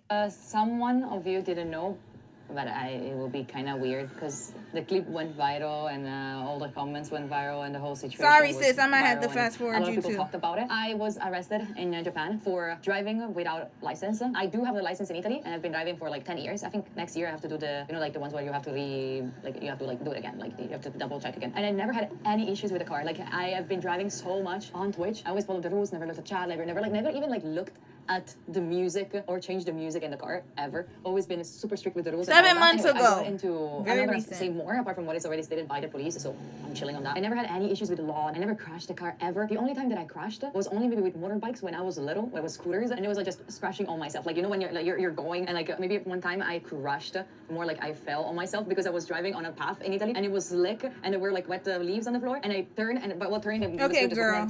Okay, you are arrested and like you were in custody for like 12 hours in a police station and then 24 hours in an actual jail, which is not a prison. I found out there's a difference between jail and prison. It's a jail where they put you before they give you like the, okay, you are arrested and like you are gonna get into jail, into prison. It's something that comes before prison and it's before they decide what to do with you. In a cell. Yeah, I was put in a cell. So I was in this, I was taken into this place and scared G after 12 hours in the police station where everyone has been super nice. Everyone has been very nice and understanding because they saw how scared I was, how like.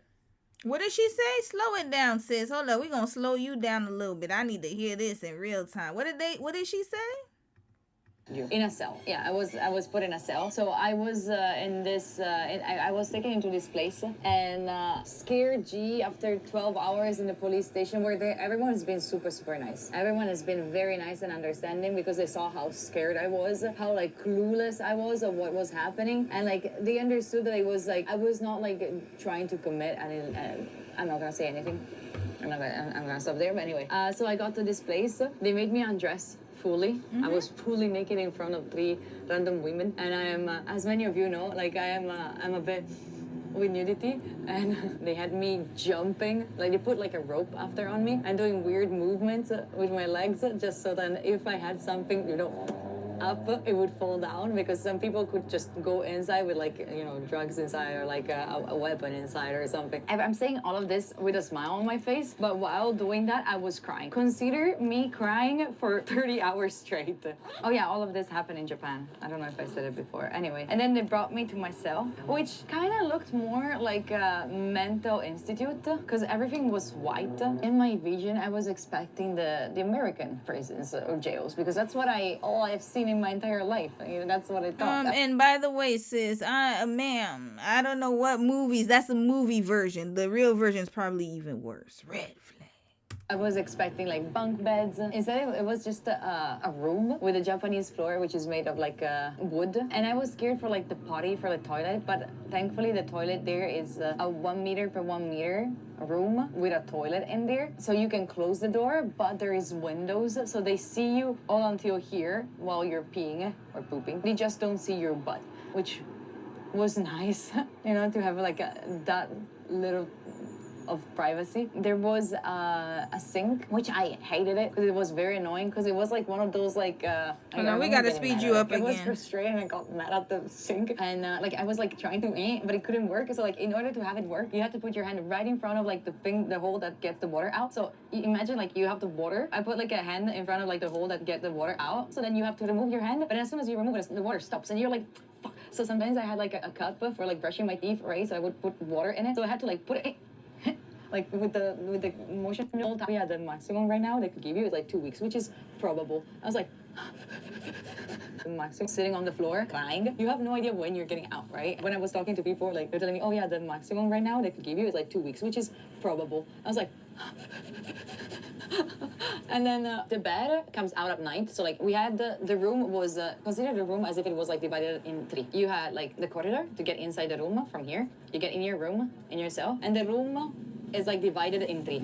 So the first is like the anti-room and the anti-cell, like the entrance to the cell kind of. And then there is a gate, and then there is another gate, and then here there's a corridor. You would walk in here, they would close the door. Here there was like a locker that you couldn't touch. You get, but around 8, we would get into the anti-cell and just go to bed. And that was it for the sleeping. The light is on 24/7. They dim it a little bit at night, but it's not that, it's still very bright. There's like 3 lamps, one in the anti-room, one in your cell, and one in the corridor. The ones in the anti-room and in the cell are like still bright 24/7, 100%. The one in your cell gets like 80%. They were giving us food. They were giving us like a bento. I didn't hear what the food was, because she got 2 pieces of bread and some noodles. Okay, what food did you get, sis? With like different things. I noticed that there was not many proteins, but I think that's my supposition, right? My own thing. First of all, proteins are more expensive.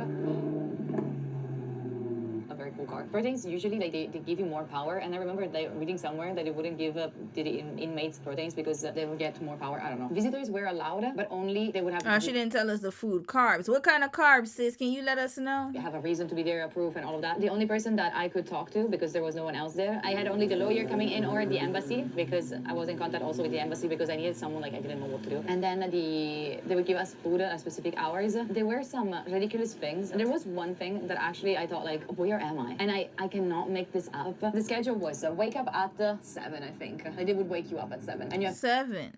Didn't Sunday 6? Sunday said 6 a.m. She said 7. Is it depending on the region? Possibly. What region were you at, sis? But either way, no, they don't have the same system we have here where it's every state is different. They're one national system. Same thing in Korea. They have one federal government. That's it. There's no provincial. Like, they have city governments, but they don't have powers like ours, you know? So ours is a confederacy. They don't have that system. So wherever she was in Japan, she'll follow the same guidelines. So she got to get a beauty nap. And of course, I'm not trying to minimize her experience. I know it was very traumatizing for her too. But I'm just relaying and showing the difference. Everybody was super nice to her. Sunday said, nope, they wasn't nice to her. They kept telling her, shut up, shush, they talk too much, you asking too many questions. You have to fold your bed and put it away, right? And then breakfast at 8.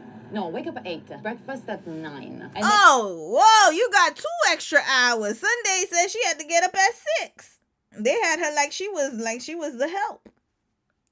And you had shower time twice a week only, even if you're on your period. Then you had twice a week. Sunday said once every 5 days. A week is 7.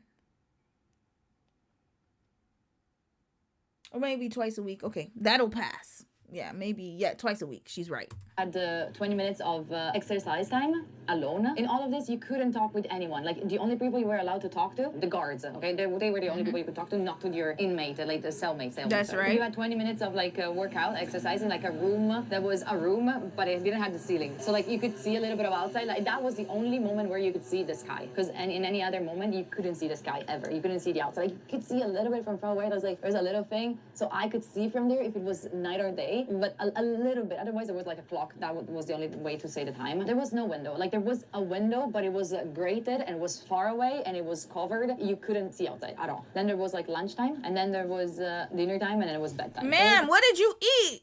Let us know. Come on now. Not much to do, of course. The only thing you could do was asking for books. You could have bought maybe a notebook. You could have bought some things from like a store that they have there, but it's available only on Sunday. So I didn't get to buy anything, which I didn't really need. Oh, so you could buy books. Interesting.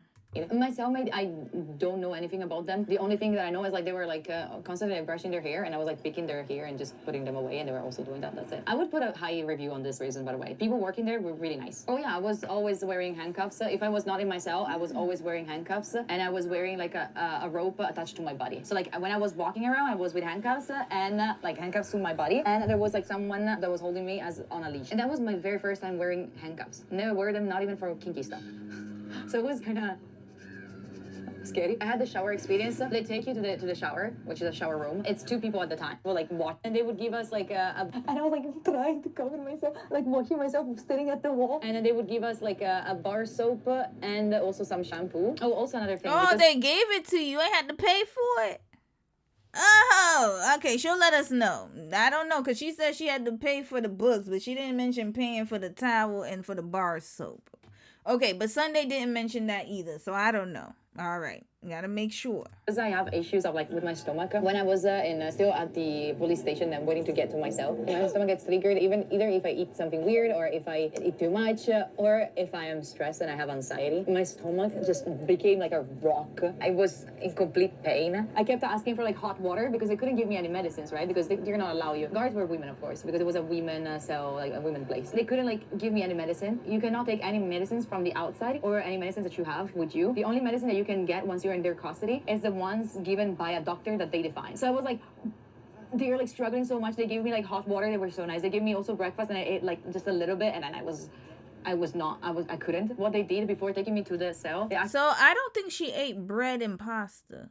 I think she ate real food because she didn't mention it. I think the way she's talking, she would have mentioned if the food was bad. She didn't mention it. She just said, oh, they gave me breakfast. They were so nice. You didn't get bread, sis. She got more than bread. Actually brought me to a doctor, and I think that I scared some old ladies there because I got in with like this, with the handcuffs, with like the rope attached, and I got into the doctor, all very tired, and there was like old ladies like just waiting there for their prescriptions, like. And then they gave me like medicines for my stomach, which I couldn't take until I got to the cell. So like I got to the cell by 2, and they were saying like, oh no, your doctor said that you can take them only in the morning. I was like, I just tried to relax, and I just went for like whole. To breathing through my stomach to just release some kind of anxiety. But yeah, that's it. I think I told you everything about the whole experience. Yeah, not everyone spoke English, and definitely the ones that spoke English didn't speak good English to communicate, but it was more to be understood. I was in the cell for 24 hours. I did get mug shots, the one with the numbers and all of that. How did I manage the boredom? I was mostly crying and panicking.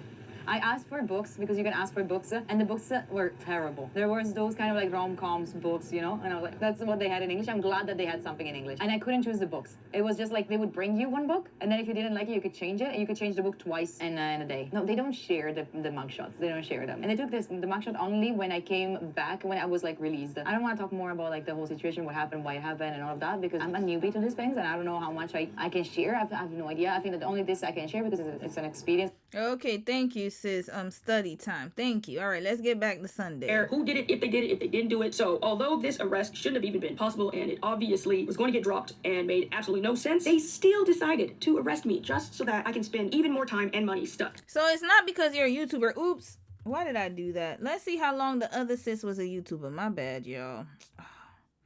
Sorry, I deleted it too fast. How long was the other sis in Japan? Hold on, y'all. Let me go back to my subscriptions here. Not subscriptions, Lord. I'm looking for, no. Here, okay. My history. Here we go. Okay, her. All right. How long have you been in Japan, my sis? I don't know why my camera is acting weird right now. Oldest. 4 years ago. So she's been on YouTube for a minute. She's also a YouTuber. And she has 23.4 subscribers. Now, that's a lot of subscribers still, but it's not as much as Sundai, of course. But yeah, she's also a YouTuber, y'all. Here. She was in Japan, here. And then I don't know where she lives now. I don't know if she lives in Japan. Probably not. It looks like she lives... Okay, she travels everywhere, but she has a YouTube channel too. Sis. It's because, listen, sometimes we gotta, listen, she went through an experience, so I'm not gonna be hard on her. But all I'm gonna say is you're not the first YouTuber to get arrested and to get sent to prison. They're just, again, I don't know. We'll just leave it at that. At this. All I'm gonna say is I know the top reason. YouTuber might be one of the reasons, but... detention facility. So yeah, in the morning I was released. I never got to leave. I just went to the police station, signed on the paper, and we did the whole thing all over again. So I didn't walk outside, I didn't get to go home, nothing. I got back to the detention facility, arrested for a second time, and started another 10 days after 2 days of processing, so 12 days. So once again, I had to go through that entire going to the prosecutor and the judge's office 2-day debacle, same jump. This time I didn't give myself the opportunity to even hope that the case would get dropped in 10 days because, as I said before, it's very common for them to extend it. So this time I was like, I'm not even gonna be hopeful, you know? This 12 days is probably gonna turn into 23. When the lawyer first gave me the news, I think I was just so devastated that he was kind of being a bit nicer than he normally would. Normally he kind of just tells me the nitty gritty, but he was adding fluff. He was really trying to reassure me that like everything's gonna be fine. I think it was just because I was like visibly just so distraught. But yeah, he sounded extremely confident that this case would be dropped and that this arrest is nothing. He even said to me like, this one is way less serious than the other one. As a matter of fact, he's like, it would make absolutely no sense for them to prosecute you. Like, you're good. But then as the days went on and I had more meetings with my lawyer and we're getting the evidence and stuff for the case, like his certainty just got a little less and less and less. Like every meeting, like 1 minute you're sure that it's gonna get dropped, the next minute it's like, mind you, it's a package that was sent to her by somebody else, and that didn't have, she said it wasn't even content that was super serious. Like it wasn't serious. Meanwhile, and I'm not saying that she didn't deserve to be released. The Italian girl, the drivers driving with an international, I think that's crazy in my opinion. But notice how they were very attentive, careful. You're gonna get out of here. We're gonna figure it. Like they were talking to her, gave her food when her stomach was hurting, gave her books, gave her all that stuff. And then this one's here is getting treated like a criminal. It's because she's black. I'm telling y'all that. Listen. Why you always have to pull the race card? Because everything is about race. And if somebody's lying to you if they tell you it's not. Just because you're colorblind doesn't mean I'm not. I live this life. You don't live my life. Everything is about race because everything is about race. Period. Full stop. Because if everything wasn't about race, then we wouldn't have discrimination. We wouldn't have those kind of things. But yeah, here we are. well, you know, I don't know. You never know. So back to completely stressed out. Although I knew this arrest was really stupid and didn't even make any sense, I couldn't even relax knowing that this arrest would also get dropped. Like there was still a chance somehow that I can go to prison all over again for a different reason that's even stupider. Y'all, the next 12 days. Meanwhile, Kat's just all alone at home and this is eating away at my soul. Thank goodness I'm not a depressed or suicidal type of person because I swear this would have did it. Ooh, y'all, I kept saying to myself like I don't have any more in me. Like those last 12 days, I completely checked out and it was excruciating. Oh my God. I'm literally about to cry. Like, honestly, if it wasn't for God, I probably would not have made it out of this. Like, why does bad stuff always happen to good people? It seemed like everyone evil is thriving on this planet. It's always the good ones that be going. She ain't lying. Through the wood chipper. One thing that I just kept saying to myself, which really helped me to feel better, was just remember what they did to Jesus. I know that's awful, but like, sometimes this world, it feels so unfair, and it's just like, this is not how it's supposed to be. I just have to keep reminding myself of the type of world that we live in. Like, look what they did to Jesus. If they could do that to him, girl, anything could happen. Don't be surprised. But yeah, time went on, and towards the end of the 12 days, when I'm going to find out if this detention is going to be extended for an additional 10 days. So we got the news from the prosecutor that not only is it not going to be extended for an additional 10 days, but the case is dropped. So thank God. That was 35 days. And then I had to go somewhere else, and it was a total of 45 days being detained. And that's a whole nother story that I don't even have enough energy to give. I think the hardest part is just like, oh, I'm gonna cry. Like being innocent. And listen, sis, I hope you left Japan. That's all I'm thinking this whole entire time. I'm like, please tell me you left the country. I would have left all my stuff. I don't even need all my stuff. Take my cat, because you got a cat. Take your cat, your items, and leave. I would have left the same day. Book me my flight. Y'all go deal with that place over there. I don't give a damn. Let the landlord clear it out. I'm gone. It's going to be gone. Gone like a ghost. And I'm out of being here. a good person, a positive person. Like, oh, but she didn't have her passport. But as soon as you get your passport, get out of there. No, you actually could go to the embassy and do an emergency passport, by the way, y'all. So she didn't actually need her passport from them. I would have gone to the embassy and been like, look, I need an emergency passport now. That's it. You pay for an emergency passport, you go. You just say, oh, they took it. I need to go home now. And they even pay for your flight back home if you can't afford it. Just putting that out there. Living your life, helping others, and just doing everything right, and then getting punished like this is just... That was just eating me alive for those last days. It was just like, why am I in here? And why me? Y'all, this, like, ruined my life in so many ways, especially financially. Like, I did not have that money for that lawyer. Like, I was literally in the middle of so many gigantic financial decisions that I had just made. Like, I really did not have it. And I had to pay all of this. At the end of it, everything was dropped. It was like, oh, you're good, you didn't do anything. But, like, the damage is done. But yeah, if you appreciate this transparency and, you know, you enjoy the videos that I make, do me a big favor and hit the like button. There are already so many areas years in my life have been ruined by this situation. And y'all know how the algorithm is. I've been gone for a long time. I ain't been uploading. So if you appreciate this video and the videos that I make, please do me a favor and give this video a thumbs up. If you're feeling extra generous, leave a comment, or just be sure not to skip through the video. Play it all the way to the end. I would really appreciate any support on this video. So yeah, both of the cases were dropped. I do not have a record, not in trouble or anything like that. But yeah, that's the end of the jail time to arrest, detention, facility, torture, place story. That's the end of that. Basically just wasted a lot of time, a lot of money, and a lot of my mental health was sacrificed in this nonsense. And yeah, this can happen to literally anybody for any reason. Small, big, that's just how Japan works. And I had no idea. I did not know that these places exist. I did not know what they were designed for. I did not know they don't care whether you're guilty or innocent. They just want to convict you. I did not know that they can stack arrests and keep you held at these facilities for months. I did not know they treated you lower than an animal. I just didn't know this about Japan. No, sis, they treated you lower than an animal. But the other sis, she said she got treated very well. She said she got treated very well. I mean, we gotta be honest. You were treated like lower than an animal. You gotta keep it 100. Because if they had similar stories here, she was telling us they were very nice. They gave her medicine. They gave her books. And you were treated like that. For whatever reason. I know the reason. But I'm trying to make you understand the reason. But then again, you know, this is the second Californian I've covered, Lord. We might need y'all to go into we need you guys to go and be around people. Like, you might need to do, like, you know how people do their birthright trips? You need to go do a black right trip. Like, go, all my people in suburbia. If you live in the suburbs, that's not your fault. You know, you know, things happen. Sometimes it is what it is. Life takes you all types of places, and your parents too. But I feel like there should be some type of like racial like conditioning or something. We need to take you to a boot camp and be like, look, your skin. And my parents had that talk with us very early on, from the time that I was very extremely young. You are different. You're going to be treated differently, especially my brothers. My brothers got a lot of the conversations. But you will be treated differently.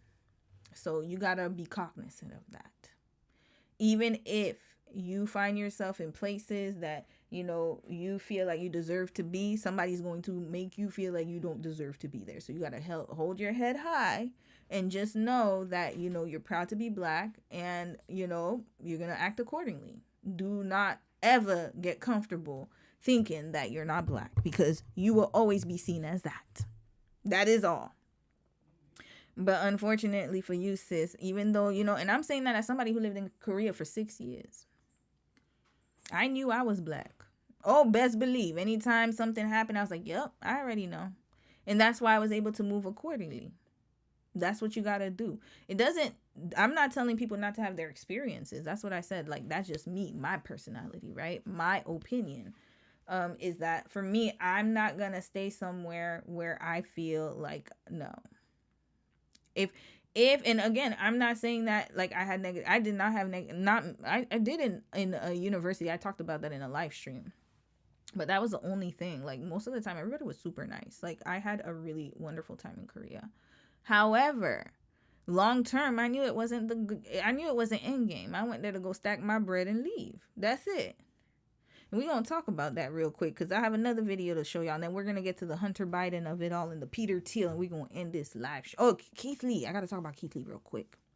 But yeah, let's continue. Your race, you will always be seen as black, especially in a country that is Asian or that has had, think about it. If even your country of origin, you're from the United States, you are already dealing with a lot of divisive racial issues. Imagine abroad.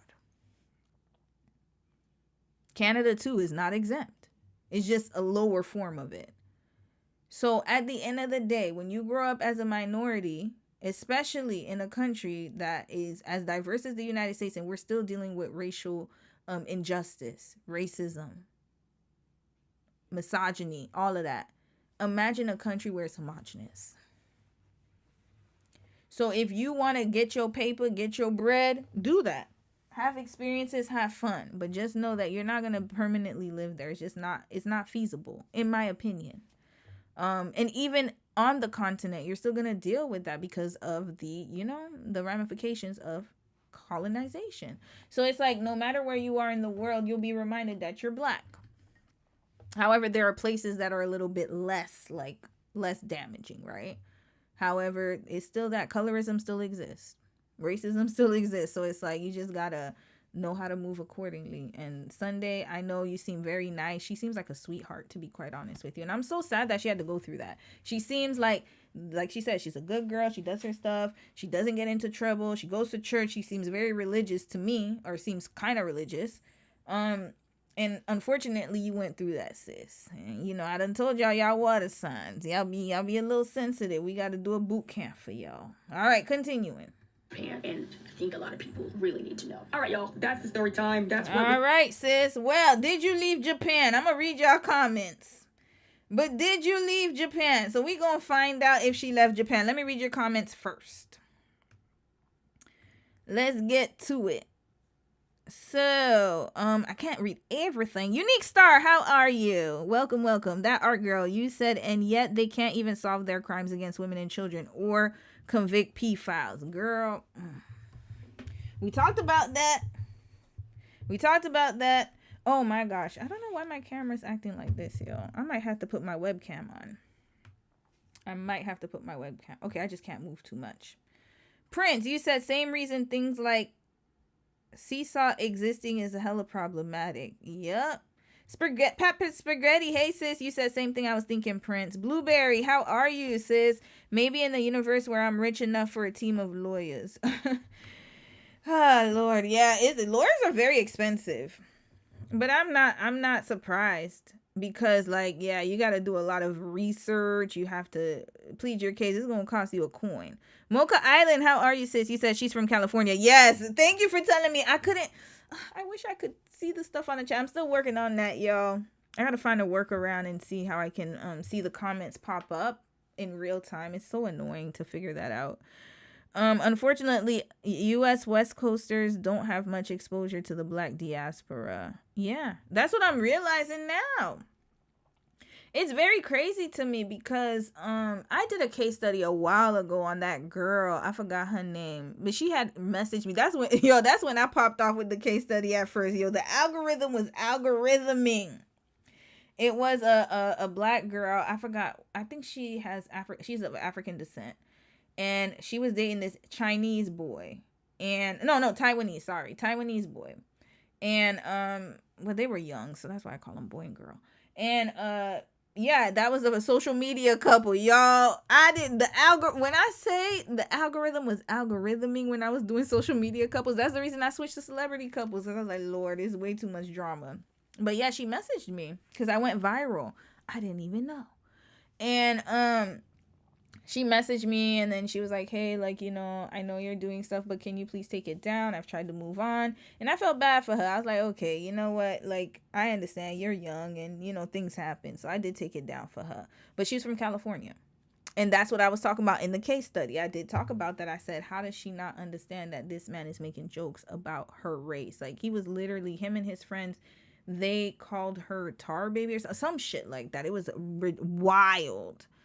And I was just sitting here listening to it, and I'm like, and her brother was laughing when he called her that. And I'm like, what the hell? My brothers would never. Like, never. But that's because, again, we grew up in a very, very extremely diverse area and a lot of black people around us. So we don't have that kind of mentality. So that's why I always have to be a little bit, you know, in these conversations, I do have to understand from the perspective. And that made me realize, I was like, oh, not everybody had that opportunity. And I get it. So I had to chill on that a little bit. On the brighter side, Alexis, you said, I'm not gonna lie, the black folks in Cali can be a little obtuse. I think a lot of it has to do with the microaggressions in the state. It's very anti-black and racist here. However, it's covert. Bingo. I think a lot of liberal cities are like that. That's why I say I do individuals and not collective.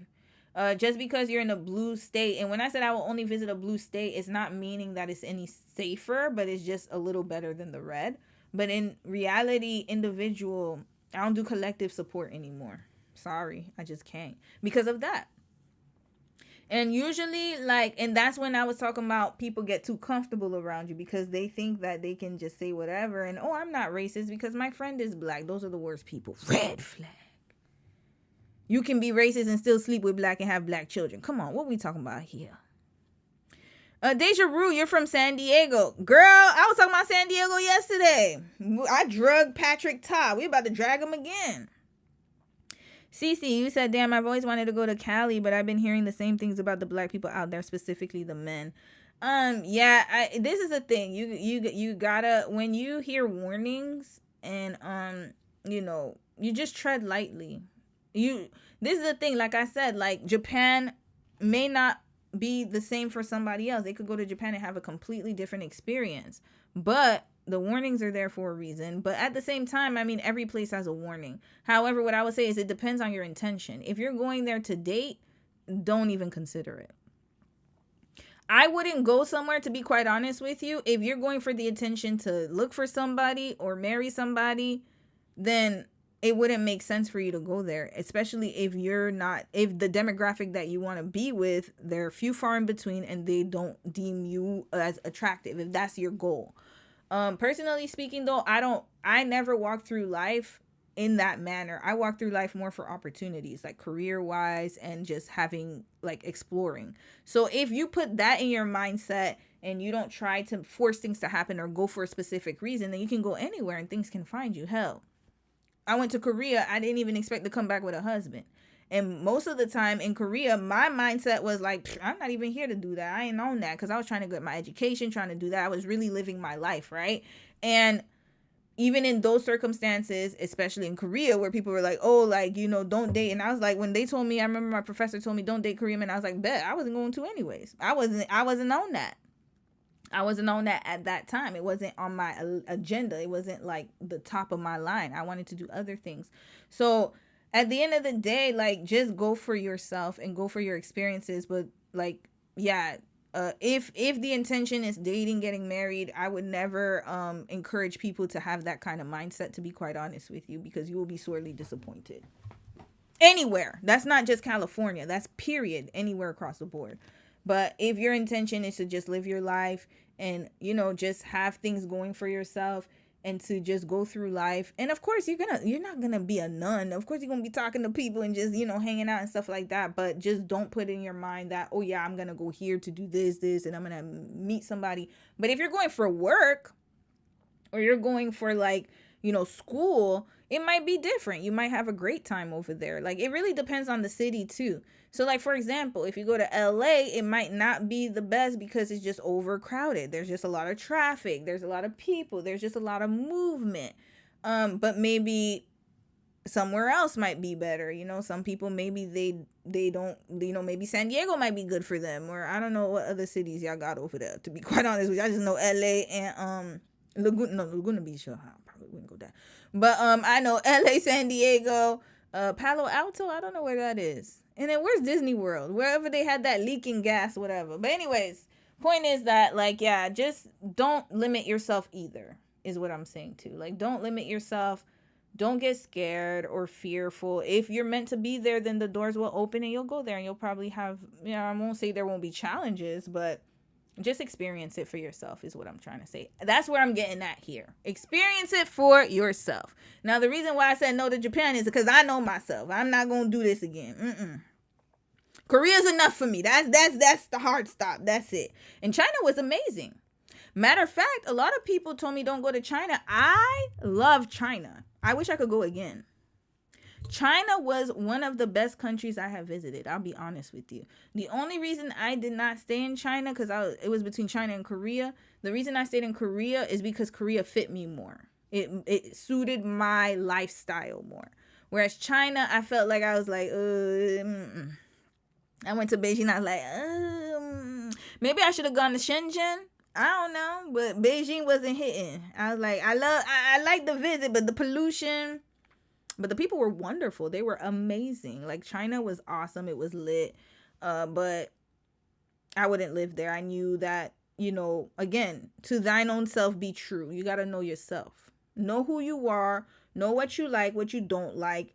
And you'll be fine. You can live anywhere. I know I couldn't cut it in China to live. To visit, yes. To live, no. Just was not for me. But you got to go there to experience it. Matter of fact, I love San Francisco. But I heard some stories about San Fran. I was like, oh, no. And then I heard about the Alcatraz Island or whatever, Alcatraz prison with San Quentin and them. Oh, hell nah. But then again, San Fran might work for some other people. I just know for me, I'm like, yeah, nah, San Fran ain't. Yeah, there you go. So, she's been posting Japan vlogs, and one of them made me nervous. One of them made me very nervous. Like this would happen to her. Hold up. Oh, Prince. Okay, that's what you were saying from before she got arrested. Lord. Miri, you said if they threw on some yin yang twins and had some singles, they would have had a show, but they want to play. You stupid. You talking about when she went to jail? Lord. Look at y'all playing in the comments.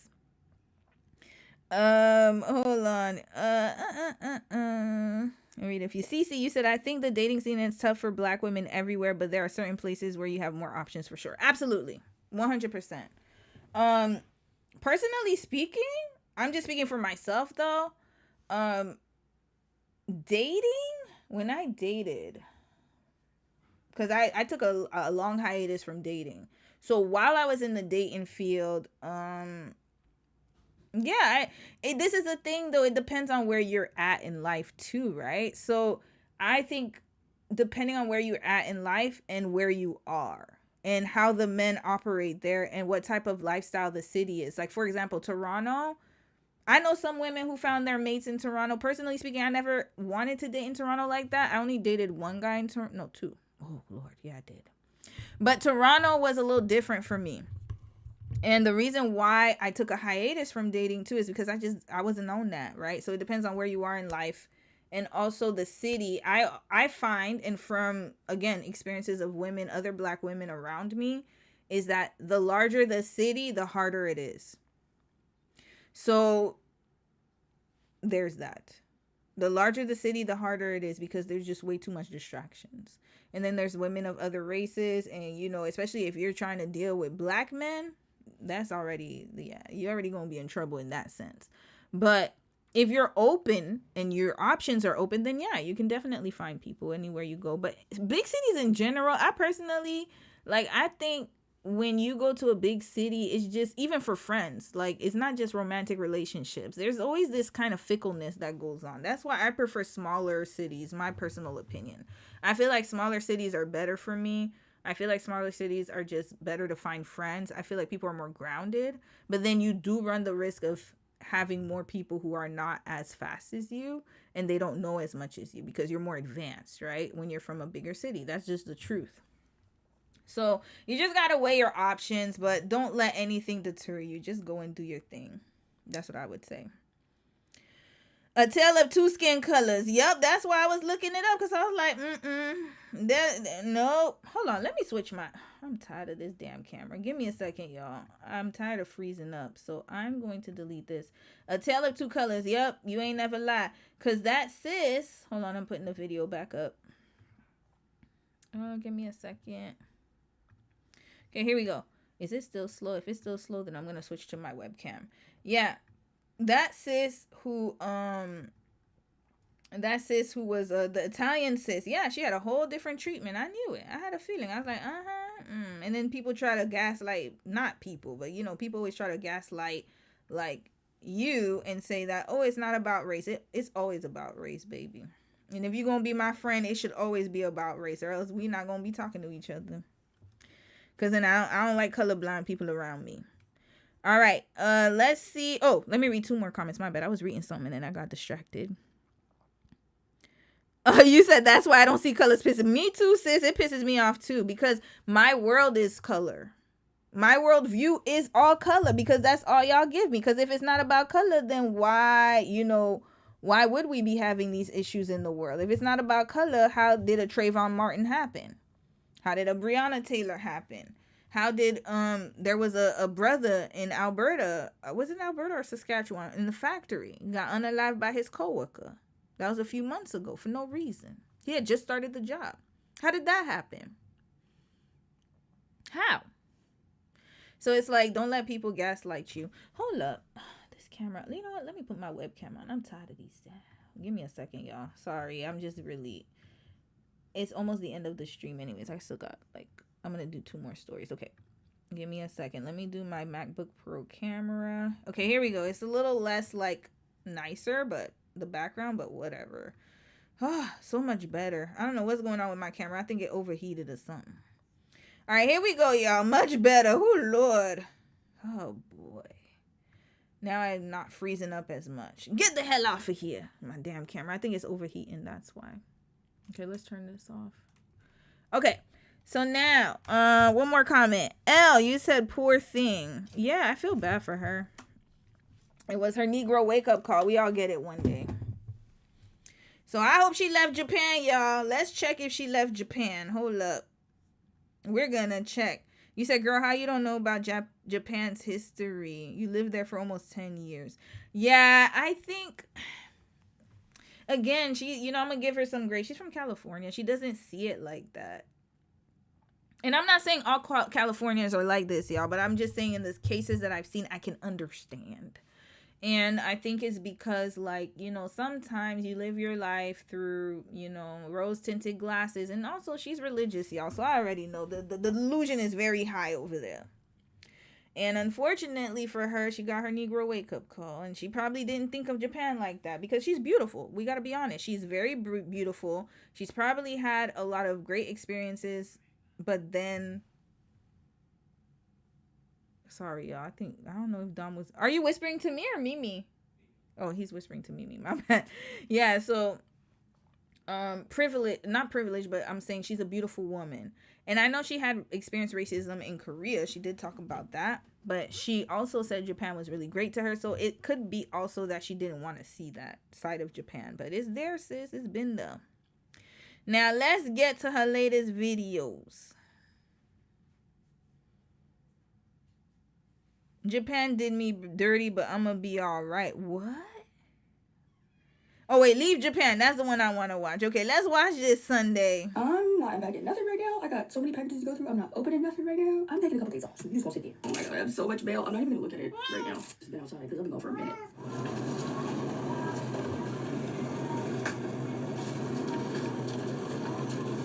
Okay, she starts talking okay, good. This is gonna be a good vlog. Let's see what she gotta say.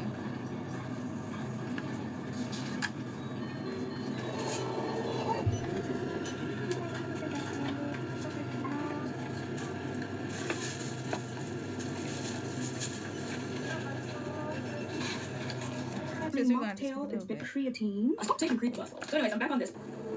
Okay, here we go. All right. I can't like this one because I know she's going to say some craziness. Oh, her garden is beautiful. I was already considered a super outdoorsy person, but after what happened, it didn't matter what I was doing. I wanted to be outside even more, as much as possible. I was in the middle of so many different projects, like completing the renovations for the house that I bought in Kyoto. There were a lot of small little decisions that needed to be finalized, like deciding on the wallpaper. We were so close to being finished, but now She bought a house too? Oh, yeah, people jealous. I'm telling you, you scope out your neighbors. People are jealous, hella jealous. You think about it. People are already jealous now. Some people are jealous now if you buy a house or something. How could you afford it? How could you get that job? Are you a DEI hire? Red flag. No, I just know how to... They took away DEI, by the way, and they still calling people DEI hires. Ain't that crazy? Isn't that crazy? Black people still working every day. And they still calling us DEI hires, mind you. Nothing about my experience or education screams DEI, but carry on. Anything to make yourself feel better. And of course, you have some very sensitive people in Japan probably calling her a DEI right now, saying, how does she get a house? How can this foreigner afford this? They're taking over our country. It's definitely going to be a delay. Just got to pick up where I left off with everything, and even if I have to start all over from scratch, I will get there. Like, I basically needed to restart my whole fitness journey. And there's a whole jealousy thing I got to talk about.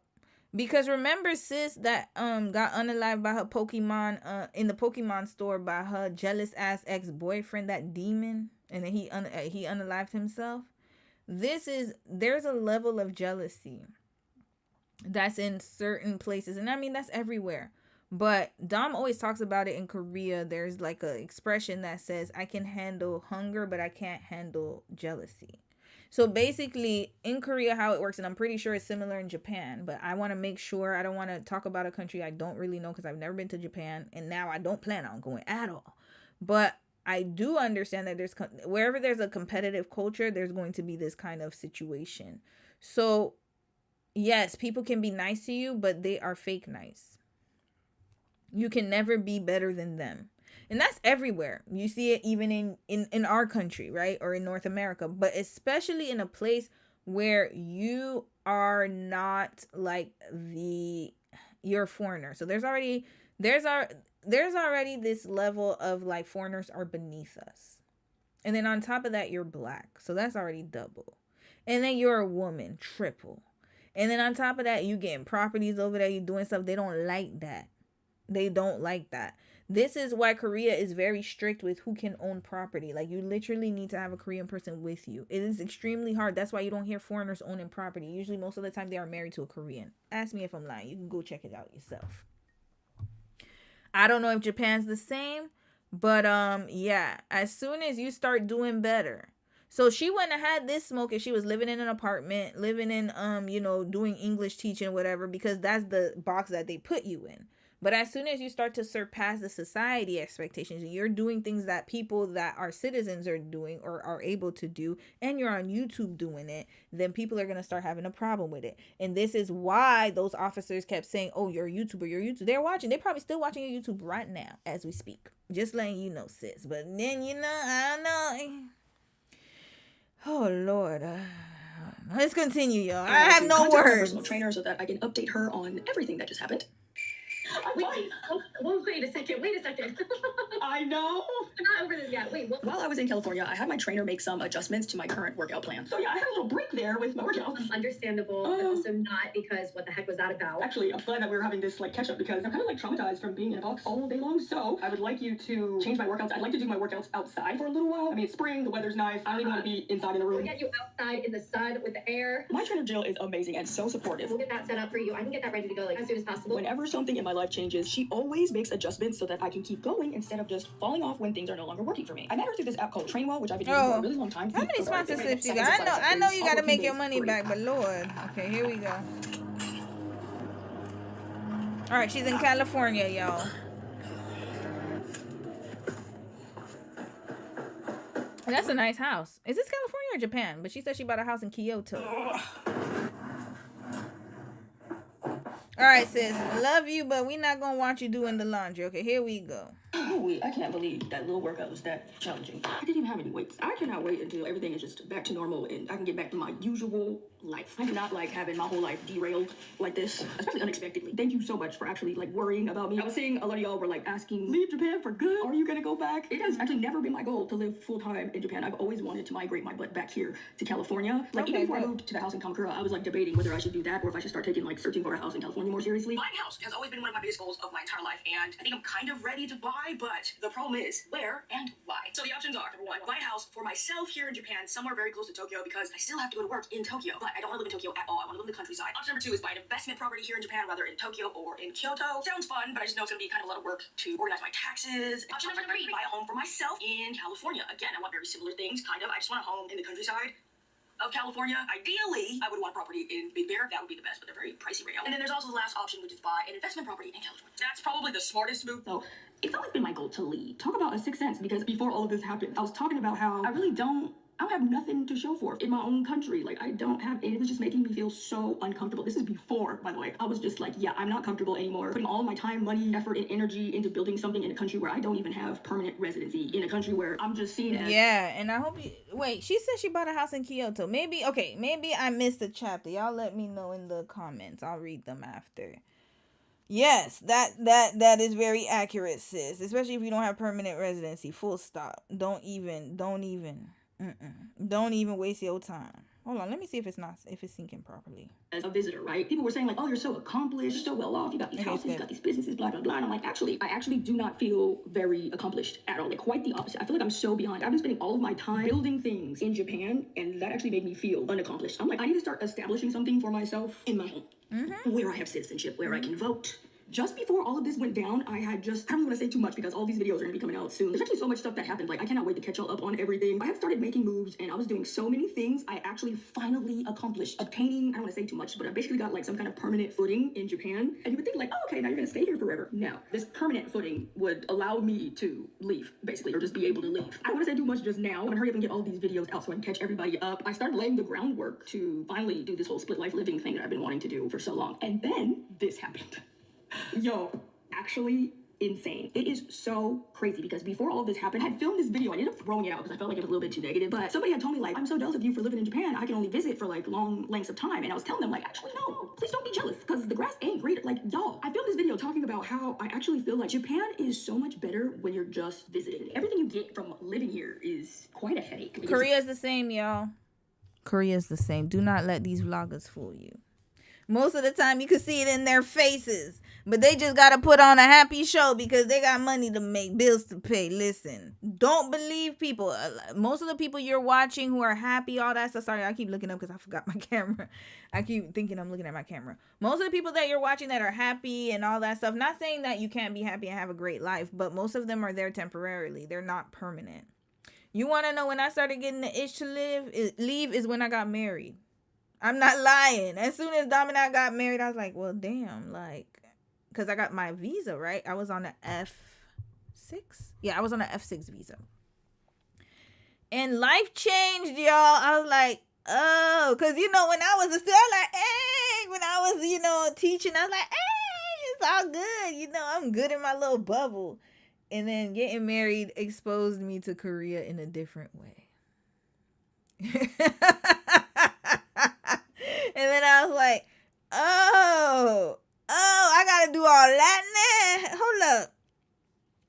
And not only that, but like, it's just different because you're settled, right? And I'm just naturally a, you know, roamer. That's my name. That's why it's Roam with Romy. I naturally like to move. Y'all, even within my own city in Canada, in Montreal, I had moved so many damn times when I lived in Montreal. I think I moved at least 3 to 4 times.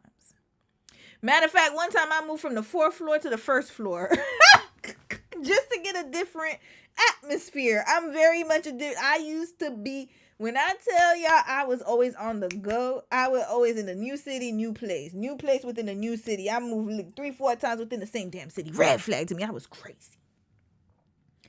But the thing is, once you start to settle and you start to see things for what they are, and once you start to realize this is going to be my entire life, you freak out.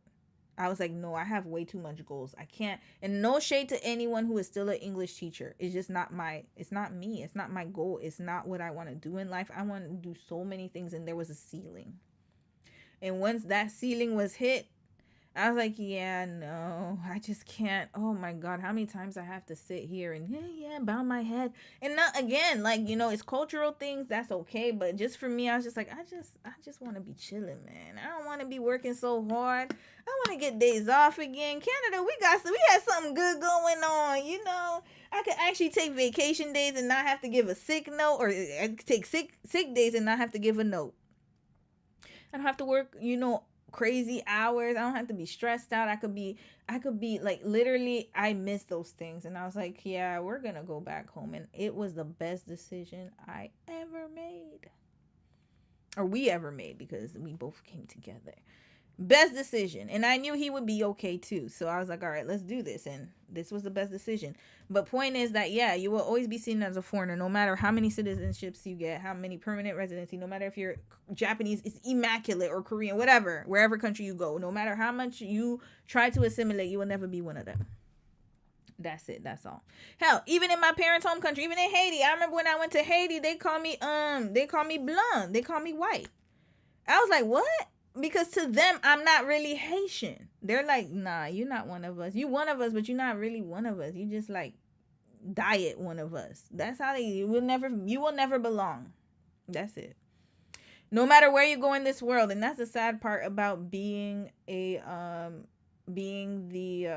descendant of, you know, of slaves. Unfortunately, is the reality for a lot of us, especially not only just a descendant of slaves, but also growing up in a country where you're a minority.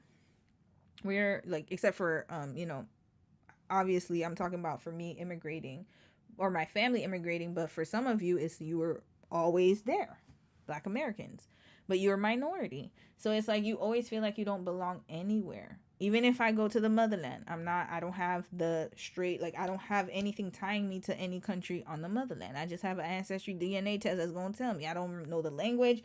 I don't know my culture. I don't know nothing. I go to Haiti. No, you're not one of us. You are one of us. You could speak maybe like one of us, but you grew up somewhere else. So you're diaspora. That's the way they see us. Is diaspora. You're an outsider. You're still Haitian, but you're an outsider. So I will never fit in the Haitian culture.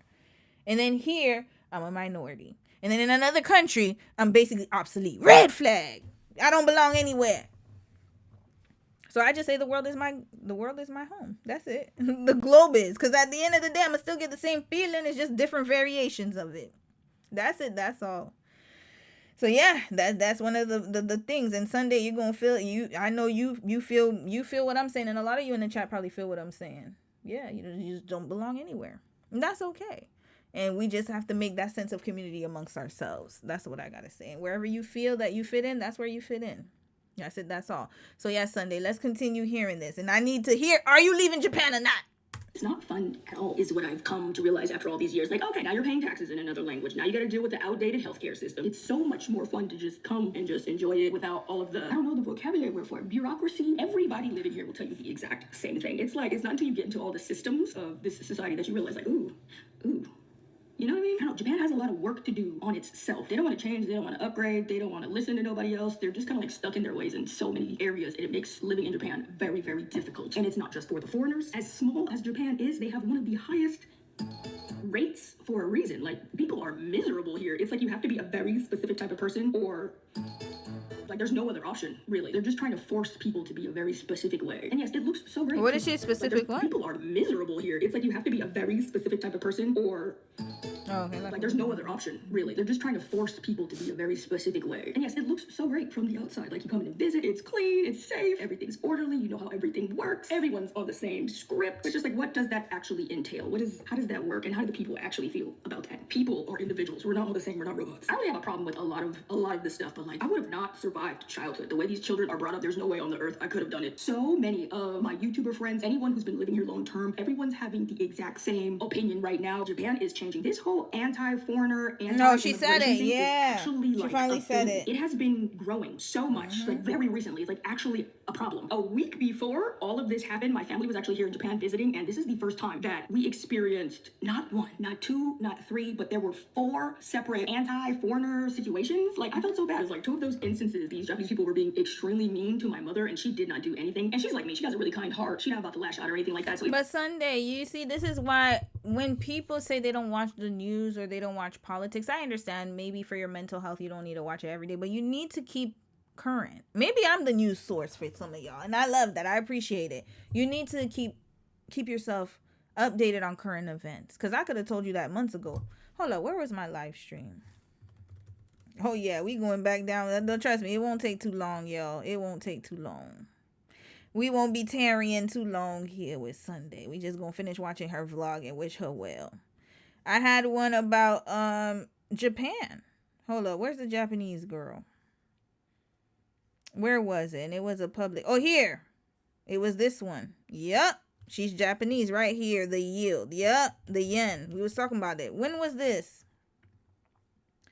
When was this? Nicki Minaj, Lord.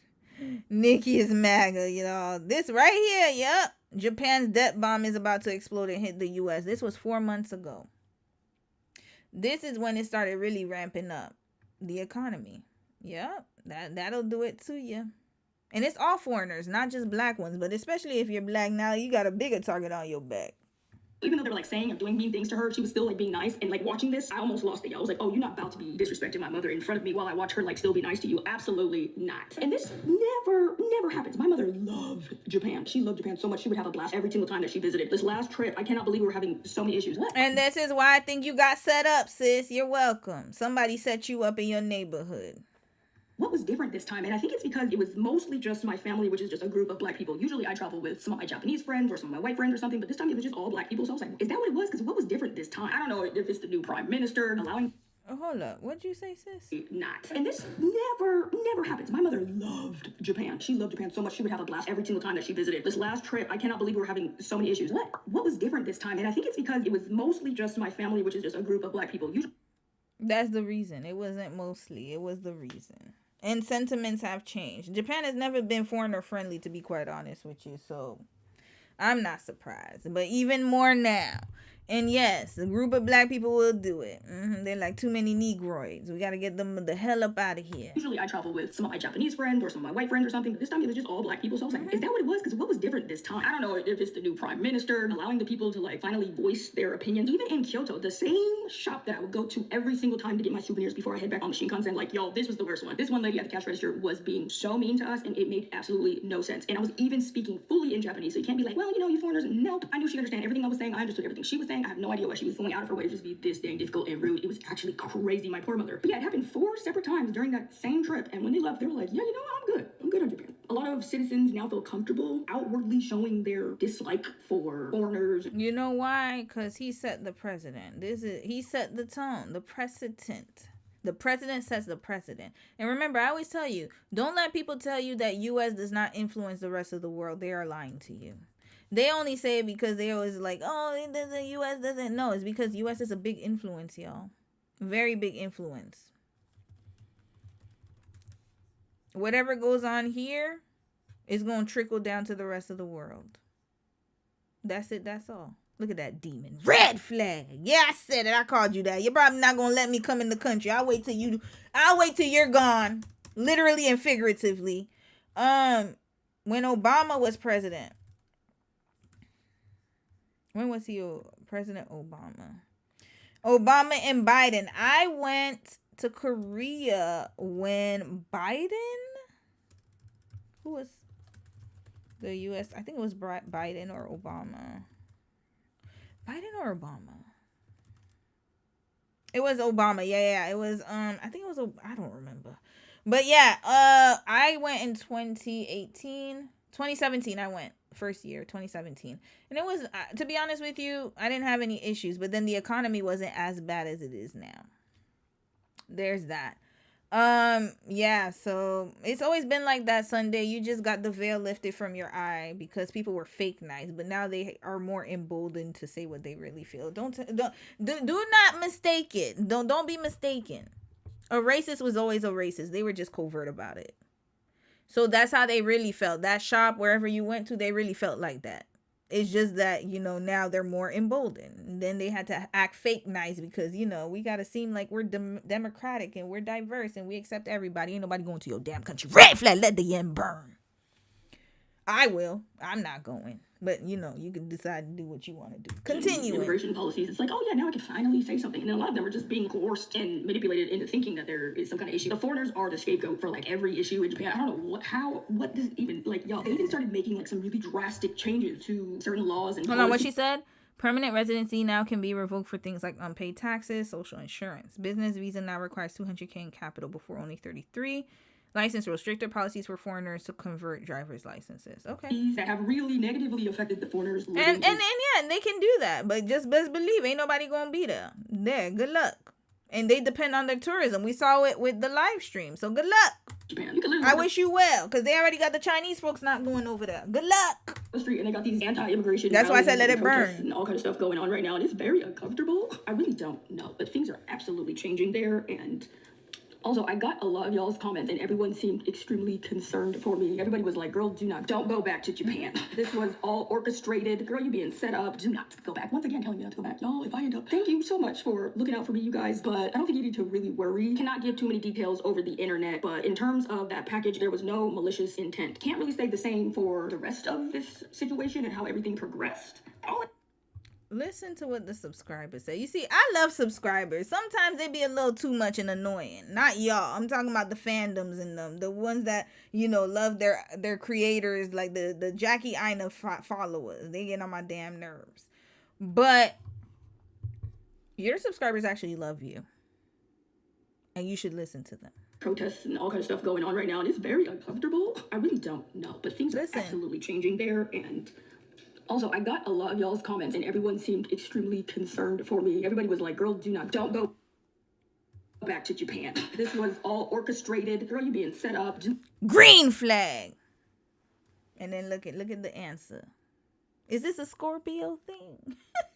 Not to go back. Once again, telling me not to go back. Y'all, if I end up, thank you so much for looking out for me, you guys. I told you I would have left. I'm not even lying, y'all. You want to know how... I remember one time I had an apartment, y'all. This was not my finest hour, y'all. Forgive me. It was before I was leaving for Toronto. I couldn't afford a move at the time because I was in between jobs. I just quit my job and I had to save enough money to survive the first, because I don't like to depend on people. So I was like, I need money for survival. I didn't pay my rent. I feel bad for that old man. He probably dead now. He's very old. I'm so sorry, sir. I hope that you were able to forgive me in your heart for not paying that rent for that last month. I skipped out. Not only that, but I left all my stuff over there. I left everything. I left like I was never there. He probably thought I was a missing person or something. I left all my boxes. I put everything in boxes. I try to make it really nice, so he could do a little garage sale. I left a little note. I was gone. Gone like the wind. I left and never returned. I felt bad too. And I was like, okay, as soon as I get money, I'm going to mail the check. Because, that was that time, y'all. He only allowed checks. Yes. That's how old this was. He only allowed check payments. So I had to write a check. And I was like, I'm going to send the check and mail the check to his. I still remember his address. I might need to send it because he did have a son. I might send it to that house just to pay off my debt and be in peace. But yeah, it was like I think $550 I owed that man. I kept that money. And then I left when I tell you I left my high school diploma, all my DVDs, y'all. I had Martin DVD, Simpsons DVD. That was back when Blockbuster was still there, y'all. I left all that stuff. I left my clothes. I left everything like a thief in the night. I only took one carry-on with me. I was gone. Left all them boxes. He had a little attic because there was like a little storage area, and then the bedroom, kitchen, all that stuff. I left all them boxes in that storage area. I left. I took the mega bus and took my ass right to Toronto. And then I was like sitting out here looking out the window on that damn bus. But guess what? That day I got a call from the job that I had an interview at because I went back and forth. I got sick. I had interviews, and then they gave me the job while I was on the bus. I was like, this is God's sign. And I said, I'm sorry to that man. I left everything over there. I'm not the only one who's done that. My siblings have done that too. Just leave everything in there. Y'all sell it at a fire sale or something. Throw it all out. And it was good stuff. I'm sure he sold it. But then my high school diploma was there though. I don't even have my high school diploma anymore. But I was like, it's okay, I left that over there. I had already gotten admitted to college because remember I dropped out. So I didn't need my high school records anymore. I had my college records. Anyways, yes, sis. I told y'all, I'm not joking. I would have left. That's why I'm saying I'm very serious. As soon as I would have left jail. Fresh out of jail. She played Tupac. Fresh out of jail, out on bail, California dreaming. I'm walking out. I'll go to the embassy, get me my emergency pass. Y'all never see me ever again. Hell, you'll even be lucky if I say hi to a Japanese person. I'll be on that type of time. I'll be like, look, not right now. I'm too sensitive. Oh, where are you from? I'm from Japan. Listen, I'm sorry. I don't want to judge you, but give me a few months. I need to rest. I need time to recuperate from y'all. That's how bad that experience would have been if I was in her shoes. I want to eat no food. I want to see no. As soon as I see a Japanese, I would change the channel. I would have been on that type of time. But sis, don't go back. Your subscribers, they love you, but you're hard-headed Scorpios, Lord. At least the Leos, they just lie. They have ego. No, they are hard-headed. I lied. But damn, this is another level of hard-headed. I don't think a Leo would ever go back. They're not that crazy. To really worry. Cannot give too many details over the internet, but in terms of that package, there was no malicious intent. Can't really say the same for the rest of this situation and how everything progressed. All of that made absolutely no sense. And honestly, someone on the inside told me something, but I'm not even, when I say I'm so done with this, it's not even funny. This needs to be, I'm not the type that likes to sit and stew and wallow and no, it's going on with my life. The devil isn't getting any more of my time. So yeah, as awful as all of this was, I do not hate Japan. I do not hate Japan. I hate corrupt, unjust systems, period. But that doesn't mean I'm gonna be like, I hate all of Japan now. Like, that's just not how I work. I'm really not a very hateful person. I don't like to harbor any negativity. Yo, I've had a really difficult life, and that is exactly what. This is why I drag y'all every other week, Scorpios. Love y'all, but this is your representative right here. This is a problem. This is a problem. You see, Leos, I drug Leos, but they only stupid for men. Not all of y'all, but they only be wilding out for men. So I got to get them all the way together. They be blinking, lying for the men's. But Scorpios are just lost in life in general.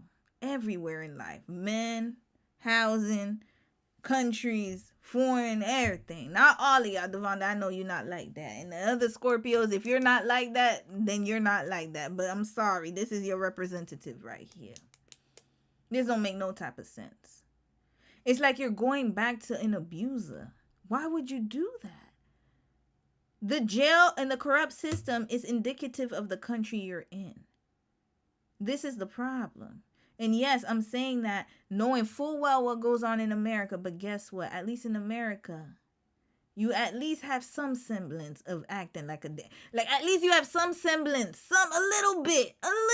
You got a mustard seed of getting something. You're a citizen at least. I mean, I can't even say it because black people, hell, black Americans go through hell.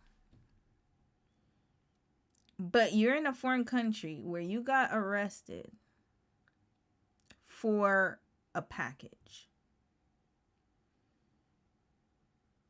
And you're already dealing with that in your home country. But at least you're a citizen, like I said. And at least you know the language. And at least you can get legal recourse. I know it's not any better, y'all. To be quite honest with you. But at least you understand the system. Your family's there. You'll have the support there is what I'm trying to say. You have nobody in Japan. Japanese people are not going to save you. They couldn't even save you for the 43 days you were in jail. You sat there and homegirl talking about she got medicine and food. You got bread and pasta. Deliberately. You sat there looking at walls all damn day. You cried.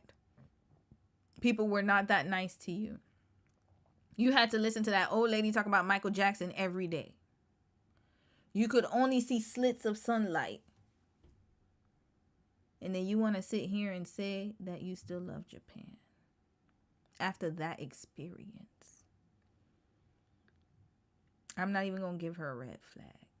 At the end of the day, sis, I hope that nothing else happens to you when you go back. If you go back. Hopefully not. That's all I got for you. Because hell, at this point, you just want to, you chasing something. You chasing waterfalls. And you're not sticking to the rivers and the lakes that you're used to. And I am a very adventurous person. By no means am I saying stay complacent. But hell, in this case, I would rather stay in Canada where I know the devil that I'm dealing with instead of Japan where I do not know the devil I'm dealing with. And that I will give you a red flag. I have gone out of my way to make sure that my adult life is just pure happiness and peace. Like, I don't bother nobody. I don't do nothing. Y'all, the way I be minding my own business, head down, working hard, loving my cat, my friends, my family, like, I am a chronically ill person. I'm not trying to get into y'all. But yeah, for everyone asking me, do I still want to live in Japan? Am I going to go back to Japan? Like, right now, Japan is my home. I've been living there for over the past 10 years, so, and my feelings towards Japan really hasn't changed. I know this was an awful, horrible, ugly, traumatizing thing. I've actually been through so much, and I learned very, very early on, like, I'm not gonna let one thing, one person, one entity, one establishment persuade my judgment for the whole. Like, there are plenty of entities, like the healthcare system, that I don't agree with, but that doesn't mean I'm gonna, like, let this one thing change the way I feel about everything else. Now, has this made me a lot more anxious to leave?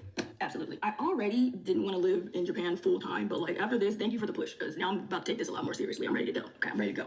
I was already ready to go. I don't need to live in Japan to enjoy Japan. Like, I can like you from Thank you. Okay, what was that before then? That's all you had to say, because sis, you was going somewhere else. I know this was an awful, horrible, ugly, traumatizing thing. I've actually been through so much, and I learned very, very early on, like, I'm not going to let one thing, one person, one entity, one establishment persuade my judgment for the whole. Like, no, you don't need to. I'm not saying hate everybody. I'm just saying you need to get up out of there. That doesn't mean you're going to hate every person that's from Japan. I didn't say that. I just say you need some time to regroup.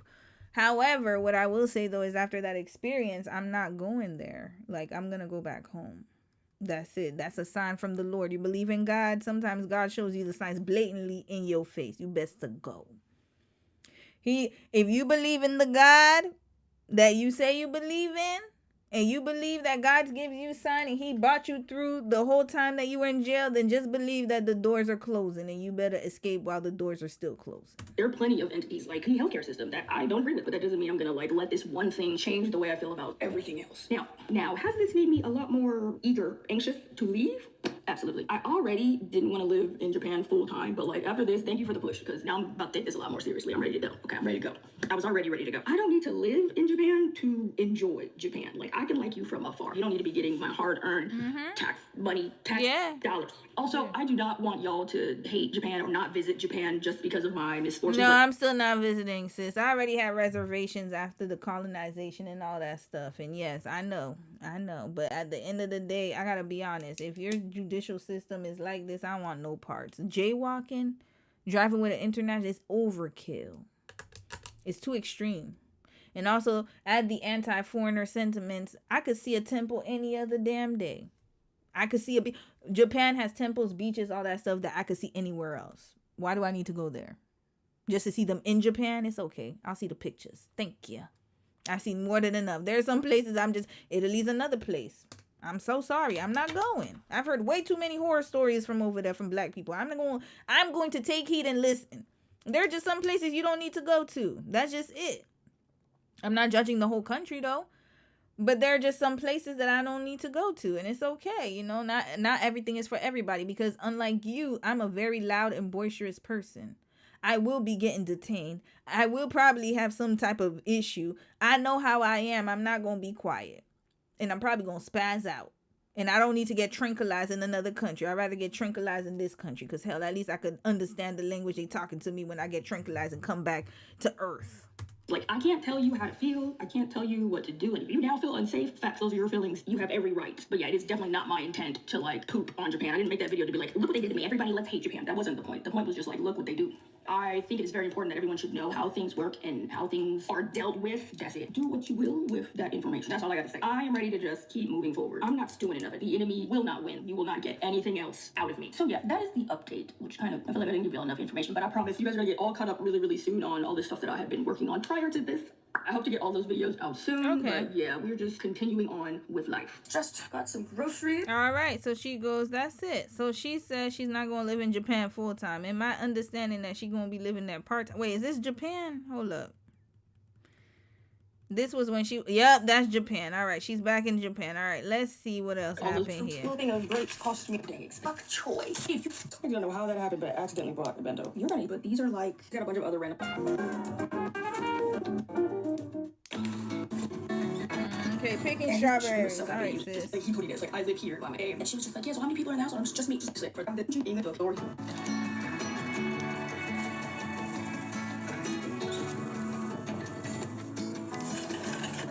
The cutest old man just came to my door. He was like a city official, and he was speaking Japanese, and I could understand what he was saying, but I'm like, again, I can't respond properly. I don't have the vocabulary for such circumstances, but I get what you're saying. Oh my gosh. So he was like trying his best to speak to me in English. You could tell it was like really exciting for him. He was so happy to use English. He's like, okay, from Monday and Thursday, we're gonna be changing the trash system. He didn't use all them vocabulary words. It was just, little sight words, but it was so cute. He was so excited, and he repeated it like 12 times. I have this specific instance so often. Like, he told you guys, like, I live here by myself, just one person, and it takes so long to get over those 2 hurdles, and it's the same thing every single time. Like, a while ago, the water company came to ask me why I was consuming so much water. Obviously, I have the garden, so I use a lot of water. And I had people visiting, so I was running the washing machine like nonstop. And she was just like, yeah, so how many people are in the house? And I'm just me. She's like, no, not how many houses. How many people live in that? Just me. Just you. In this big old house. By yourself. Nobody else. And I'm just like, ma'am, I'm from Yeah, they being nosy.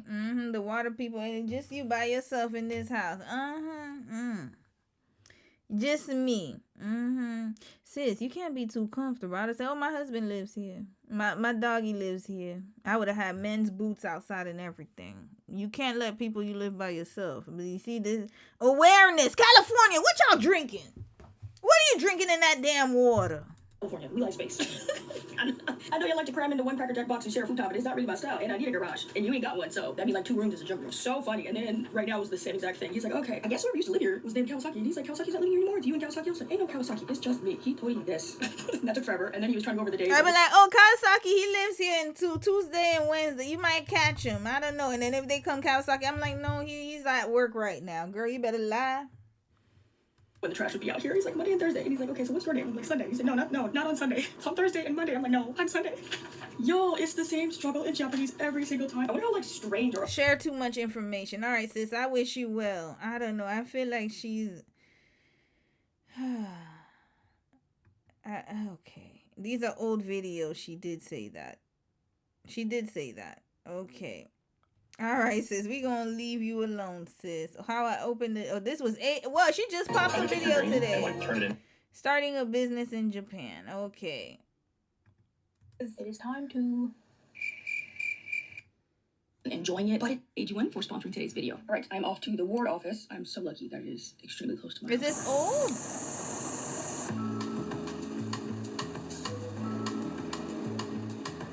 There is an insane amount of documentation that is required, but before you even think about that, the very first thing that you should do is focus on creating a solid business plan. I skipped over this step in the video because I did it a long time ago, but if you're looking for a good place to start, my lawyer gave me this list of questions that the government and immigration really care about when it comes to opening a business in Japan. You can just take a screenshot really quick, but make sure you know how to answer these. I need to see the dates when this happened, y'all. I believe in doing whatever it is that your heart desires. However, I don't believe every idea is a good idea. If you're worried that your idea is too small or simple, or there's too many people out there that have done this already, that's okay. You just have to think a little bit differently. So instead of a generic cafe, what about a cafe that is designed for a I'm fast forwarding. This is 28 minutes. Okay, when was establishments are going to somewhere where you'll have your own. And for the longest time, I was over there, like at this Yokohama one. Really brand new for it to be successful. Sometimes you just have to see something familiar in a different way. Perspective. Get a little bit more creative and think outside of the box. And even if there's a bunch of people who have already done it, that's okay. That doesn't mean there isn't room for you because nobody else has your story. I hope this. Wait, was this before? Please tell me this was before. Super duper rude in professional places. Like they really don't want to be there. They don't want to help you. They just want to get out of there. Everybody here, getting my address printed on my ID, getting my health insurance card set up. I need to see when this was. Changing my address, any business related things, and also any home related things. So like how I bought a house twice, renovation, all that stuff. I had to come here so often, all the time, and every single time I've come here, these are the sweetest, most professional people. And this is the number one thing that I hate is how unprofessional all of the professional establishments are. Going to somewhere where I'm paying money, expecting you to act a certain way, and it's just ghetto in there. I can't stand. Or super duper rude in professional places. Like they really don't want to be there. They don't want to help you. They just want to get out of there. Everybody got an attitude, or they also don't know how to do their job. I can never vlog when I'm outside because it's just so noisy. Also, look at this fog. It's really eerie. It's giving movie night, which is great because I feel sick and I want to just go inside and rest. I think this was before. She did say she was sick before. Okay, this must have been older. Yeah, I think this is old. Okay, I'm not gonna judge her on this one. This is old. I'm praying it. I'm gonna give it a bit of. It's old, y'all. It's old. It gotta be older. Oh my gosh, for sure to move yourself is so important. Yo, I'm dyslexic. I can't read or spell for poop. Your neighbors, right? So we do like you can vacation all you want, but like you need to grab the trash and once you're packing your luggage. Sorry, y'all. I'm nosy. Let me check the dates. Damn, I can't see. I just see the time. Where the date at? I think this is old. Yeah, that's great. So we have like ridiculous amounts of guides. We do. Time do you have today? And I'm just like, wait a minute, this is not how you are. We have to remember to stop and be grateful every step of the way. Of course, thank God. I want to thank God. Of course, I take time. Yeah, I think it's old, y'all. All right, I'm gonna read some comments over here and also here. Hold on, I'm gonna be nosy right now. Hold up. We back on normal time. Yes, Sunday. I can't lie. Da da da da da. What happened to you? But the same. Happy you're making. Wait, I can't lie. It takes a lot to get me angry, but I'm still very angry about what happened to you a few months ago. But at the same time, I'm incredibly happy to see how many big moves you're making in Japan. Always grateful that you're surrounded by people who love you and care about you. That you have so many great mentors for your projects. Keep growing. If you guys ever write that to me after a serious situation happens, get off my damn page. Yeah. Don't be supportive. I need all of y'all to stay honest as how you are. Just be like, Roman, you stupid as hell. Please, thank you. I'll be like, damn. I know for sure if this situation had happened to me and I had posted a video, I see red flags flying everywhere in the comments. I see the red flags everywhere. That's why I love y'all. Because ain't no way, please. I know she's trying to be supportive, whoever this is. She's being supportive, but Lord, no. I'm still very upset as well, but this business actually makes it easier for me to leave now that I have some solid foundation. So she want to go back and forth. Lord, Sunday. You know what? We wrapping you up. Good luck, Sunday, on your journey. Good luck, sis. Good luck. You know, we going to leave this up. Okay. Sunday, sis. Good. This was after. Y'all. I wish you well, Sunday. I'm gonna read some of y'all comments. We moving on. I wish you well, sis. Good. I have nothing else to say. I have nothing else to contribute, y'all. Good night. Good night. Good night. Did the Prince, you said, did the Lord free you or the lack of evidence? You know what, Prince? It's Sunday, brother. You couldn't give her the delusion. It's Sunday. How do you know? Yeah, Lord. Check the comments to see if it's recent. Thank you, sis. Yeah, we were thinking the same thing. I was like, I gotta check the comments. She has no awareness, like, at all. I can't. I don't have nothing else to say, y'all. Good luck, sis. Alexis, you said black people are too forgiving. That shit will get you caught up. Bingo. I learned the hard way to not be too accommodating, too forgiving. I would give people multiple chances, but now I done told y'all at the beginning of the street, you got one time. Now it's one time. Some girl, you said, I don't want to type because I'm doing my hair, but she seems to be lacking some sense. She needs to look closer at who sent the package. Exactly, but she's in Delululand. And then imagine those people came to her and asking her all types of questions. The guy was nice. You don't know who sent those people. I'd be suspicious as hell. Y'all remember when Malcolm X had that rifle and then he was looking out the window? They took pictures of him. That's me. There's no way you're going to be doing all that. You can't just, and then talking about, oh, I'm going to set my roots here. For what? Sis has an obsession with Japan. I don't get it. There's so many other countries out there that she could live in. Japan's not the only country, but I don't know why she has this obsession with Japan, y'all. The attachment is very, very strange to me. Someone sent her medication for her illness, but didn't know it was illegal. Oh, is that what it was, Amanda? Thank you for telling me. I did not know. So that's what it was. Okay, so it was probably one of those medications that I listed up there. That's crazy. That's crazy. Hey, I just got here. Did you already talk about Keith Lee? No, but thank you, Harper Paulo, sis. Let's get to it. Thank you for reminding me, because I'm getting to Keith Lee. So I'm still going to do all the stories, y'all. We don't speed through them because I got to do all of them, because I'm not coming back till next week. So let's do Keith Lee. Controversy. Let's get to it. Which one was it? I got about 8, 7, 8, 9, 10. Yeah, I got about 1 hour with y'all, so I'm gonna speed through it. Where's the Keith Lee? So I don't even know what happened with Keith Lee. All I saw, good luck, Sunday. Wish you well. All I saw was that, oh, you too. Bye. He got into some controversy, y'all, and I don't know what happened. So Food Festival faces backlash after VIP ticket controversy goes viral. Okay, we're gonna listen to this guy. Let me see if somebody else has some other thing to put here. Hold on. Let me see here. Keith Lee. Okay, let's see. He is always in some mess. He's always in some mess, y'all. Let's put Food Festival. I don't really know the story, y'all. Oh, okay. So, okay. I'm going to listen to her. All right. Let's listen to her first. All right. Here. Let's listen to Basiswa. All right, sis. We're going to give you a follow. Let me like it already. You know, for the last year, I think it's going to be the best festival on planet Earth. Every single time you've ever seen me eat. Oh, yeah, by the way, if you don't know who Keith Lee, he became popular during COVID. He's a TikToker. He's a famous TikToker, I should say. Now, he used to be an MMA fighter. He does food reviews, and he blew up during COVID, and now he's like a staple, pretty much. A lot of people really trust him. He goes around, goes to like, restaurants that are like family owned and lesser known restaurants, gives them food reviews, and then they go viral, and he kind of helps the community. But he's always in controversy, y'all. So we're gonna watch this. Let's see what happens. Been working on for the last year. I think it's gonna be the best festival on planet Earth. Every single time you've ever seen me eat food and been like, ooh, that look good, they gonna be there. Music. Not only is it inaugural, so it's gonna be every year. We gonna do music from that city that we in, but also national recording artists, big artists, very big artists, carnival rides. Again, family inclusive. And I think this separates this festival from any other festival on planet Earth. We doing an obstacle course where my family is gonna compete against other families. Every single year, these small businesses and these underdogs and these places who are not represented can have something to look forward to. This is a date that God willingly will bring thousands of people.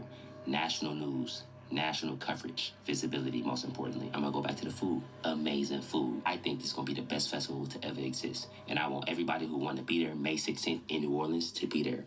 It was in New Orleans? Oh, Lord. Oh, boy. I love actually, to be honest with you, I really want to visit New Orleans for the crab boil. I heard it's really nice. But New Orleans is gonna be hot. Okay. So what had happened was I was minding everybody's business on TikTok, as one does, and Keith Lee's Family Lee Day was all over my feed as I expected. And I love her makeup. Very beautiful. I have thoughts, a lot of them, so grab your favorite snack, your favorite beverage, let your pet pick where they want to sit before you sit your big back down, and let's get into I like you. That's why I'm subscribed to her already. Not you calling me big back, and I am. Okay, we gotta speed you up, sis, because I got 2 other stories. We're not gonna watch the whole Candace Owens. I'll just pick some parts. To this mess.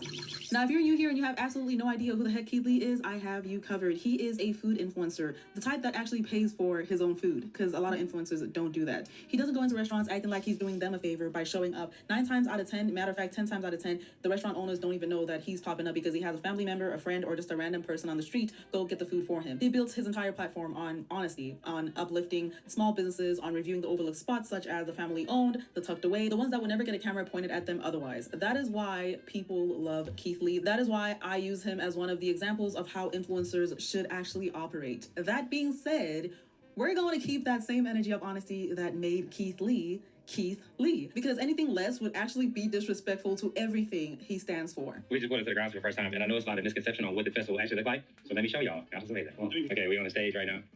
It's still getting built out. I'm gonna step down so you can actually see what it looks like from the outside. So this is all GA. It's a VIP pit. It's a friend and family riser that's gonna go up where that thing is. All that is VIP chef's table. That's AC in cooling. Okay. This is the vendors village. It goes all the way around. We got free arcade games and carnival rides. Also, parking is completely free. You're not on the opposite side of the levee, so you do not have access directly to the water or the boardwalk. Look, that's the levee. The water's on the opposite side. That's completely fenced off. I got exclusive for VIP. We have a caviar service that will be here all the way from Dallas. If you're from Dallas and you know the Charlotte, you promising a lot of things, Mr. Lee. This is a lot. You know, my head is swirling. I'm like, okay, you got all this. Where's your team? That's all I'm thinking. Where's the team? Serving caviar and complimentary truffle arancini. The caviar is $8 a bump, but the arancini is complimentary. To give more context, Keith Lee's inaugural Family Lee Festival took place on May 16th, 2026 at the Uno Lakefront Arena grounds in New Orleans, NOLA, Louisiana. And New Orleans makes all the sense, especially if you follow Keith Lee, because he named it one of his favorite food cities back in 2023. He did, yeah. And that love has been completely mutual ever since. Now, the event ran from noon to 10 p.m. and drew an estimated 20,000 people. As an introverted person, that is a lot of people to be in a space. No matter how big that space is, but hey, congratulations to you for accomplishing that. So I'm going to say this. Already, I can tell there's a red flag. That place was not big enough for 20,000 people. Not only that, but did they sell tickets? It shouldn't have been free. There should have been an admittance fee and a maximum fee. And, you know, some people could get in, and then when people get out, other people could get in. There's no way you're going to have 20,000 people fit in there. That, but again, you know, project management. You got to project manage your project, your event. You can't just come up. I know concept coming up. What's Keith Lee's sign? He sounds very creative, but he also sounds like he sounds like an air sign, but I could be wrong. When is his birthday? He is an air sign. Here we go. Libra. All right. I knew it. Because only air signs could be, we just gonna manifest. We're the manifestors. Water signs, delusion. Not Leos, fire signs, I don't know where to put y'all yet. And earth signs are grounded.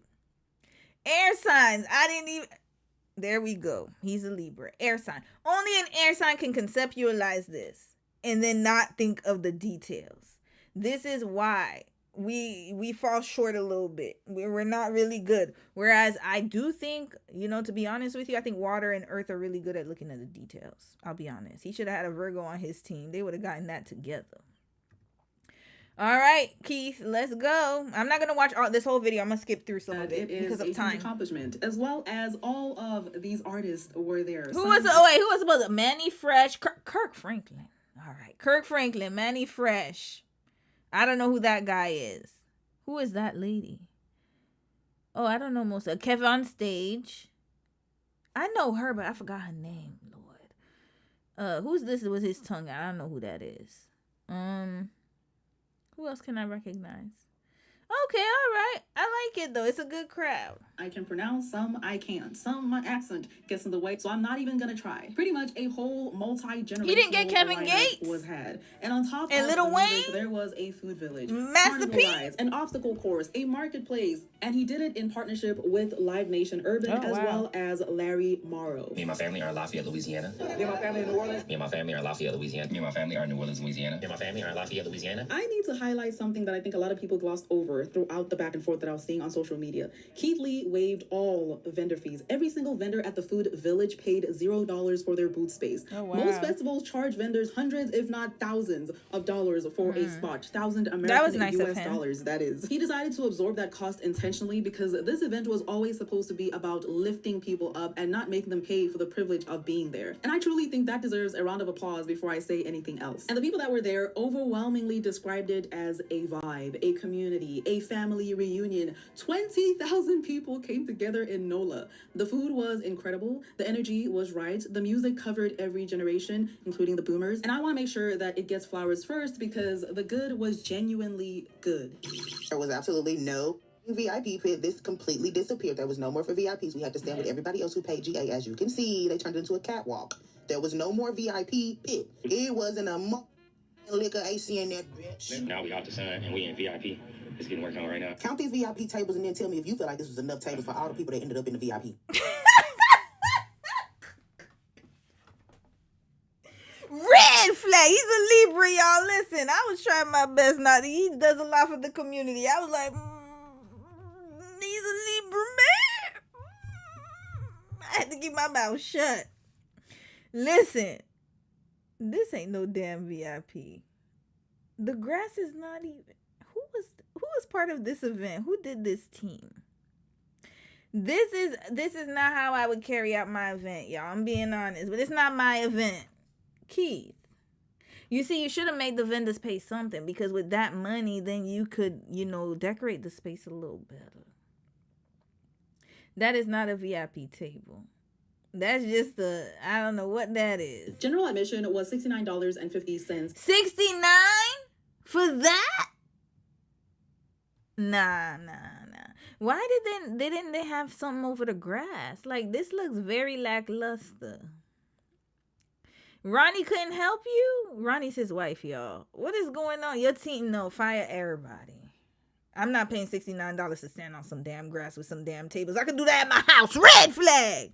I'm not paying for that, but the food better have been good. Let's see the food, y'all. Like this was enough tables for all the people that ended up in the VIP. General admission was $69.50, and for that, you got entry to the festival grounds, access to 10+ musical performances, 69. A food village curated by Keith Lee featuring New Orleans' best restaurants, including vegan, vegetarian, as well as gluten-free options. You had carnival rides, family obstacle courses, merch, brand activations, bars, concessions, and also children 6 and under were free with a ticketed adult. And then there was a VIP, which was $199. On top of everything in general admission, VIP included expedited entry, lounge access, a welcome cocktail and bites. Remember that, early tasting access, and elevated bathroom trailers with AC. Because if you are in NOLA, you know it gets extremely hot. And that's the first thing I say. It's gonna be hot. I know, because it's by Texas. I already know about that. That area is a red zone. Florida too, all that. Florida, Georgia not so much, but still. Florida, Louisiana, Texas, and there's another state over there that's hot as hell. A VIP plus chef's table, which completely sold out. That tier included everything in the VIP, plus chef's table's seating, which is a private tasting and a meet and greet. And there was also a note that I saw in the comments from someone clarifying that the chef's table did include a 3-course tasting experience with the guest chef that was gonna be there. Something very interesting that I spotted in the FAQs was a question that said, what is a seating arrangement? With the answer being, this is a general admission standing only festival. There will be limited seating on a first come, first served. No, I'm not paying $69 to stand. Red, no. Not in that damn heat. Red flag. No, you better have if I'm going to go, it better be like a wedding. Go in the tent. It has to have air conditioning. Yeah, this was not well thought of. I could already tell you. My brother. Spaces in VIP. This ain't it. I'm so sorry. I love him, The but chef's this table ain't experience it. will have reserved seating for everyone who purchased a chef's table ticket. So let's keep that in mind, that even the VIP, you get first come, first served dibs. I think that's a little off, but whatever. I bought VIP tickets to Keith Lee Family Day in New Orleans. Let me tell you what it was hitting on. First things first, we had to take a little walk to get over there. We parked far because look at all these cars that was waiting in line. Second, everybody who was working at the door was an asshole. They did not adhere to what was posted on the Family Day page, and they made it really hard to get inside. All of them was mad that they was at work for some reason. The first tasting bite that came with VIP was the best tasting bite. Also, this drink was good, but you was only allowed one drink. And also, the VIP area, in my opinion, really wasn't VIP. They sold too many VIP tickets. First place I bought some food from was Cajun Connection, if I'm not mistaken. I just want to say this is not in 2x speed, but I'm sure she edited the video to be that. So that's why she's going on so fast. First things first, she got VIP tickets, which were $199, $200 pretty much. And she mentioned red flag. Oh hell no. No. I'm not paying $200. No. $200 for this? Wait, where the grass at? Shoot, where's the grass at? No, hell no. Yeah, I can't. No. I'm sorry. No, I know times are rough, Keith Lee, and I love your mission, but I'm good to do this. $200? Was this a $69 $69 already pushing it. But I guess it's okay because it had it was a package. But still, for this little ass food, wait, was that the plate? Oh, we're heading over to TikTok, sis. Hold on, we gotta fast forward this. He himself has reviewed it. A dookie? Wait, what? Also went into the trash. At this point, I'm getting irritated. That you will have people like this, and they don't deserve hate. Just because she doesn't like everything doesn't mean that places he reviews gives them a 10 out of 10, and I'm just looking at him like, yeah, I'd be good. But I think that's the beauty of, for one, being an adult and have they would like. Comes to food, hate, especially reviewing. She's not like the trash. At this point, I'm eating gumbo is not her own opinion. It's just a little funny that everything she's reviewing so far, she's not liking. It's not sweet, and gumbo is not sweet. Oh, so she didn't like anything. Hold up, I gotta watch the TikTok video, sis. Hold up. Along were $16, and they weren't worth it. You would think so. Too many VIP. Okay, let's go back. Cars that was waiting in line. Second, everybody who was working at the door was an asshole. They did not adhere to what was posted on the Family Day page, and they made it really hard to get inside. All of them was mad that they was at work for some reason. The first tasting bite that came with VIP. All of them was mad that they was at work. Was the best tasting bite. Also, the drink was good, but you was only allowed one drink. And also, the VIP area, in my opinion, really wasn't VIP. They sold too many VIP tickets. First place I bought some food from was Cajun Connection, if I'm not mistaken. I just want to say this. They sold too many. Of course they did. Not in 2x speed, but I'm sure she edited the video to be that. So that's why she's going on so fast. First things first, she got VIP tickets, which were $199, $200 pretty much. And she mentions how she got one drink. In the description, it does say welcome cocktail and bite, not cocktails and bites. So hey, that was. We need to talk next week. Let's talk about this. We need to have a group session, community session, because I think sometimes and this is the thing. I love the fact that we're very creative. That's one thing I love about Black people across the board. We're extremely creative beings. But when it comes to management and organizing, Lord, that seemed to have failed us. I mean, you can't be good at everything. Red flag. We can't manage. Not everybody, because I know some great managers that are Black. But it's collectively, though, I do see it. It's just always chaos. Disorganized. Not thought of properly. And I think it's a skill that we are not taught. I'll be honest. That's one thing I'll give Asian people. They're very good at organizing. Very good at being structured. Extremely good at it. And I think it's because they were taught that from a young age. We don't have that. Always chaotic.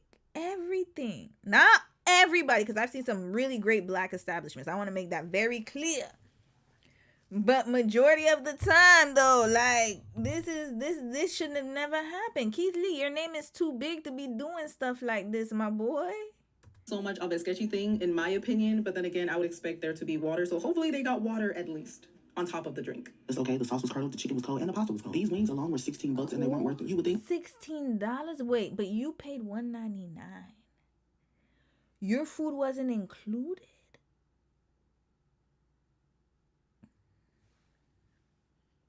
You had to pay for...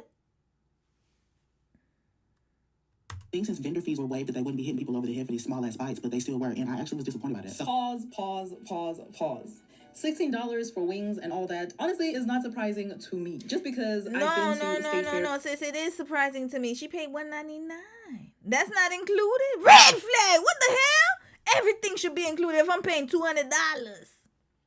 I better be getting... No, everything better be included. and the prices are high, and sometimes the food is cold. Now, I am that weirdo that loves cold food. I know. If it's gone from hot to cold, I'll eat it. I love cold pizza. Matter of fact, I don't mind cold food either, sis, but that's a choice. Not everybody likes that, and you gotta have heating trays and tape. Yeah, we need to do better, y'all. We need to have a family meeting. I might have to. This is wild. Always chaos. This is a problem, y'all. It's like I want us to do better, but we actually have to start thinking differently. I will say that. Because like I said, Black people are extremely creative. Like, this was an amazing idea, Keith. But as an air sign, you should not have executed it. Hire somebody. A Virgo? 100%. Virgo. Who else is good at organizing? Libra, no. Libra's good at, let me tell you, Libra's good at, because my mom is very organized. But the thing is that I don't think she could plan a major event by herself. She get too overwhelmed. Virgos, though, they're really good at that. Get you a Virgo. Get you I'm trying to think of a Capricorn. Capricorn will be really good. They'll get your stuff done. Get you a Virgo, a Capricorn, maybe a Taurus. I don't know too much about Taurus's planning. To be honest with you, Virgo or Capricorn is your best bet. Best bet. If you want somebody to communicate, air sign. Get you a communication. If you need somebody at the security door checking people and making sure people line up, air sign's best. If you need somebody who's going to be able to get donations, get you a water sign. They're going to get all the water works. They're going to be able to emotionally, oh my God, that's your family? Oh my gosh, this is amazing. Get you a water sign. They can empathize. Get you them to drop money at the door. Get you the donations. If you need extra money, do that. For the cooks, get you a fire. They're going to get that place ready. They're going to be ready for it. The egos are there, so you know they got to make sure the food is good. You like my food? Yeah, my food good. Get you that. Do not let an air sign cook your food for you. Listen, not all air signs. We're not going to be paying attention that much. Listen, we're good with the ideas. Get us to talk. That's it. We don't need to be doing nothing else. Do not execute. Y'all see my channel? Look how long it takes me to give case studies. Hell, the Discord is very disorganized. Chaotic as hell. I'm not a good business owner, y'all. It's just not in me. Pisces are good too for business ownership. Water signs in general are very good for business ownership. Emotional ownership, business ownership. Get you a Pisces or something. Do not trust an Aquarius. Just don't. Your shit gonna be looking janky. Listen, we're good at the ideas, but listen, look at my Discord. Oh, y'all don't even know where to put the stories. Y'all putting them in feedback. Y'all putting them in trending. Y'all putting them everywhere. I still haven't reorganized that. Look at the members on, like, no, Keith, no, don't do that. Is Ronnie, what's his wife's sign? No, not that one. Keith Lee's wife. When is her birthday? Ronnie Lee. She's an Aries. Okay, girl, you could have gotten right. You needed to get your wife on board with this, Keith. This should have never been handled by your ass. Ronnie should have been right there in the background watching everything. She would have gotten it together, y'all. I do not trust no air sign to plan nothing. I'm so sorry, y'all. I love us, but I just know our limitations. And I'm just speaking in general, y'all. Not every, but usually it's like that. Hold up. Where did she go? Did I miss it? Okay, here she go. The pizza in the fridge sometimes so we can cool off a bit. So I'm not that surprised that you're gonna get some food that is cold, some food that is hot, but at the same time, you have to get a good experience, and most people love their food hot. Pricing wise, I can't complain, but the food needs to be hot. This was definitely not worth the $30 that I paid for it at all. Tasting bite number 2, I did not like. It was overly sweet. I did not enjoy it. I dropped it in the trash can. On top of that, the VIP, like I said, was not VIP. There were people holding seats, sitting down forever. Everybody couldn't sit down. I feel like for as many VIP tickets that were sold, there were not enough seats sold. It was truly disappointing. This electric blue lemonade tasted artificial. That would piss me off. It is a first come, first serve. But to be fair, she could just be, it could be an agenda. So we're going to listen to other people's, because not saying that she's an op, but sometimes people go just to complain because they have a competing restaurant or competing business, or they got a competing event. So I need to listen to other people and hear what they got to say. How many tickets are being sold? Y'all should not oversell and under deliver. Yeah, I have a problem with that. But sis, it's an air sign who organized it. I already know. That's why I said, listen, I'm being honest. He wasn't thinking about none of that. He's not thinking about the fine details. Dom does that to me too. He's like, you have a great idea, but what's the plan? What's the details? And I'm like, have you thought about this? Have you thought about that? Even the website. He's the one organizing everything because he was like, did you think about this? Did you think about the logo? I said, what logo?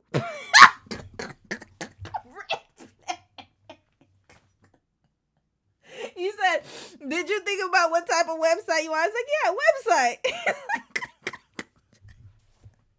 But guess what? When I'm working, I'm very good at it. I'm good at organizing other people's stuff. I just can't do it on my own. Like, it's just, some people are just better at organizing other people's stuff. It just is what it is. And some people are very good at being leaders. I'm not good at organizing my stuff. I'm good at organizing other people's stuff. I'm good at telling other people what to do. I'm just not good at doing my shit. It's just not it. It's too peoply. I can't do it. And this strawberry lemonade, it just really wasn't good. It was no lemon flavor. These seafood beignets is what I got next, and they ended up being cold. They tasted good, but they were cold. And I really have a problem with the amount of cold food that I received. This gumbo was the best thing I had there. It was not my favorite gumbo, but it actually was the best thing I ate the whole time I was at the fest. I also ended up getting a gumbo ramen from Thai Nola, and this was extremely disappointing. Ramen. Did you like anything? Exactly. That's why I need to hear somebody else's experience. So you don't like.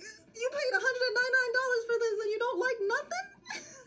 I'm sorry. I'm truly sorry. I don't like when people's money is being played on. However, this is still just one person that... Exactly. That's why I said I need to hear more people. Okay, sis, hold on. We got to skip through because I got to get up out of here soon. I don't want to keep y'all too late. The trash. At this point, I'm getting irritated and I'm like, girl, what is going on? Like, why is the food not here? The bluefin tuna tasting was not worth $4. It was advertised as a show of us watching them break down the tuna and then getting the bite. As you can see, you couldn't really see the man breaking down the tuna. Disappointed. It wasn't an experience and it wasn't worth $40. Not on the plastic plates. Hold up. Wait a minute. I'm getting $40 for that? As you can see, you couldn't really see the man breaking down the tuna. Disappointed. It wasn't an experience, and it wasn't $40 for some raw ass tuna in the hot ass sun. Red flag. What is going on here? I was getting irritated. Somebody gonna get sick. Like, why is the food not here? The bluefin tuna tasting was not worth $40. It was advertised as a show of us watching them break down the tuna. Is that sashimi?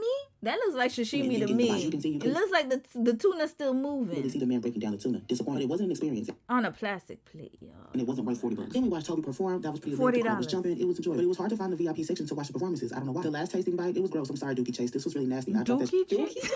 That is a very interesting name to use for food. We were just talking about the Spice Bowl Dookie Chum Buckets, and now you're going to call something Dookie Chase? Listen, if I ever have an event, I'm hiring a Virgo or Capricorn. Case closed. I know my limits. I'm not going to sit here trying to, no. And the fire sign, I need y'all y'all going to be real good with setting stuff up. Y'all good with that. I'm not trusting no damn air signs. Water sign, I'll trust y'all. I'll take a Scorpio any day over this nonsense because y'all get it right. That's one thing I'll say about water signs. Y'all are really good at organizing. Not organizing, but like the visuals. You guys are really good at that. Every time I see a Scorpio's house or dress or like, they're pretty good. Yeah, that's one thing I'll give y'all. Y'all really good. I've seen Scorpios, they're really, they have good aesthetic. But nah. No, fire signs too. Nah, but I'm not trusted though. No air sign. Oh, hell no. I don't want to eat anything that's called a dookie. I don't care how good it is. I don't care if Keith Lee himself has reviewed it. A dookie? I'm good. That sounds gross. It is. I'm out. And I had to stop over by the Charlotte and get me a caviar bump and those chips. It was so good. I honestly felt like VIP felt like General Admission 2.0. VIP tickets were definitely a waste of money. The VIP tastings weren't worth it. Okay, she's just a harsh critic. I don't think she's an op. The bathroom line was long as hell. There are definitely a lot of tweaks that can be made. Overall, I did still have fun, and I will be going to Family Day next year. Bye, y'all. Did you at least? So you have fun spending money, sis. Okay, all right. Let's see. This wasn't a critique. It was criticism. Nothing you said was constructive. All you did was complain. Was you there? Did you spend $200 plus on a ticket? Did you spend $60? Yeah, that Brianna case probably a Keith Lee stan. Yeah, that's a lot. Did you spend $600 on the plane? Did you spend $500 plus on the plane? Did you go expecting to have a VIP experience? Because if not, why are you talking? Dari, you got a lot of bite in you. You got a lot of bite in you. Did you spend $200 plus on a ticket? Did you spend $600 plus on a... Okay, I read that already. All right, let's go. So sorry you didn't like our lemonade. Our lemonade isn't the average type of lemonade, so it isn't very lemon forward. But if you ever are somewhere where we are again, let me know and I'll give you something else to try. Okay, these are all tweets. All right, let's see. $59 and some change, mind you, round it up to 60. I would have been a hungry motherfucker. Because I'll pay $60 for a meal, don't get me wrong. But $60 to get... But you didn't go. Okay, so sorry. Sis, we skipping your ass. All right. Lord. Okay, here we go. Okay. Mother has just came back from the Keith Lee event, and we each spent $223. And how many 90 cents a piece. How much? We paid for VIP. We did not pay for VIP chef's table. Before we give our review, oh, there's a difference. To give grace, this is his first event, and we were blessed enough to be able to attend. Where you have cocktails? For seating is not as available as it should be, especially for VIP, paying so much before food. No seating at all. When we were not able to find seating, we actually got to leave VIP and go into general admission to be able to find a place for us to stand and eat. Even standing and eating in VIP was crowded, unfortunately. Welcome bites, line long as we've ever seen it. VIP bathrooms were the only thing that we found reasonable for the amount that we spent for VIP. Air conditioning, upgraded porta potties. They're like the really nice bathrooms. They're the ones that flush after you use the restroom instead of a porta potty where you have to like look at. See, that's why I don't like to have outdoor events. I don't like that. I don't like using outhouses. I'm sorry. I'm too. There's one thing you can't sell me on. It's just the smell. I want to vomit. Like. This would have been better at a convention center or something where you have like, you know, the air conditioning, like, you know, where they do those shows like anime shows or they do car shows. This would have been better off there. Get it and deal with it. Indoors is better. Indoors better. And then if you have kids, like maybe have an outdoor, like, you know, not a bounce house because those things are dangerous, but you could have like something fun outside. But main event is indoor. This deserves to be indoors, y'all, where you go and then you have the food. Keith Lee has enough money to do that, but he was thinking too linear. Like eateries or whatever that were available. We had a few eateries for VIP that were available. They were also semi-crowded. No, just the bar. Mainly the bar is in there.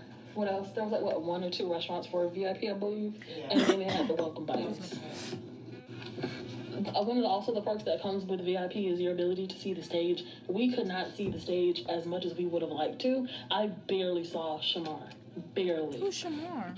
Shamar! I know who that is. So expensive.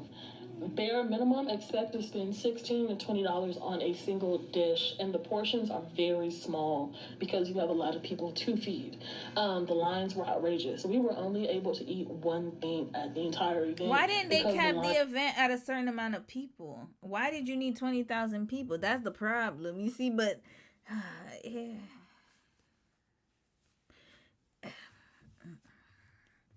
Keith, my brother, this is not a good look, y'all. It was so hot and humid. You were more hot than hungry. That's why I said he should have had it at a convention center. Why would you do an event outdoors in this type of weather? Red flag, Keith Lee, no. We talked to other people at the event that paid general admission that did not have VIP.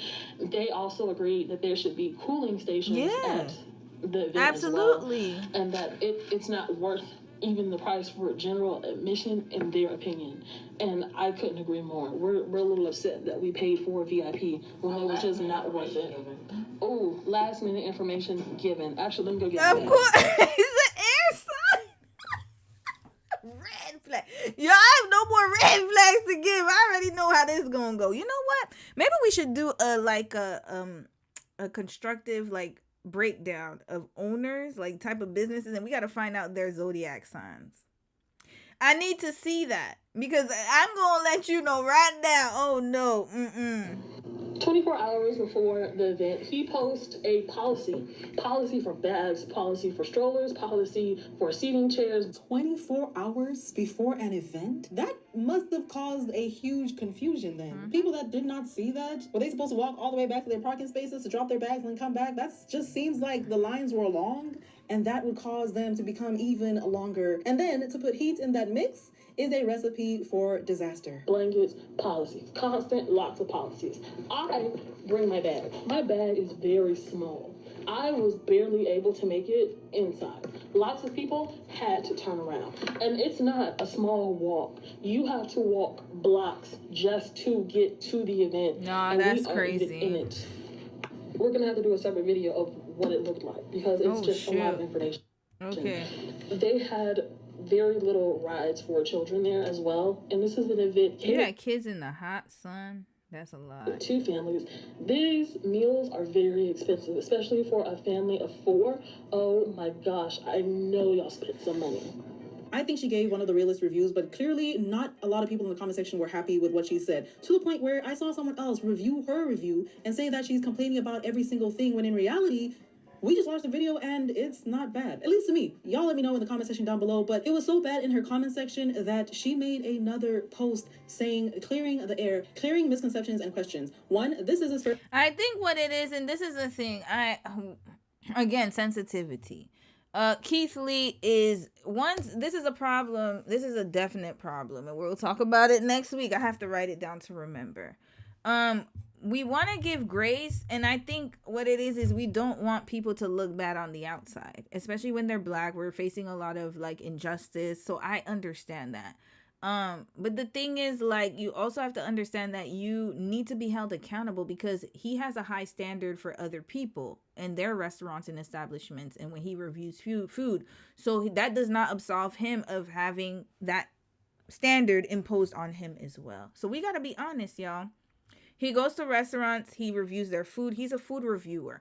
I don't think that he's going to take anything personally. It'll just make him work better the next time. I would want you guys to be completely honest, black woman or not, because that's the only way I'm going to get better. Stop enabling mediocrity, period. I don't care what it is. And so this is the reason why a lot of other races have issues. Mediocrity. Look at the president. This is why. This is why your president is mediocre, because everyone is enabling him. This social parasocial culture is getting out of hand. There's nothing wrong with giving they didn't say anything mean. She didn't say anything wrong. All she said was her experience. She didn't say, oh, he's this, he's that. Oh, this man is bottom bear. She didn't say this place was ghetto. She didn't say none of that. She's just was saying her experience. And I don't think there's anything wrong with that. I would want that in order to do better next time. You need to be able to take feedback. Like I said, there's nothing wrong with feedback as long as it's respectful. If you are giving feedback, like let's say the event went well and then they were just complaining like, oh my God, I stood in line for 5 minutes. Or, oh my God, like the bathrooms were like if it's inconvenience and it doesn't make sense, then I get it. But this was a very bad planned event. I could already see it from the beginning when they said 20,000 people. I said, there's no way they could fit in this space. And once I saw them tables, I knew it was a wrap. So we have to be honest in these conversations. But I get it, people are sensitive in this climate. So I understand that. But at the same time, that's the only way he'll do better, y'all. That's the only way. But then again, I get it. Because again, we have, other folks of other communities. And that's another problem. We care too much about what other people think about us. I don't give a damn about what white people think about me. I don't give a damn about what Asian people think. I don't give a damn about what Hispanic people give about me. I don't give a damn. If I'm talking to you guys, I'm talking to y'all. That's it. We just talking. But we care too much about how other people perceive us. And I don't think that there's a problem with saying, okay, we need more room for improvement here. You need to do better next time. That's okay. Take the criticism and go. If one person is complaining, that's one thing. But if a lot of people are saying the same thing, then you got to start listening. And you have to start, kind of assessing it. Especially when it comes to food, heat, and children. You got to be careful with that. First event. This is his first event. This is my opinion of VIP. If he can give review. Yeah, thank you. I didn't even read this. Yes, he can take the same criticism he's giving out. Exactly. This isn't my first festival. Yeah, there's nothing wrong with what she said. Nothing wrong with what she said. And I need to see her second video. Actually, what was her TikTok name? Did she put the handle? What's her name? Sugar. Oh, shoot. I can't see her. Hold on, y'all. I got to make it bigger. Pink_sugar. Okay, we're going to find her. Pink._sugar. Thank you so much, sis, because I'm going to go on TikTok right now. And then we wrapping. I'm going to quickly go through the other stories extremely quickly. Got triggered from my last Did they? Oh, sorry, sis. Video. What you said? Showing you that I get Regeneron or getting skin. Oh, her skin look good. Done. She fixed that up. I'm going to say this again. Ooh. Hold up, Fatima skin. Hold up. Let me see what you did. I might need exfoliation because your skin is glowing, sis. It's glowing. All right. What was the lady's name? Pink_sugar. What's her name? Yeah, her. Okay, we gotta watch the second part. Oops, sorry, y'all. She was talking about Keith. Oh, she didn't do her second. Oh no, they did.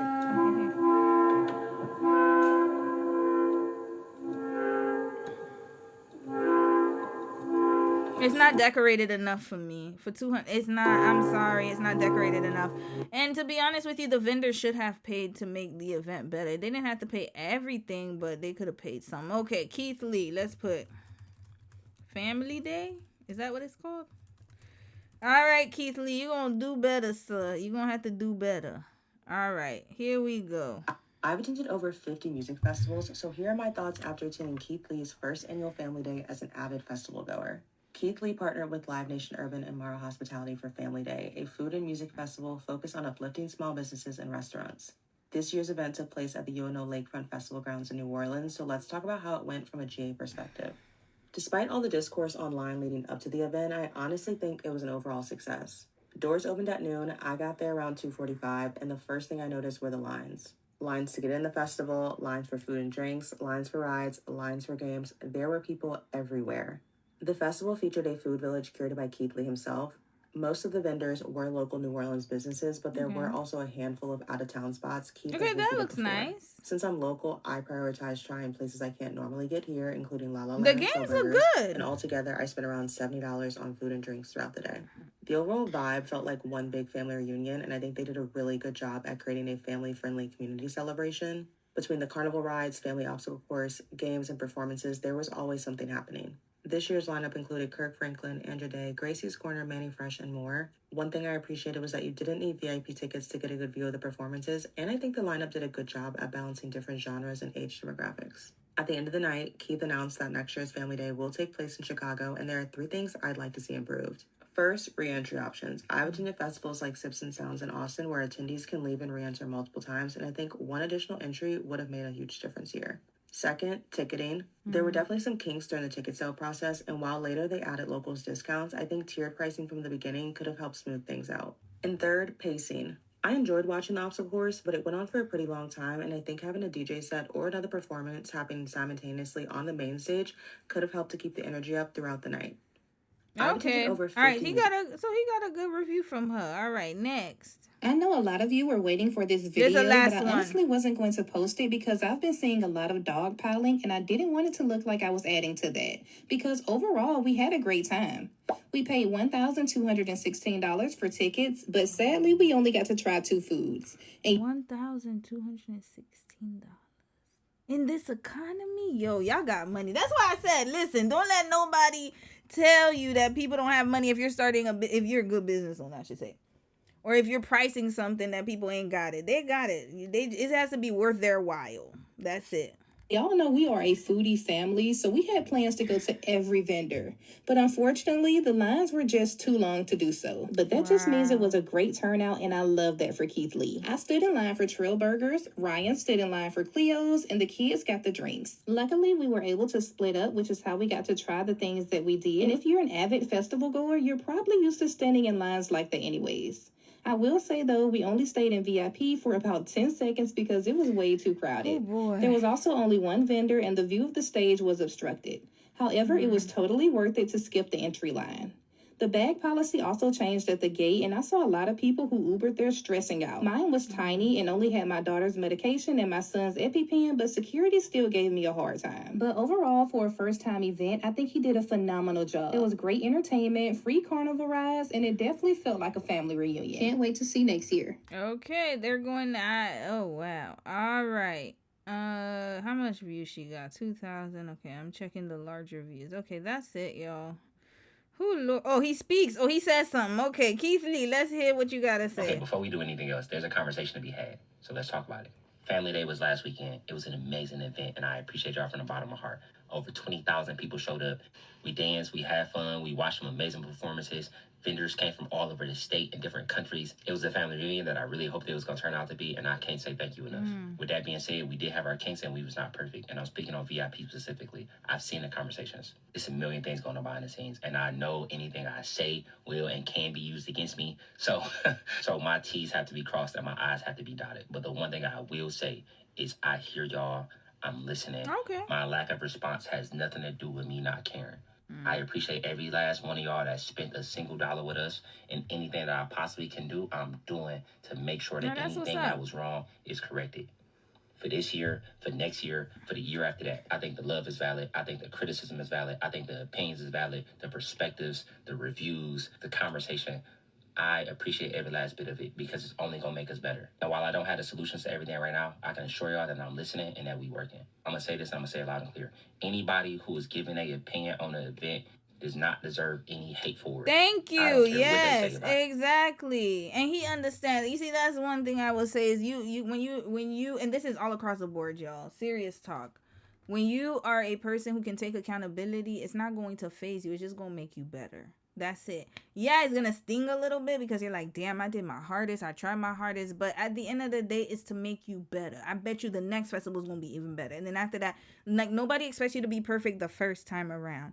But again, you got these parasocial people who they want to enable somebody and not let them fail, or not let, and it's not even a failure because it looked amazing, but not let them fall, I should say, or have any type of blemish or something. Oh, he got to look perfect. And this is what's setting people back. And thankfully, Keith Lee is cognizant enough to know that, no, this is only for my growth. This is only going to make it better. Let's keep going. Because that's their experience. Regardless if you agree with it or not, or if it's different from your experience, was right to you, don't got to be right to the next person, and was wrong to you, don't got to be wrong to the next person. That's what they experience. Yes, my And in fellow order to be a air successful sign. business person or a human in general, which I thank God in advance that I will be and I am. I have to Hire a Virgo or Capricorn next time. Do not handle this on your own, Keith Lee. You have way too much going on. Too much going on. Hire them.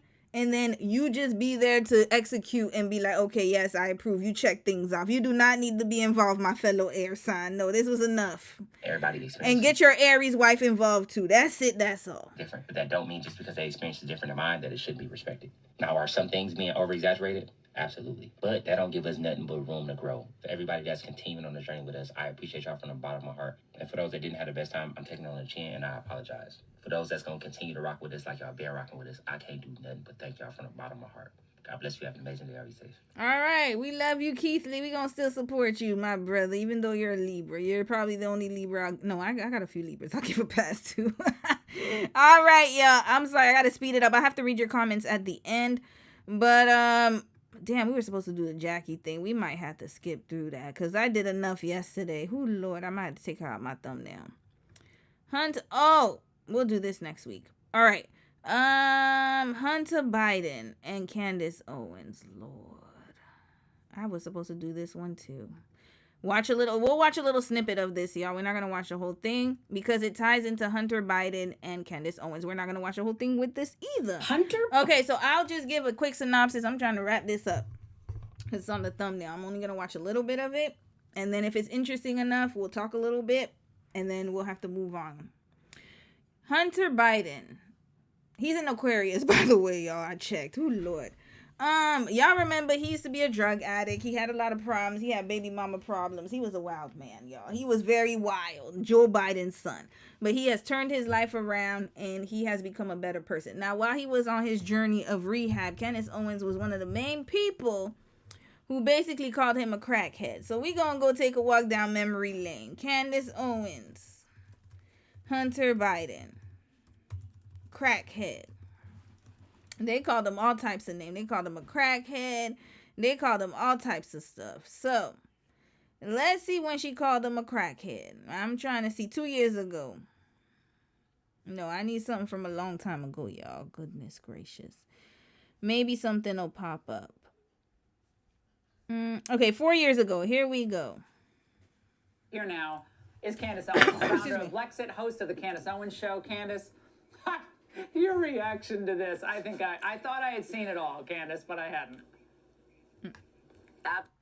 Oh, wait, maybe this is important. Okay, hold Here on. now is Candace Owens, founder of Lexit, host. They'd be very clear about what they're. Wait, owner of what? Here now is Candace Owens, founder of Lexit, host of the Candace Owens Show. So she's founder of Blacksit. Just Candace, remember. Your reaction to this, I thought I had seen it all, Candace, but I hadn't. Absolutely have not seen it all. There will be more to come. I can promise you that, Laura. Listen, the Biden administration got caught red-handed, and I want to be very clear about what their intentions are, because we all know that Joseph Biden does not care about race. His record when he was a senator tells us everything that we need to know about him and his opinion about black people. And his true opinion of black Americans is that we are the dumbest part of the population. He believes that black Americans are the easy pawns. His administration believes that if they keep stroking racial tensions, they can turn black Americans into permanent soldiers for their policies. And what they're really trying to do is replace hard academics. I'm talking about engineering, mathematics, all that stuff is now a form of white supremacy. They don't want kids to get the right answer. They want them to focus on, you said it, Laura, emotional learning, right? Because emotional What about Trump? Has he fared better in the educational system? Y'all let me know, since y'all got boots on the ground. Is not rational learning. People that learn emotionally don't tend to go off and become successful individuals. Rather, people that learn emotionally turn to become angry, radical, Antifa-throwing, BLM-burning individuals, and those people are very easily targeted by the... They do? Are you sure about that, ma'am? Government, and that's what the Biden regime wants. They really want people to do whatever they say, to be angry pawns for their government schemes. Well, Candace, I can't tell you how many diversity, equity, and inclusion positions, if you just do a random search online, which I did today, so many companies are looking for DEI officers. It's the biggest scam going. Ma'am, you are a white woman. If there's a scam in the system, it's you. You are the highest recipient of DEI. What are we talking about here? Red flag. There's stupid ass people right here. The dumb and dumber. One is just more eloquently dumb. Ma'am, you're talking about DEI hires when you are the highest recipient. Y'all already know this, but hell, here we go.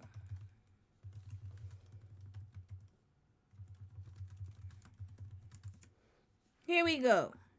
Oh, sorry, beneficiaries.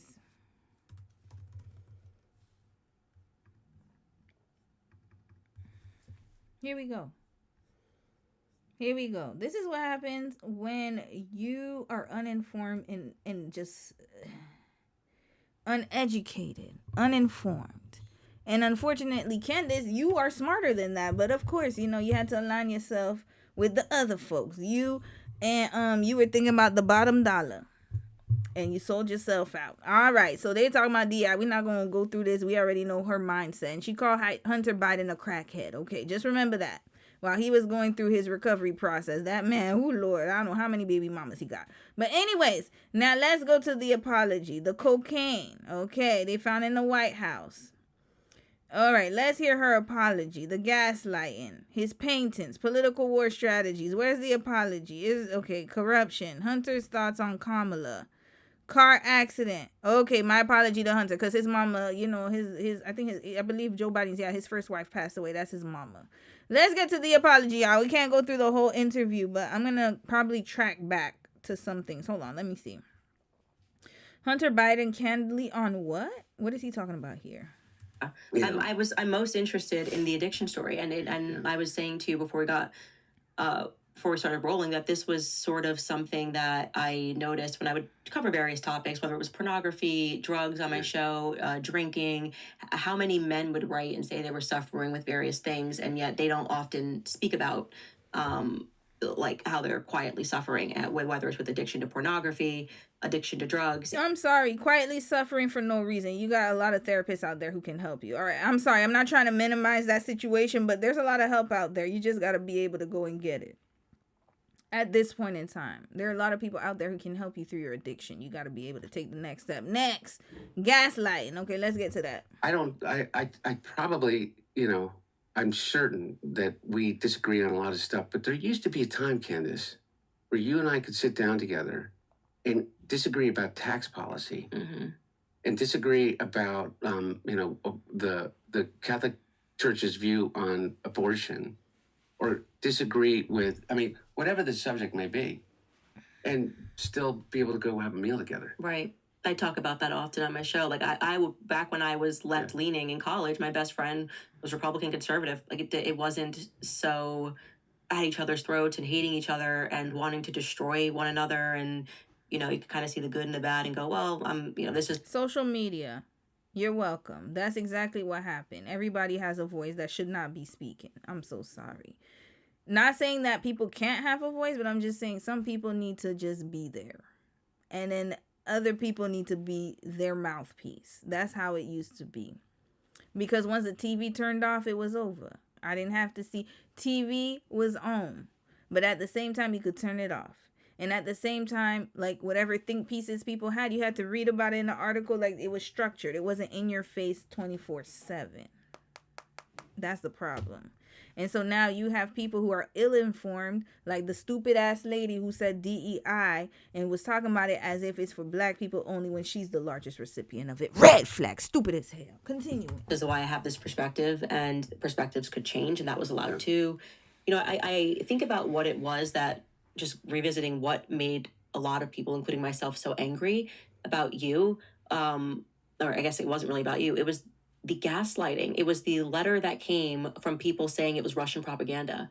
That is what is driving us crazy about the Epstein files right now. It's what's actually leading, ironically, to the collapse of the MAGA support, is we don't want to be gaslit. Yeah. And to be fair, it wasn't you. That's why it was so refreshing when you were like, yes, I had a crack addiction. This is me. I did this. I was with hookers. Yeah. But you weren't speaking for you. And there were literally a bunch of people that were coming out and saying, this is not real. Yeah. And that is the most infuriating thing, because everyone's average. Everyone can connect with addiction. Everyone can have this conversation. Actually, if you would come out and I probably, in that environment, obviously, maybe there would have been a different result because we were at each other's throats. No, exactly. But that is I what get your made point. people so angry. Yeah. It was like, nope, he never smoked crack. It wasn't real. Yeah. The laptop is Russian propaganda. We're like, guys, what is this? Yeah, by the way. They were trying to protect him, coddle him, just like the people were trying to protect Keith Lee. But, you know, again, another fellow air sign. We going to air it out. If we going to tell you the truth, we going to tell you the whole thing and nothing but the truth. I'm going to tell you how many times I cracked it, how many times I did it.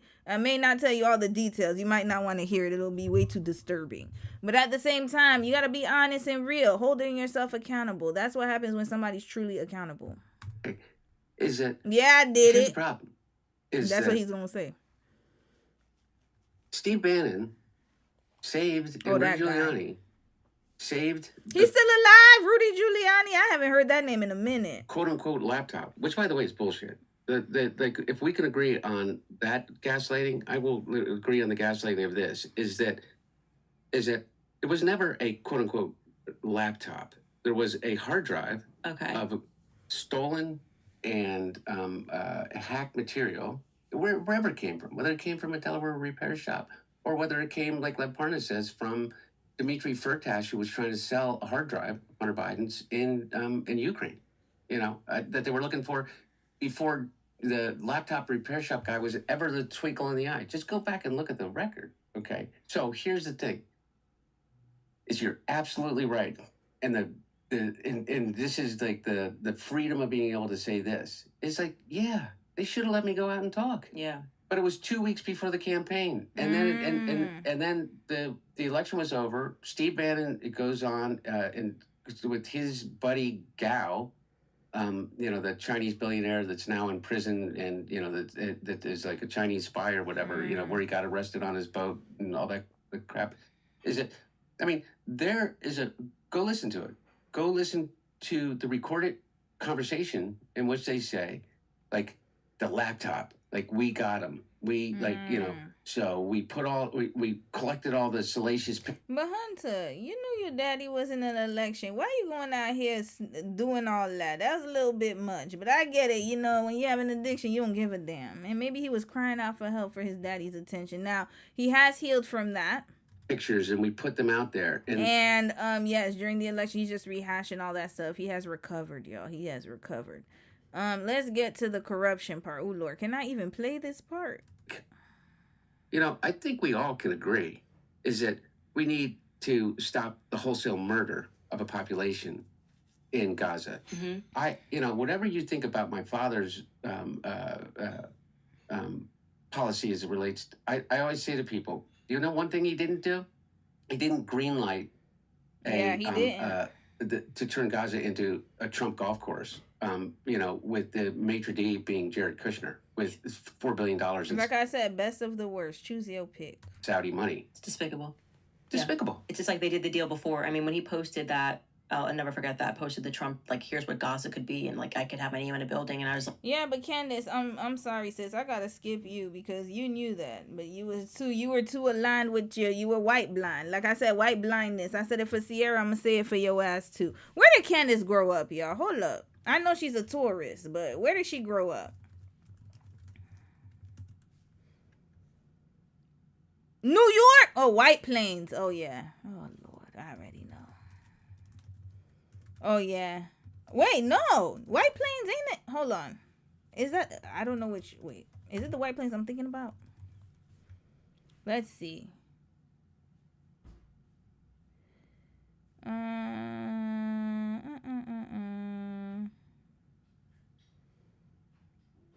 45% white, 13% black. Oh yeah. Yeah, that'll do it. Yep, I know Candace's whole lore. Yep. Okay.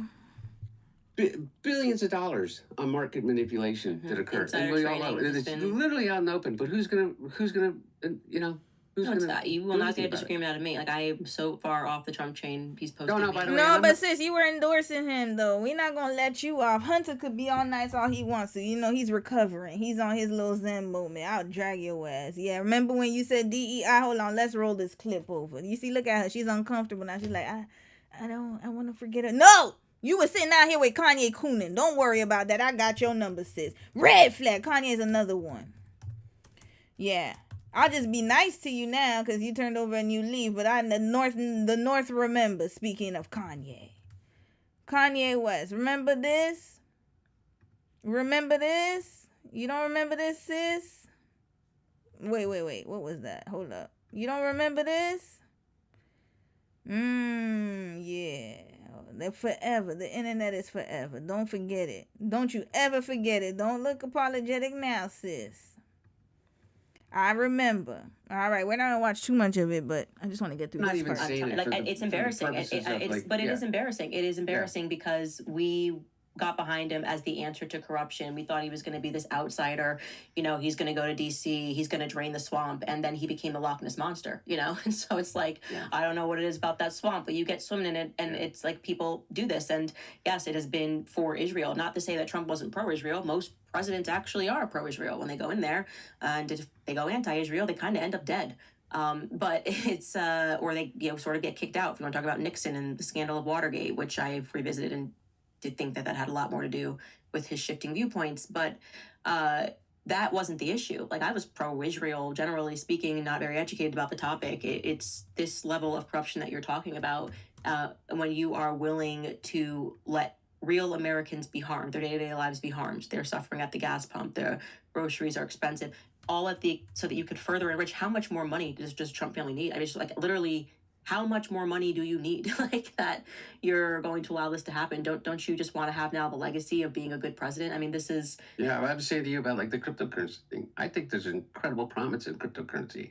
I believe in the meme token. I'll do something one day to create a community, and there's really good reasons to do it. There's really interesting ways, and I know people disagree. I just happen to be kind of like a crypto guy. Yeah, I know, Hunter. I know you. I told y'all we get into scams real easily. Do I think crypto's a scam? Not all of it, but it's too deregulated. It is way too wild west. It's way too wild west. You got to be careful with that. And anybody could hype up a coin. I could go right here and say, "Oh, y'all invest in this coin." Everybody gonna hype it up, and then, but is there value behind it, Mr. Hunter Biden? But I know crypto. I mean, just because of my understanding. I think it is incredible freedom in a world in which we've been controlled by banks. So if you have the same problem that I have with big pharma banks and the Fed and these like where does money come from kind of thing, is it like I truly believe in what Satoshi, kind of the manifesto of Bitcoin. But that's just me, regardless. My point is that they had such an opportunity. Sis, do you want me to read your message out loud? This is very interesting. Hold up. So, I'm not going to say your name just in case, right? Because you're giving a lot of tea here. You said, I think the reason why Candace is butting up to Hunter Biden is because her court case with the Macrons in France.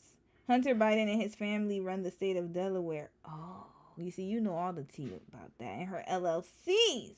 that the macaronis are going after are both located in Delaware. Yeah, I remember I did a live stream on her and the macaroni and cheese. That's what I call them. The I will give order. Yeah, I remember that, man. Also, it looks like she probably gonna lose that case. You know what, sis? We gonna need to run it back. Hold on. Let me go through the comments. Hold up, sis. Hold up. I'm glad you mentioned that. You should check Twitter. A crazy, yeah, I know. You said conservative reporter Laura Loomer. I didn't want to mention it, but Laura Loomer also talked about her husband's arrest. I think he got arrested for DUI. We gonna get into that next week. Candace Owens, don't worry, we'll do another part with your ass. You are a continuing story. Also, currently, Candace is in Russia propelling Russian propaganda. Okay, you think she's a foreign agent. I'm not going to say your name out loud. I don't want you to get in trouble, sis. Mm-hmm. Thank you, sis, for the information. And you said she's losing her case. You say that? You say that? Let me show you something. I got a lot of weird comments from that live stream I did on her ass. Where is it? Where is it? Where are you, Candace? Oh, yeah, I remember. Hold on. Where is my Candace person? Let's see where she is. Hold on a second. Where are you, Candace? I'm going to try to find it, y'all. Because, yeah, I got drugged. I didn't get drugged, but some people, they just didn't want to handle the truth. I said, I don't think she's going to win this court case. I said the French people got too much money, and then they were talking about Candace's billionaire husband. You see, this is what happens when you just are parasocial. I'll be telling y'all that. Listen, Love and Lawsuits. Here we go. That's when I had my locks in. When was this? 10 months ago. What did Romy say? I'm gonna skip. Damn, I should have put chapters on this. Lord, I should have put chapters. Where's Candace? Damn, that's when I used to have the screen. Hold on, y'all. Let's get to it. What did I say? I said I don't think she gonna win. What did I say? It's not. It's ageism. Yeah, cause oh shoot, that's my friend's live stream. Okay, no. Oh, the Andy Byron thing. Where's Candace, y'all? Where did I talk about Candace? Anyways, I said, oh, here we go. George Farmer, Candace Owens. What I said, double y'all. down. Right. Hold on. I said I don't think she gonna win it. Look at the first lady's. Damn, my mic was awful. Y'all was listening to me with this mic? Y'all love me for real. This mic was awful. Anyways, I said all that. And then look at the comments, y'all. Candace's journalistic work, as much as it pains, is startlingly robust. Look, I understand Americans have their feelings, but as a Black South African female, I think the political emotionalities really poison you guys against difficult truths, in my respectful opinion. I don't think it's her ego. They've never rejected her claims, which is so strange. They've only sued her for cyberbullying. They've never outright rejected the accusation. I believe the French elite is complicit with deep state, respectfully. And then she put up 4. Yeah, y'all had y'all hitters. Yeah, this is my time to shine. Let's see. And then I had another comment. I think I don't remember. But yeah, people were talking about Candace. And I was like, okay. There was somebody else who had mentioned the comment. I don't know. I probably blocked it or something. I don't remember. But there we go. Oh, during the live stream, people were saying, oh, like, da-da-da-da-da, whatever. And she gonna lose her case. We'll see. I'll give you this. Where's her billionaire husband? He's very quiet. I want you to look at the conspiracy theories. Go look up Al Luft and Alexander Smirnov. Who? They're the 2 principal individuals. You talking about the liquor? That made the only claim that people hung their hat in Congress and elsewhere as it relates to my dad and corruption, bribery and stuff like that. One of them is a fugitive from justice wanted by Interpol and the United States government, Gal Luft, who is a former IDF officer who is believed to be living in Israel as a fugitive. Okay, I can't go too much into this one, y'all. Lord, this look like it's deeper than what I think it is. We might have to he cut it off right here. Y'all heard the names. Moving on. Let's hear her apology, and then we are ending with Peter Thiel, and we're done. I gotta really get up out of thing, here and soon. he shouldn't be. Like to have that is just unbelievable to consider every worst thing you've ever done. I am, like I told you before we started, I cry very easily. But I do. I just feel like it's not who I want to be, and I think I've come a long way from that in general. But I did partake in just the inhumanity of just look at this guy at the worst moment of his life, like with prostitutes. He's on crack. He's on drugs, and we should make fun of him because it makes us feel good. Or it makes us feel like we're somehow beating the machine. And that it was, I think, a really warped viewpoint. And hearing you speak about it today, I'm just like, wow, that is so gross that I particularly, You have so much, and I mean this in a good way, so much power.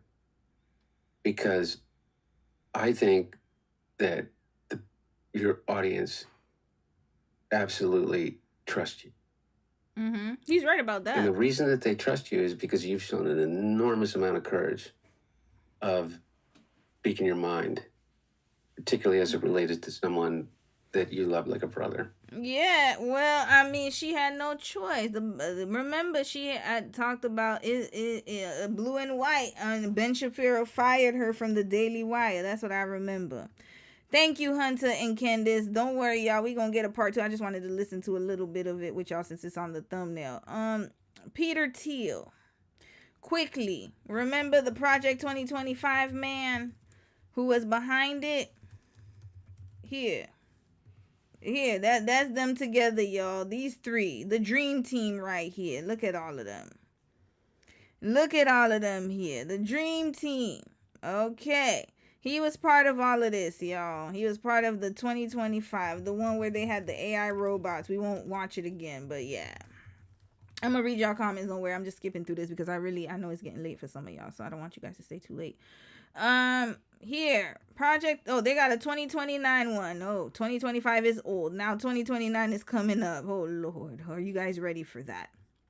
All right, he was part of it, y'all. He was part of developing it. The Heritage Foundation, Mr. Thiel himself. He has moved to Argentina with his husband. I was yesterday years old when I found out this man was gay. How the hell is he MAGA? Red flag. How is this even possible? All right, let's look at an article here. Peter Thiel. And we wrapping him right up out of here.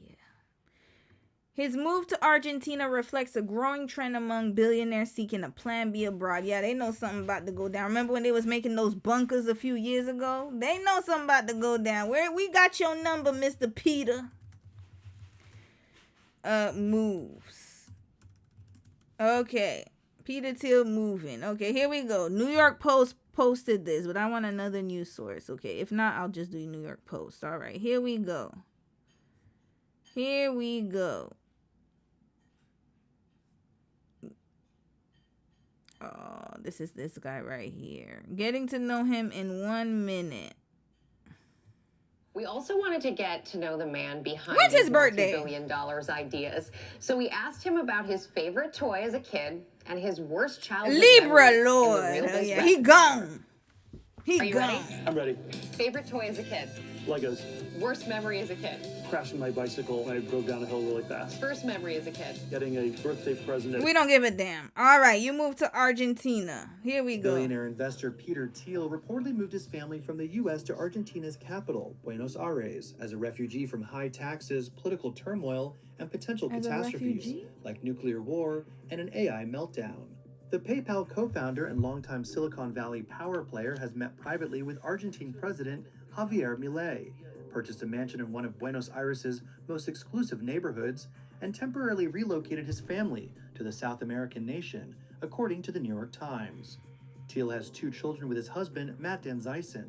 Sources told the paper that Thiel made the move due to concerns about the political direction of the U.S., especially in California, where over half of voters supported a proposed wealth tax on billionaires. The investor became more interested in Argentina as the proposal gained traction and was considering cutting ties with California by the end of last year, the Times reported. His private investment firm Thiel Capital opened an office in Miami's Wynwood neighborhood on December 31st, as Californians weighed the proposed tax, which threatened the investor with a whopping 10-figure tax bill, according to Bloomberg. Not least of Thiel's concerns is the possibility of nuclear warfare in the Northern Hemisphere, making a relatively far-flung corner of South America an appealing option, the Times reported. Other members of the global elite, like Thiel buddy Martin Varsovsky, are of the same mind, according to the article. The moment China takes Taiwan or Russia takes Lithuania, I'm in Buenos Aires. Varsovsky, a Spanish-Argentine tech entrepreneur. You know you set this all up. Red flag. Yeah, you set it all up and you gone. Was quoted as saying, "It's good to have a plan B for civilization." Thiel has also reportedly enrolled his kids in a Buenos Aires school and bought a plot of land in nearby Uruguay too. Thiel, a supporter of President Trump's, has also forged close ties with Milei, the libertarian whose crusade against taxes, regulation, and government spending closely aligns with Thiel's own worldview, according to the Times.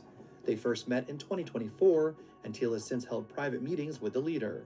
Argentina's government is considering offering Thiel citizenship or permanent residency, a person familiar with his plans told the Times. Though a Milei spokesperson denied that. The move is in keeping with a life of globetrotting for Thiel. The internet mogul was born in Germany, raised in the U.S., and obtained New Zealand citizenship in 2011. He was born where? Citizenship in Malta, according to previous reports, fueling criticism that the billionaire was assembling a portfolio of fallback jurisdictions in the event conditions deteriorated elsewhere. In recent years, Thiel has increasingly invoked religious and apocalyptic themes in public appearances. During interviews and speeches, he has often warned that fear of existential threats could be used to justify the creation of a one-world government with sweeping powers. In an interview with Uncommon Knowledge with Peter Robinson, Thiel also spoke extensively about the Antichrist. And you ushered it in with your demonic ass. Red flag, you ushered it in. So what you mad about? The Antichrist is already here, baby. He been here already. You ushered him right in. Because for you, you get to escape. Some people are living in hell right now. But in some sense, the Antichrist as an idea is something that really comes into being in the world after Christ. And so there's, and then there's a lot of things about it that are mysterious. In some ways, the Antichrist. No, but what if the Antichrist is you and your peoples? That's the Antichrist that was ushered in. How about that? Why is that not thought of? All of the things you've done to other people, you've got them living in perpetual hell right now. Some people can't even afford anything because of your dumbass decisions. And then here you go, being able to escape while other people don't have the means to. Red flag, you demon. You're the demon. You're the Antichrist. Copies Christ. The Antichrist pretends to be greater than Christ, hyper-Christian, ultra-Christian, and then maybe only ultimately, deeply anti-Christian. The Times reported that those interests have followed him to Buenos Aires. At a recent dinner hosted at his mansion, the conversation reportedly turned to the Antichrist, a topic that has become one of the billionaires. We know it's him. Good night. Anyways, y'all, he went to Argentina. And he's worried about the condition of America after he done put it in this condition. He's one of the people responsible for this, by the way. So give it up to him for being able to escape. And best believe more people are going on their way. So now I am going to end it because of time. But I will have to... we're supposed to do this Christian versus... I'll have to do it next time. I have to change the thumbnail, y'all. I think we've covered enough topics today. I will read a few comments and then we out of here, y'all. We gone. Blueberry, you said I'm sending you strength. Oh, strength to who? I hope you find joy in more moments like this when you're watching these videos. I hope so too. I don't know who said that. Yeah, sorry y'all. If this is yeah, I hope you feel better, sis.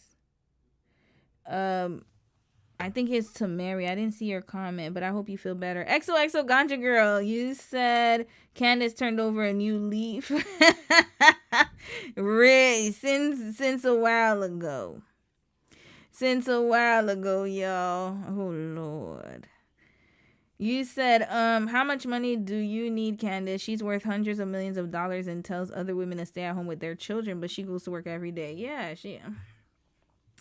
y'all, we're gonna do Candace part 2, and I need to watch the Jackie Aina video, y'all. I'm sorry, I didn't have time to do it. I have to change the thumbnail. But we talked about her enough yesterday, so that's why I decided not to talk about her right away. I don't think she's okay. I low-key think she has a mental health condition, is an extreme narky. You know I can't diagnose people no more. Well, I never did. But I do believe that she needs to go get checked, y'all. For sure. Thank you all. I'm trying my best to do this. I still have use of my left arm. I'm so sorry to hear that, Mary. And I really hope that you recover soon, sis. I know it must be hard for you. And yeah, I'm sending you all my thoughts, love, and prayers through this difficult time. You said Peter Thiel has vowed to make Vance the next president. He gone now. I don't know how he could do that from Argentina. I hope not. I think a lot of those billionaires didn't know how bad it would be. They probably thought they had some say with the top elites and didn't know they were being used. This is, and water is wet, sis. I agree with you, by the way. But it's very sad, y'all, because it's like this. It's like, you know, this is why I say black women in general. I'm sorry. I got to talk about us. Black women are very, very spiritual. And when I say spiritual, I mean we're in tune with everything. We can see the writings on the wall. And it's, you know what'll get people? Delusion and ego every time. Delusion. Billionaires are not that smart. Why? Because most of the people that are working for them are most of the people who are working for them are the working class. And so they don't have the foresight. They think money is going to solve everything. And at the end of the day, that's not what it is. You got to be smart. And most of them, I mean, they're strategic. They know how to run stuff, but they're not that intelligent, y'all, in the grand scheme of things. I'm pretty sure you could probably run a business way better than their behinds. But yeah, it's really sad. And it's really sad what's going on down there. But the fact that he left lets me know all that I need to know. So yeah, y'all. Well, I wish I could play a palate cleanser, but the time is already elapsed, and I know some of y'all gotta head to bed, and I gotta get to work tomorrow morning. But I thank you all for being here. I try to go through as many stories as possible. For those that I didn't cover, we will do them next weekend. Remember, next weekend's my last weekend streaming, and then the weekend after I will not be streaming. Look out for the case studies, the members only videos, and I will see you guys next week. Please have a great week. Stay safe, y'all out there. And we'll talk more on the Discord. I'm probably gonna write some few messages later on. But anyways, love y'all, and I'll see y'all later. Bye.